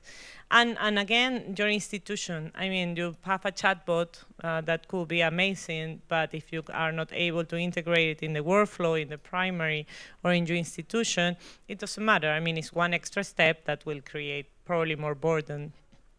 And this is only one example from the IT perspective. There are many. And with this, I'm not saying this is not a good solution. I just want to be very clear and transparent that it's not as easy as it looks like. And this is my work. I mean, I work for an IT company. There are some examples, and we have some resources that we can share regarding how to do it responsible. These are some of the examples that we can discuss. Obviously, we have a lot of examples in the States using also information from the economical perspective to identify patterns in patients, identify areas that could be improved. And just to summarize, the three main use cases is documentation, scribe efficiency, meaning summary, identifying patterns in text, and creating patient-friendly consultation recaps. The fact that you can create this summary really helps. Some of the basics that we mentioned, data probably is the most important one. And considering that I don't have any more time, I will go for the last one. And you have here my details. And I think I was 1 minute over, sorry. Thank you very much, Anai. Any questions to Anai? Mirosław? Hello. I got one question, maybe it's too specific, but there was a use case for ETL, extra transform load. Can you give example for this one? Probably I'm not the best person to go deep. I can give you some details and I can forward you the whole use case because it's not the one I'm more familiar with. To be too technical for this. That's fine. Thank you. I also assume you want the technical details. So yeah. Okay. Magda Wadysiuk, I have question regarding what is your opinion from the, we can say, industry perspective? Of course, different industry than we have in healthcare, but also still it's a new one. It's coming to healthcare. How you see that, how the public side, or maybe not maybe public side, but health service providers, they are prepared for changes regarding the introduction of AI or any kind of machine learning from your experience? I think there is different levels and there is different specialities. For example, radiologists that has been using artificial intelligence for analyzing data for quite a time has a very high level of maturity and they feel more or less comfortable even with the more advanced application on analyzing image. Same in other similar specialities. There are others that are completely against. That's the case of pathologists because their value, their expertise is what makes them different, and they are still in the process of getting familiar with the technology. There is specialties in the middle. Cardiology, oncology are something a little bit in the middle if you see it from the specialty perspective. If we go for the maturity of the organizations, it really depends. In general, what I see is that hospitals need to improve the data governance and the communication between the IT department and the specialties. Because usually IT is the people that they don't want to speak with, and IT doesn't want to speak with the rest of the hospital either. And that is creating a big trouble. We see the beginning of new figures. I was mentioning someone before. I have a lot of hospitals that has biomedical informatic person in the department. Basically, like a translator between IT and the department. We are starting to see hospitals that are identifying or they are starting this digital transformation process, starting with the data foundation, meaning how this will work, what is the data governance model. That is something that we haven't seen in the last couple of years. Say that, there is a lot of work to do. There is a lack of standards in many areas. There is a lot of challenge from the IT perspective. For example, in imaging, you have a simple standard, everything is DICOM. In pathology, they don't have a standard. And in genomics, we are not even trying to have a standard. I mean, we are not even discussing have a standard. So there is a lot of work to do. I'm usually a very positive person, and I can tell that I have been working in healthcare for a little bit more of 15 years, and I have seen an impressive change. So I'm positive about the future, but it will require time and effort, change management. That probably is the hardest part. Okay, thank you very much for your insight. And now on for the next presentation, Joanna Turkiewicz. She works in the National Cancer Institute. So the National Cancer Institute, she will be talking about AI. So not about cancer care, but about AI. Yes, I do work in the Warsaw National Cancer Institute. I am not a doctor, I am an economist. So I will be giving you the perspective of a user, so and not a theorist. So my presentation will be less technical. AI in the development of science.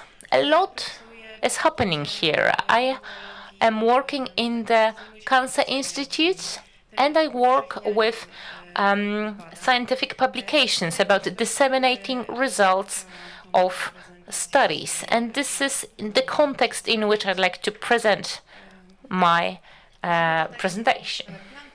When it comes to the plan for my presentation, I developed this pathway of how I see the process of publishing articles. As you can see, it doesn't end in actually publishing the article, the paper. It ends with promoting the results, because we don't want just to publish, we want people to know that we published and what we published. And AI can also be helpful here, but I will talk about this in a moment. I will also have a look at ethical aspects related to quality, questions of employment, so the changing role of the scientist, and a few words about the future. I would like to thank all the speakers before me. My plan was to define AI, but this has already been covered. So I'm sure you can find the definition in the dictionary, but you can also simply ask AI how it would define itself. This is something which you will probably be able to remember. The fact that AI is supposed to simulate something that human intelligence is able to do. One of the more important things that differs us from AI, that characterizes AI, is that there is the ability to learn. I'm really happy that NIS encouraged you to use AI and chat.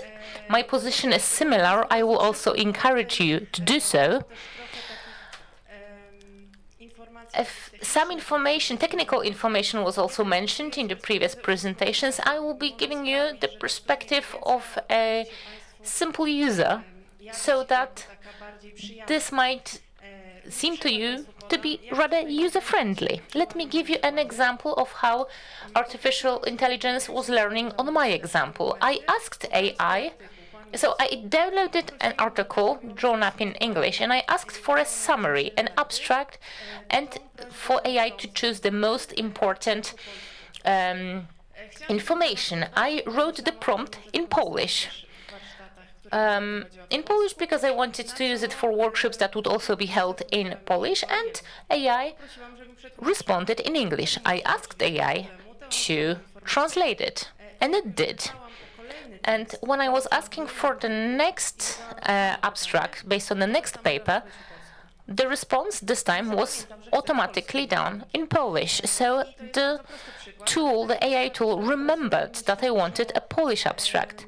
This is a simple example that indicates that AI, if you learn how to use it and it learns how to cooperate with you, this will be something that will respond to your individual needs. I hope that you managed to see at least one video promoting this conference, which used avatars. We wrote that AI was used to promote it because all texts that were generated and that were said by the avatar were generated with AI. Obviously, we did teach AI what we wanted, what we need, and we controlled it, the results, but yet it was AI generated. And subsequent posts, subsequent materials were created much quicker because AI would learn. When it comes to the impact of AI on the entire process of scientific research process, I will present it step by step.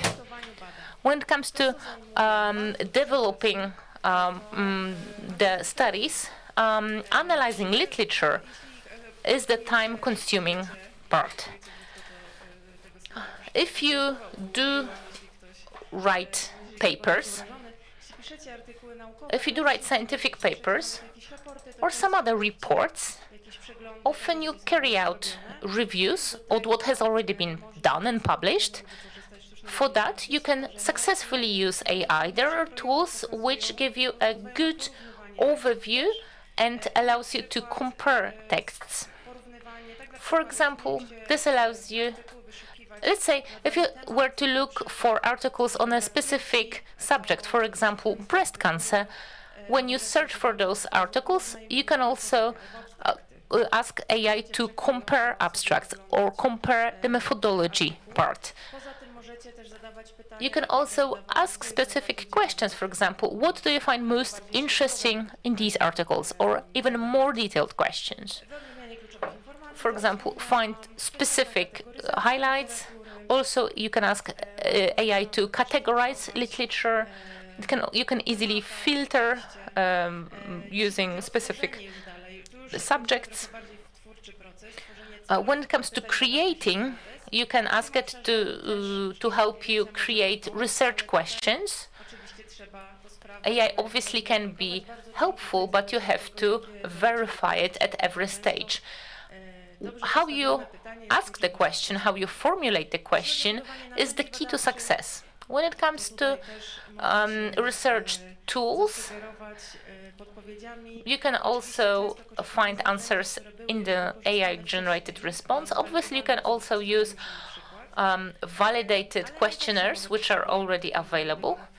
But sometimes you don't need a validated survey, and therefore AI can help generate suggestions for questionnaire questions.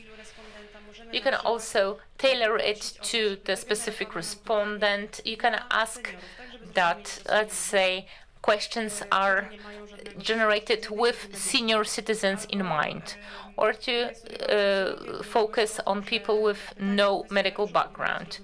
Or we want the questions to be understandable to 9-year-olds. So you can indicate specific prompts, which might seem a bit trivial or funny, but I think that you'll be surprised by how tailored and how apt the results will be. I hope I will encourage you to give it a try. We have a lot of automation when it comes to carrying out specific questionnaires. So if we've got an online questionnaire and we've marked that all questions are mandatory, then it is impossible to skip a question. If you give respondents printouts, people can skip some questions and then Also, when data is entered manually, there is also a risk of error. This also speeds up data processing. AI can also use open sources. It can, for example, use social media and observe user behavior. It also analyzes images as well as video recordings and audio recordings. So if you wanted a summary of today's session and didn't want to listen to the entire session, you could upload this video to AI and ask for a summary.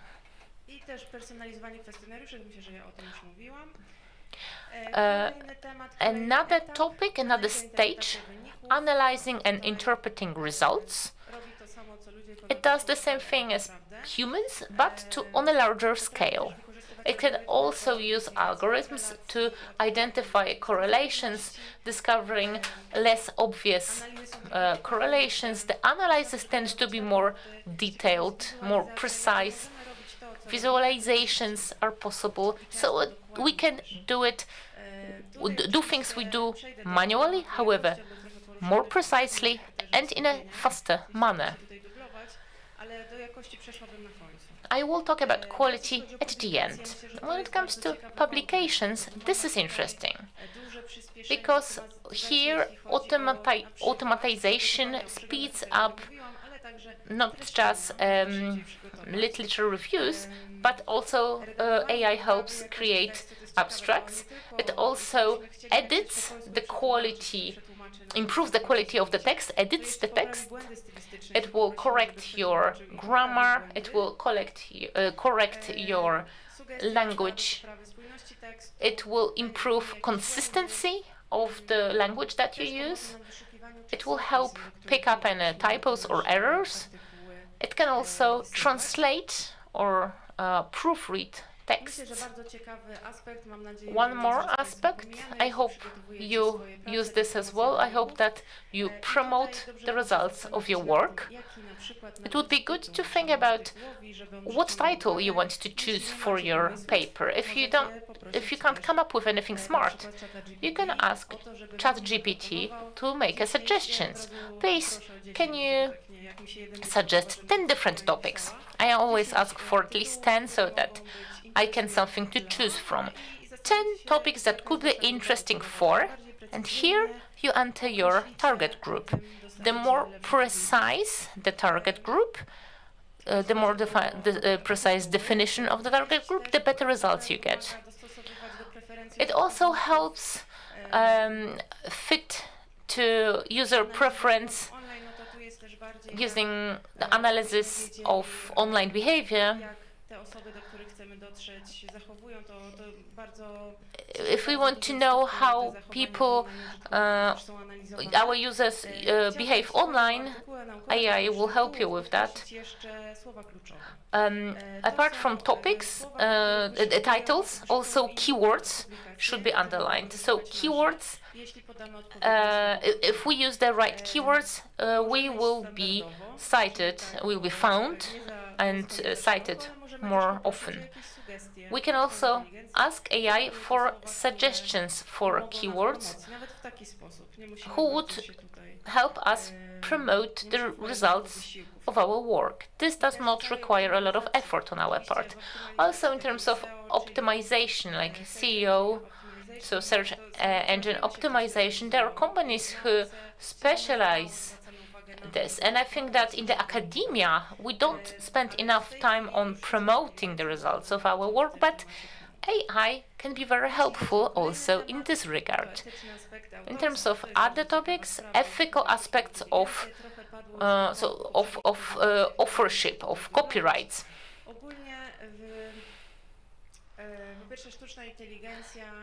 AI does not have legal personality, just its creators. Many journals ask, upon acceptance of a paper, did you use AI when developing your paper? I recommend being honest about it. As mentioned in the previous panel, recommendations are only being developed but I encourage you to protect your data.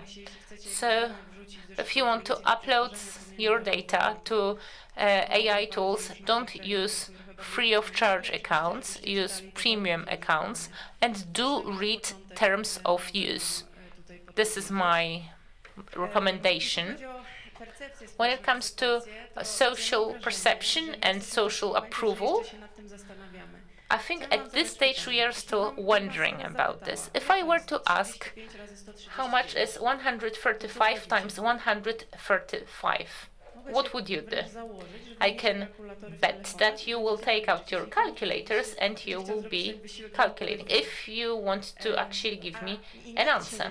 But no one will think of whether it's ethical that you just used a tool to make the calculation instead of doing the calculation in your head. It might be controversial, but this is the direction we are headed at.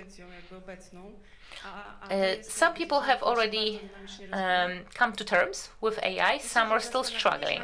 But I think that thinking about ethical aspects will be less prominent, so to speak. It will not be the main aspect.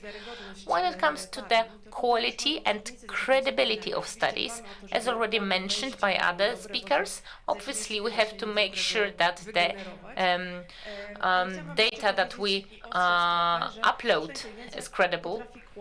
But please bear in mind that AI can lie. I think Iñaki mentioned that it will not refuse you. It won't tell you, I don't know the answer. It will make up the answer. I asked it to make suggestions on what questions I can use in a survey so that I have questions based on resources. It came up with a questionnaire like this. There was an entire footnote. I took that footnote and I can't find it anywhere. I was quite angry with it. I will ask it, where did he find it? I asked him where I can find the article from the footnote, and he said, oh, my apologies, I just made it up. I made the whole article up. That was some time ago. I think that knowledge about the fact that ChatGPT tends to lie, that's common knowledge. But at that point, I was a bit shocked because it all looked very credible. So, credibility of what AI offers us as a result, my suggestion is that it's a black box. We don't really know what algorithm is inside. Double check in a different source. As in the case of other topics, just double check AI in a different AI tool or in other sources, if it's possible. Do not take it at face value. Do not trust it completely. And it's really good to find a balance between automation and human control. You should keep in mind that our human factor, our human role in controlling the results that we receive is very important. When it comes to employment in research, roles are evolving. Some professions are no longer there or are becoming obsolete. I think we should be optimistic because there is a lot of tasks which we do not enjoy doing, which are not sexy, as Anais said. They are tiresome, they are boring. There's a lot of bureaucratic tasks, a lot of paperwork, administrative issues, and in this area AI can simply replace us, do it faster and maybe even better. I wouldn't be afraid of that. So routine tasks, we will have less of that. I think that our efficiency as researchers will increase. I think it's worth to follow what's happening in this area, because currently we have two main tools right now that we know, but there's also a lot of other tools a multitude of tools for different purposes. So if you wanted to generate a set of slides, presentation slides, based on a Word document, there are tools who will automatically generate your PowerPoint presentation. But the question, which to use? Which one will make the best slide deck? If you ask Google, I'm looking for a tool to generate presentations based on a Word document. Remember, not necessarily the first results are the best ones. Please be cautious of it. I think that when it comes to employment, we've covered the most important things. And now just a few reflections regarding the future of AI. I think that those research processes will become much more fast. Thanks to the use of AI, I hope reasonably, analysis will be possible quicker. We'll have challenges, for example, regarding data analysis and ethical issues. We are often afraid of change. Obviously, there's this whole area of change management. Here we are talking about a major change. I think that AI has a huge potential in science, in scientific research, and I think it would be good to be open-minded and reasonable about it at the same time. With regard to promotion, I would like to encourage you to one thing. I don't know if you have had the opportunity to promote any of your work using a video abstract. If it's not necessary, polls rarely do that.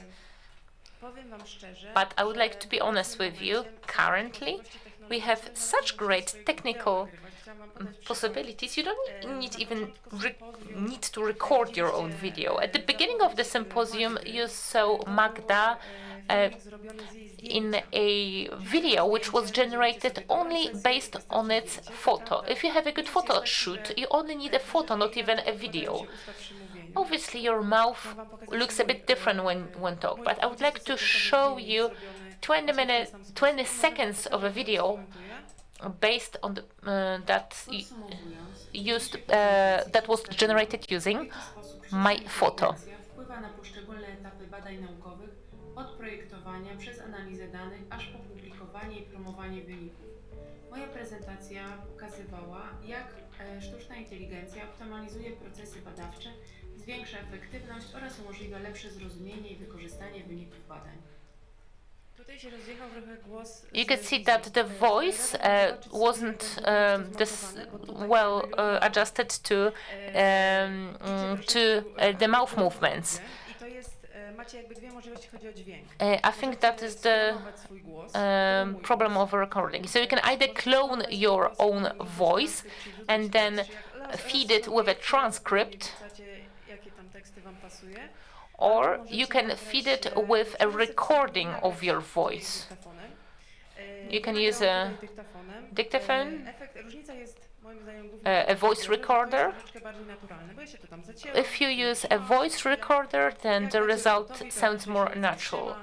If you feed a text transcript to a robot, then it will sound a little bit less natural because there won't be any pauses, any hesitation.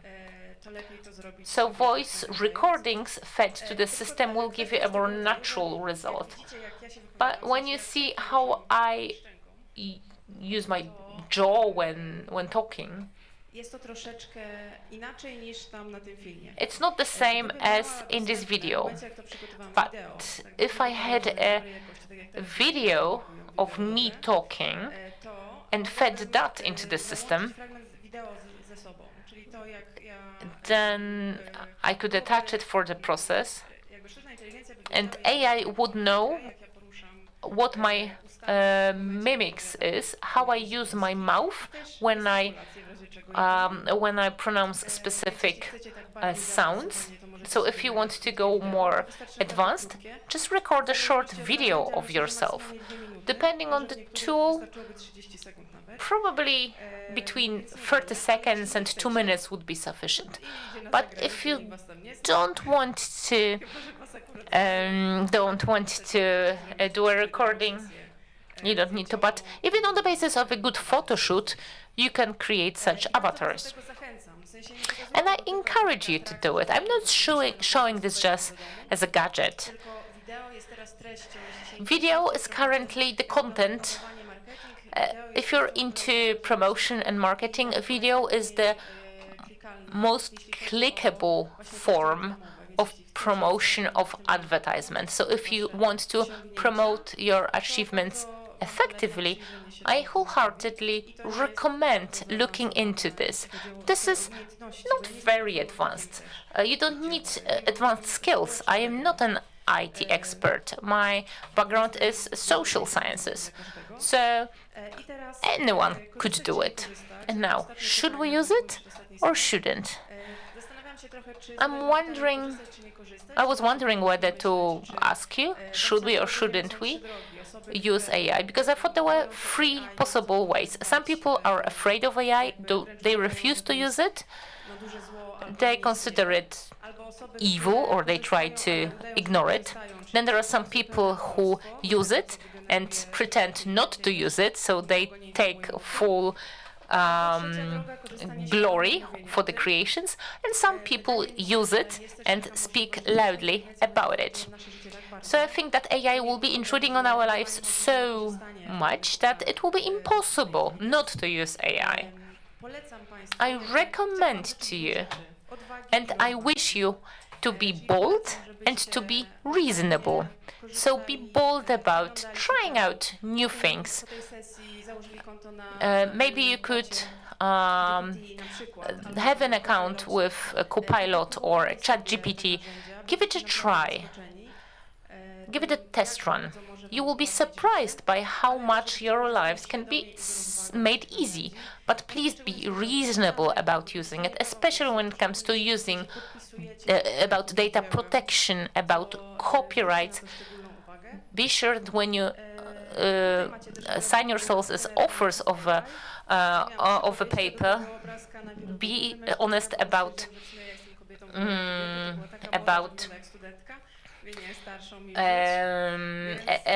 authorship. The first version of the picture was a male scientist. Then I asked for a female scientist, and she was too young. And the third picture that was generated for me by AI was this lady. Thank you for your attention. If you have any questions, I will try to answer them myself or using AI. You have questions to Asia? No, it's... No, this is the original. I could make a lighter version. I didn't think that I had to brighten up my presentation. That's exactly the product of my AI software. So, what is the acceptance of the scientific paper if you say that you made it with the use of AI technology? I don't have a lot of experience in that area, but I sent a motivation letter as a request to join the conference, an elite conference, and the whole motivation letter was produced by ChatGPT, and I signed that the letter was produced with AI. I don't know what kind of wording I used, but I was accepted as the participant of the conference. The approach today is that it's widespread, and that is better to declare openly. I used it to produce the material, I used it to produce the content, and I was told that many PhD theses or grant requests were produced with AI. On that sense, it's very interesting because there are two cases that are very well recognized. First, there is a paper that basically includes in the first paragraph the classical answer from ChatGPT. Somehow this went through the reviewers, everything, and was published. And that happened, I think, like 6 months ago. It was a big crisis in the scientific community, especially because it's a review paper.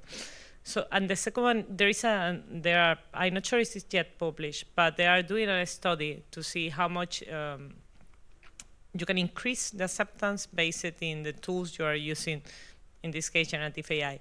The background is they want to measure how much non-native speaker articles improve in the acceptance when you use generative AI. I'm waiting for the results as non-native speaker, and I can imagine that will increase. Yeah. Jeszcze 15 lat temu, jak byłem na studiach doktoranckich, nasz prowadzący 15 years ago, I was a PhD student, and our IT teacher showed us an abstract generator. And actually, what we got was absolutely nonsense. It was just a simple generator. You chose nice words, and the generator put them together, and it was no sense. And then we sent some abstracts to conferences, and some of them were accepted. So even 15 years ago, it was frightening. Nobody reviewed them. And now we have generative AI and deep fake. So who will be able to tell what is true and what is not true, especially that we are flooded by what is false, by inaccurate information. So who will be skillful enough to tell the difference between the illusion and the reality? Yeah, we have a tool to check whether the content was generated by the AI or not. And there was a text produced in my text. There was a text produced based on my prompt, and 90% of that was generated by ChatGPT. Then I put it into Word, and I used the tool to check whether this was written by human hand or by technology. The answer was that in 40% there is a chance that artificial intelligence may be involved. So it was quite enigmatic as a reply, why almost the whole text, and 90% was actually produced by AI. So let's hope that we will have more accurate verification tools. So it's not easy to find a good AI detector. Thank you very much, Asha. Let us move to the last presentation. That will be mine. I asked Chat how to introduce myself, and he told me just say that you are an HTA consultant and that you work every day on improvement of quality. And everybody will understand what you do in your life. You know, my mother is unable to understand what I do in my life. That's why I asked ChatGPT for a short introduction of myself. We live in a world where we are flooded with information, there's plenty of data around, and in the area of healthcare and HTA, we have this buzzword RWE. Is it a curse, a liability, or an asset? I don't know, but RWE needs to be taken into consideration. We, in a way,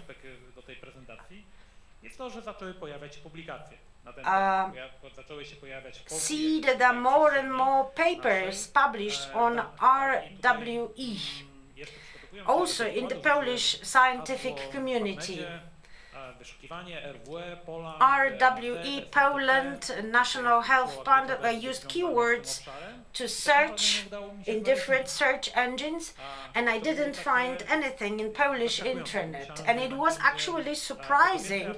I thought I could find more, and I know that some studies have already been published based on RWE, and these studies are available, but the search engine didn't find them. We have the medical fund in Poland, and the medicine fund or the medical fund has a list of drugs, and according to the code of drugs, some data is collected. And at the end of the reimbursement term, we can retrieve the data, and the HTA agency can use the data.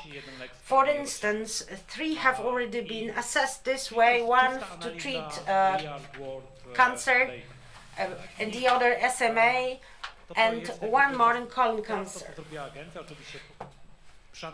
So the HTA agency used that data, then compared that with existing scientific publication, and the agency did a sort of a naive comparison between literature and real-world evidence. My goal will be to present you RWE from a sort of scientific perspective. What would happen if we had accurate, reliable data, and what are the pitfalls of using RWE in analysis? There are some of them. RWD and RWE, so real-world data, there are plenty of them, and then they're transformed into real-world evidence to be used by patients, industry, regulators, payers, providers, all of that, to know what is going on, to invent new drugs, to improve the quality of healthcare. At the beginning of the production of our HTA report, there was no such data available. It was not used, collected, published. There were only randomized studies. But the world has been changing. Even regulators in different countries have spotted that change, both in Europe and in North America. And they realized that real-world evidence exists and can be used, and now this evidence is admitted in the registration process, and the status of the data has changed. Have a look at this data from FDA. In many FDA-approved new drugs and biologic license applications, real-world evidence is actually taken into consideration, whether in a pre-approval stage or then in leaflets. So as you see, the use of real-world evidence is widespread. But just have a look at any classical clinical trial. We've got the control group and an experimental group, and we want to spot the differences, and we want to find whether the differences are due to specific health technology. That, for instance, in randomized studies, thanks to randomization, so the random selection of patients to 2 groups, we reduce any bias. So it's randomization, hiding code, or patient and doctor or evaluator actually do not know anything about the product, and this is to avoid any bias. So in order to improve reliability of the study, we use these techniques, and with that we get reliable data. And this is the internal reliability. And outside of that, you have external reliability. In other words, whether these findings that we have in the study can be translated into real-life practice. We have one group of patients in our study and then another group in real life. And that's what we see here. In cardiology, in clinical studies, we had younger patients, and in real life, afterwards, the patients were much older. So that's the question of transposition of results from one group to another. This is the first pitfall, sort of pitfall embedded in the analysis of data. So how the data in clinical practice can be translated or compared to data from randomized or real-life data. Don't forget, we have two criteria, efficacy and effectiveness, the two criteria. So the efficacy of the experimentation and the effectiveness in real life. With both, we can confirm whether this medical technology that we are testing works or not. As I've said, we have randomized clinical studies, so that's a question of design, conduct, analysis of results. At each stage, you try to reduce the role of any skewing factors. Then you have non-experimental studies, observational studies, and there you have a much higher number of variables which enter into play.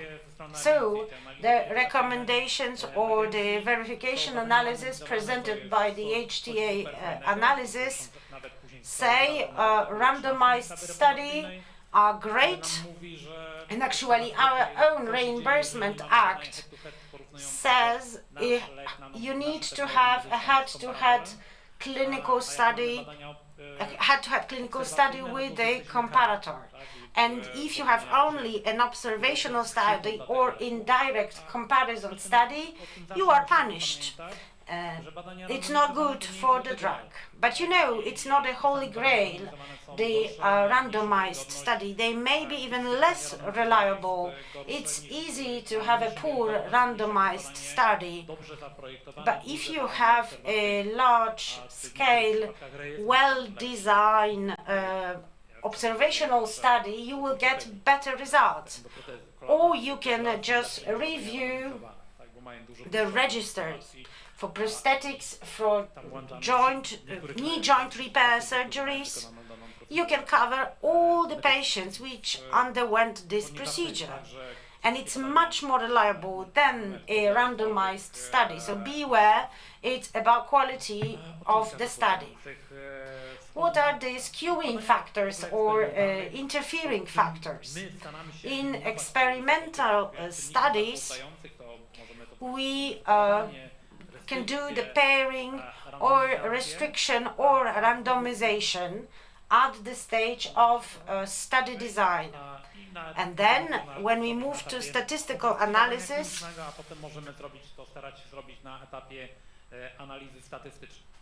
we can do the multi-criterial analysis or multi-tier analysis. If you use real-world evidence, and we have a database, and the database is supposed to be used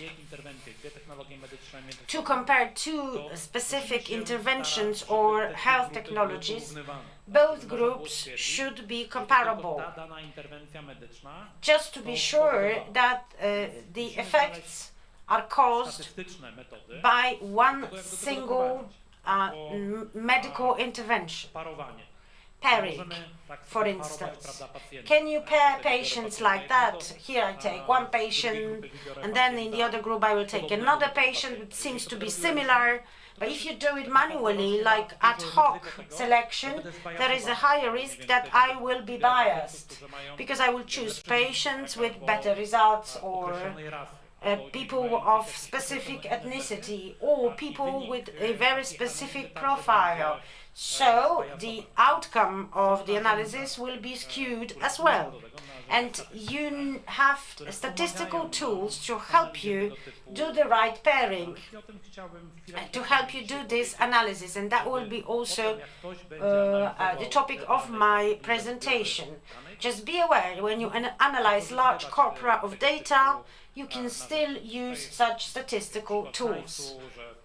It's a nice example. Real-world evidence is produced based on real-world data, and this is to improve decision-making, to treat patients, or improve the impact of the technology. But there are plenty of purposes that can be used here. We had one colleague from a pharma company. Now he works for the National Health Fund. A new unit was created at the National Health Fund to analyze data. And I do hope that this will result in the improvement of healthcare services.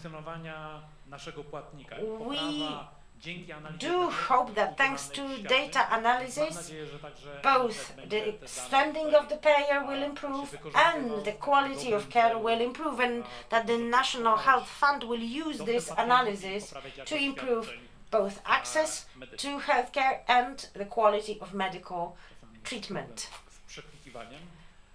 It's hard to move between slides. These are the definitions that you know, the differences between real-world data and real-world evidence. In the first case, you have just data. In the other case, you have clinical evidence based on the processed real-world data. Here you see a summary of guidelines produced all around the world. Here you see the guidelines issued by the Canadian Health Technology Assessment Agency.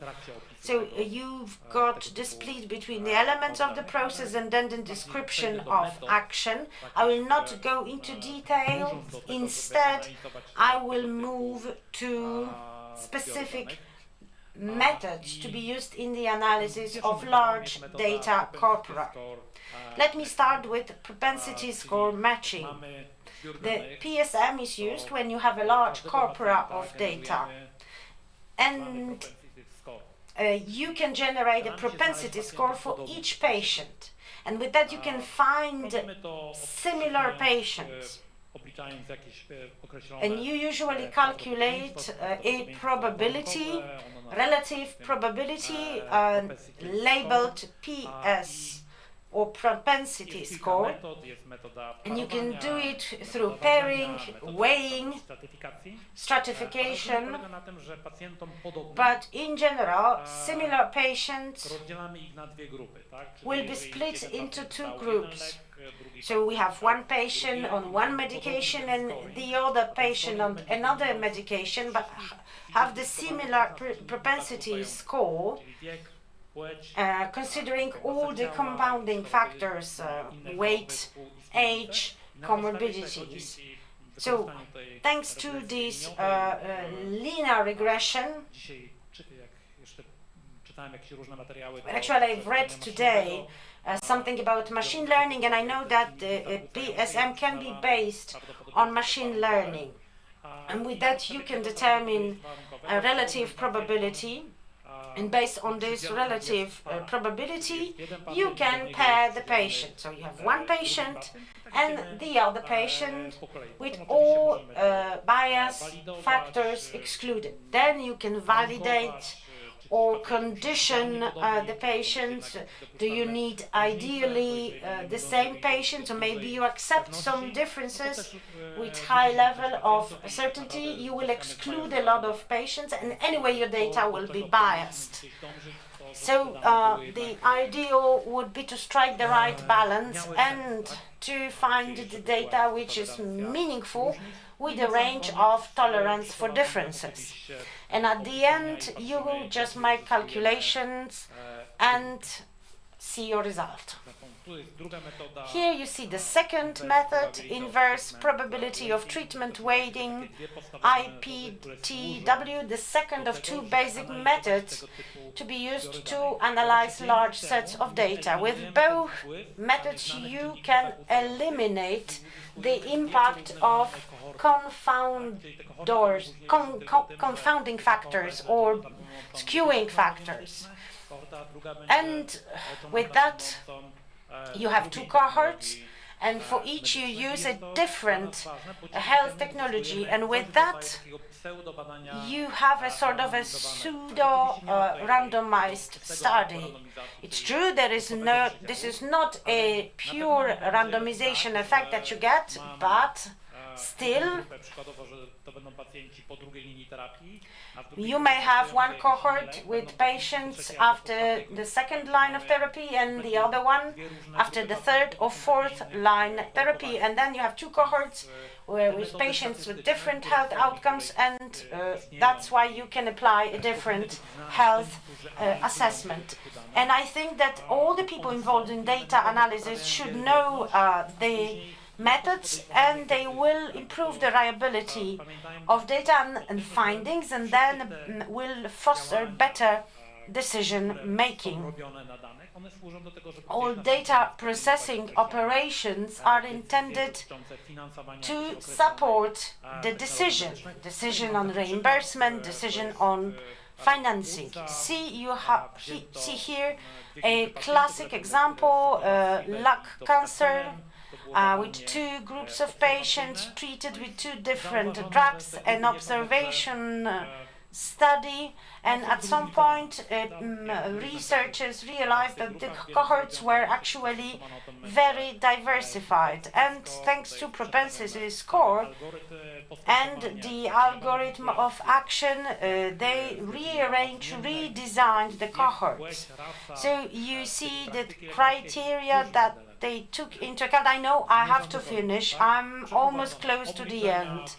And the calculations on the propensity score for every patients were compared. Several types of analysis were conducted, and that was the outcome. The HR, the relative difference between two interventions were measured. On the left you see unweighted score, and on the right weighted score, that is after the application of the propensity score. Look at the curves, they do differ.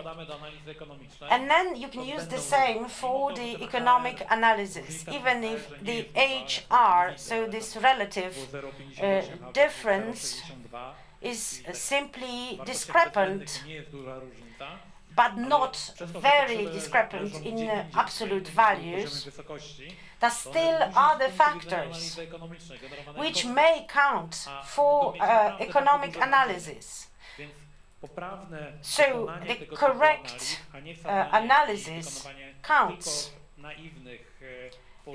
So avoid naive comparisons. Well, naive comparisons can work as well. It's not that they should be discarded once for all, but every time just add all the limitations that are coming to play in such comparisons.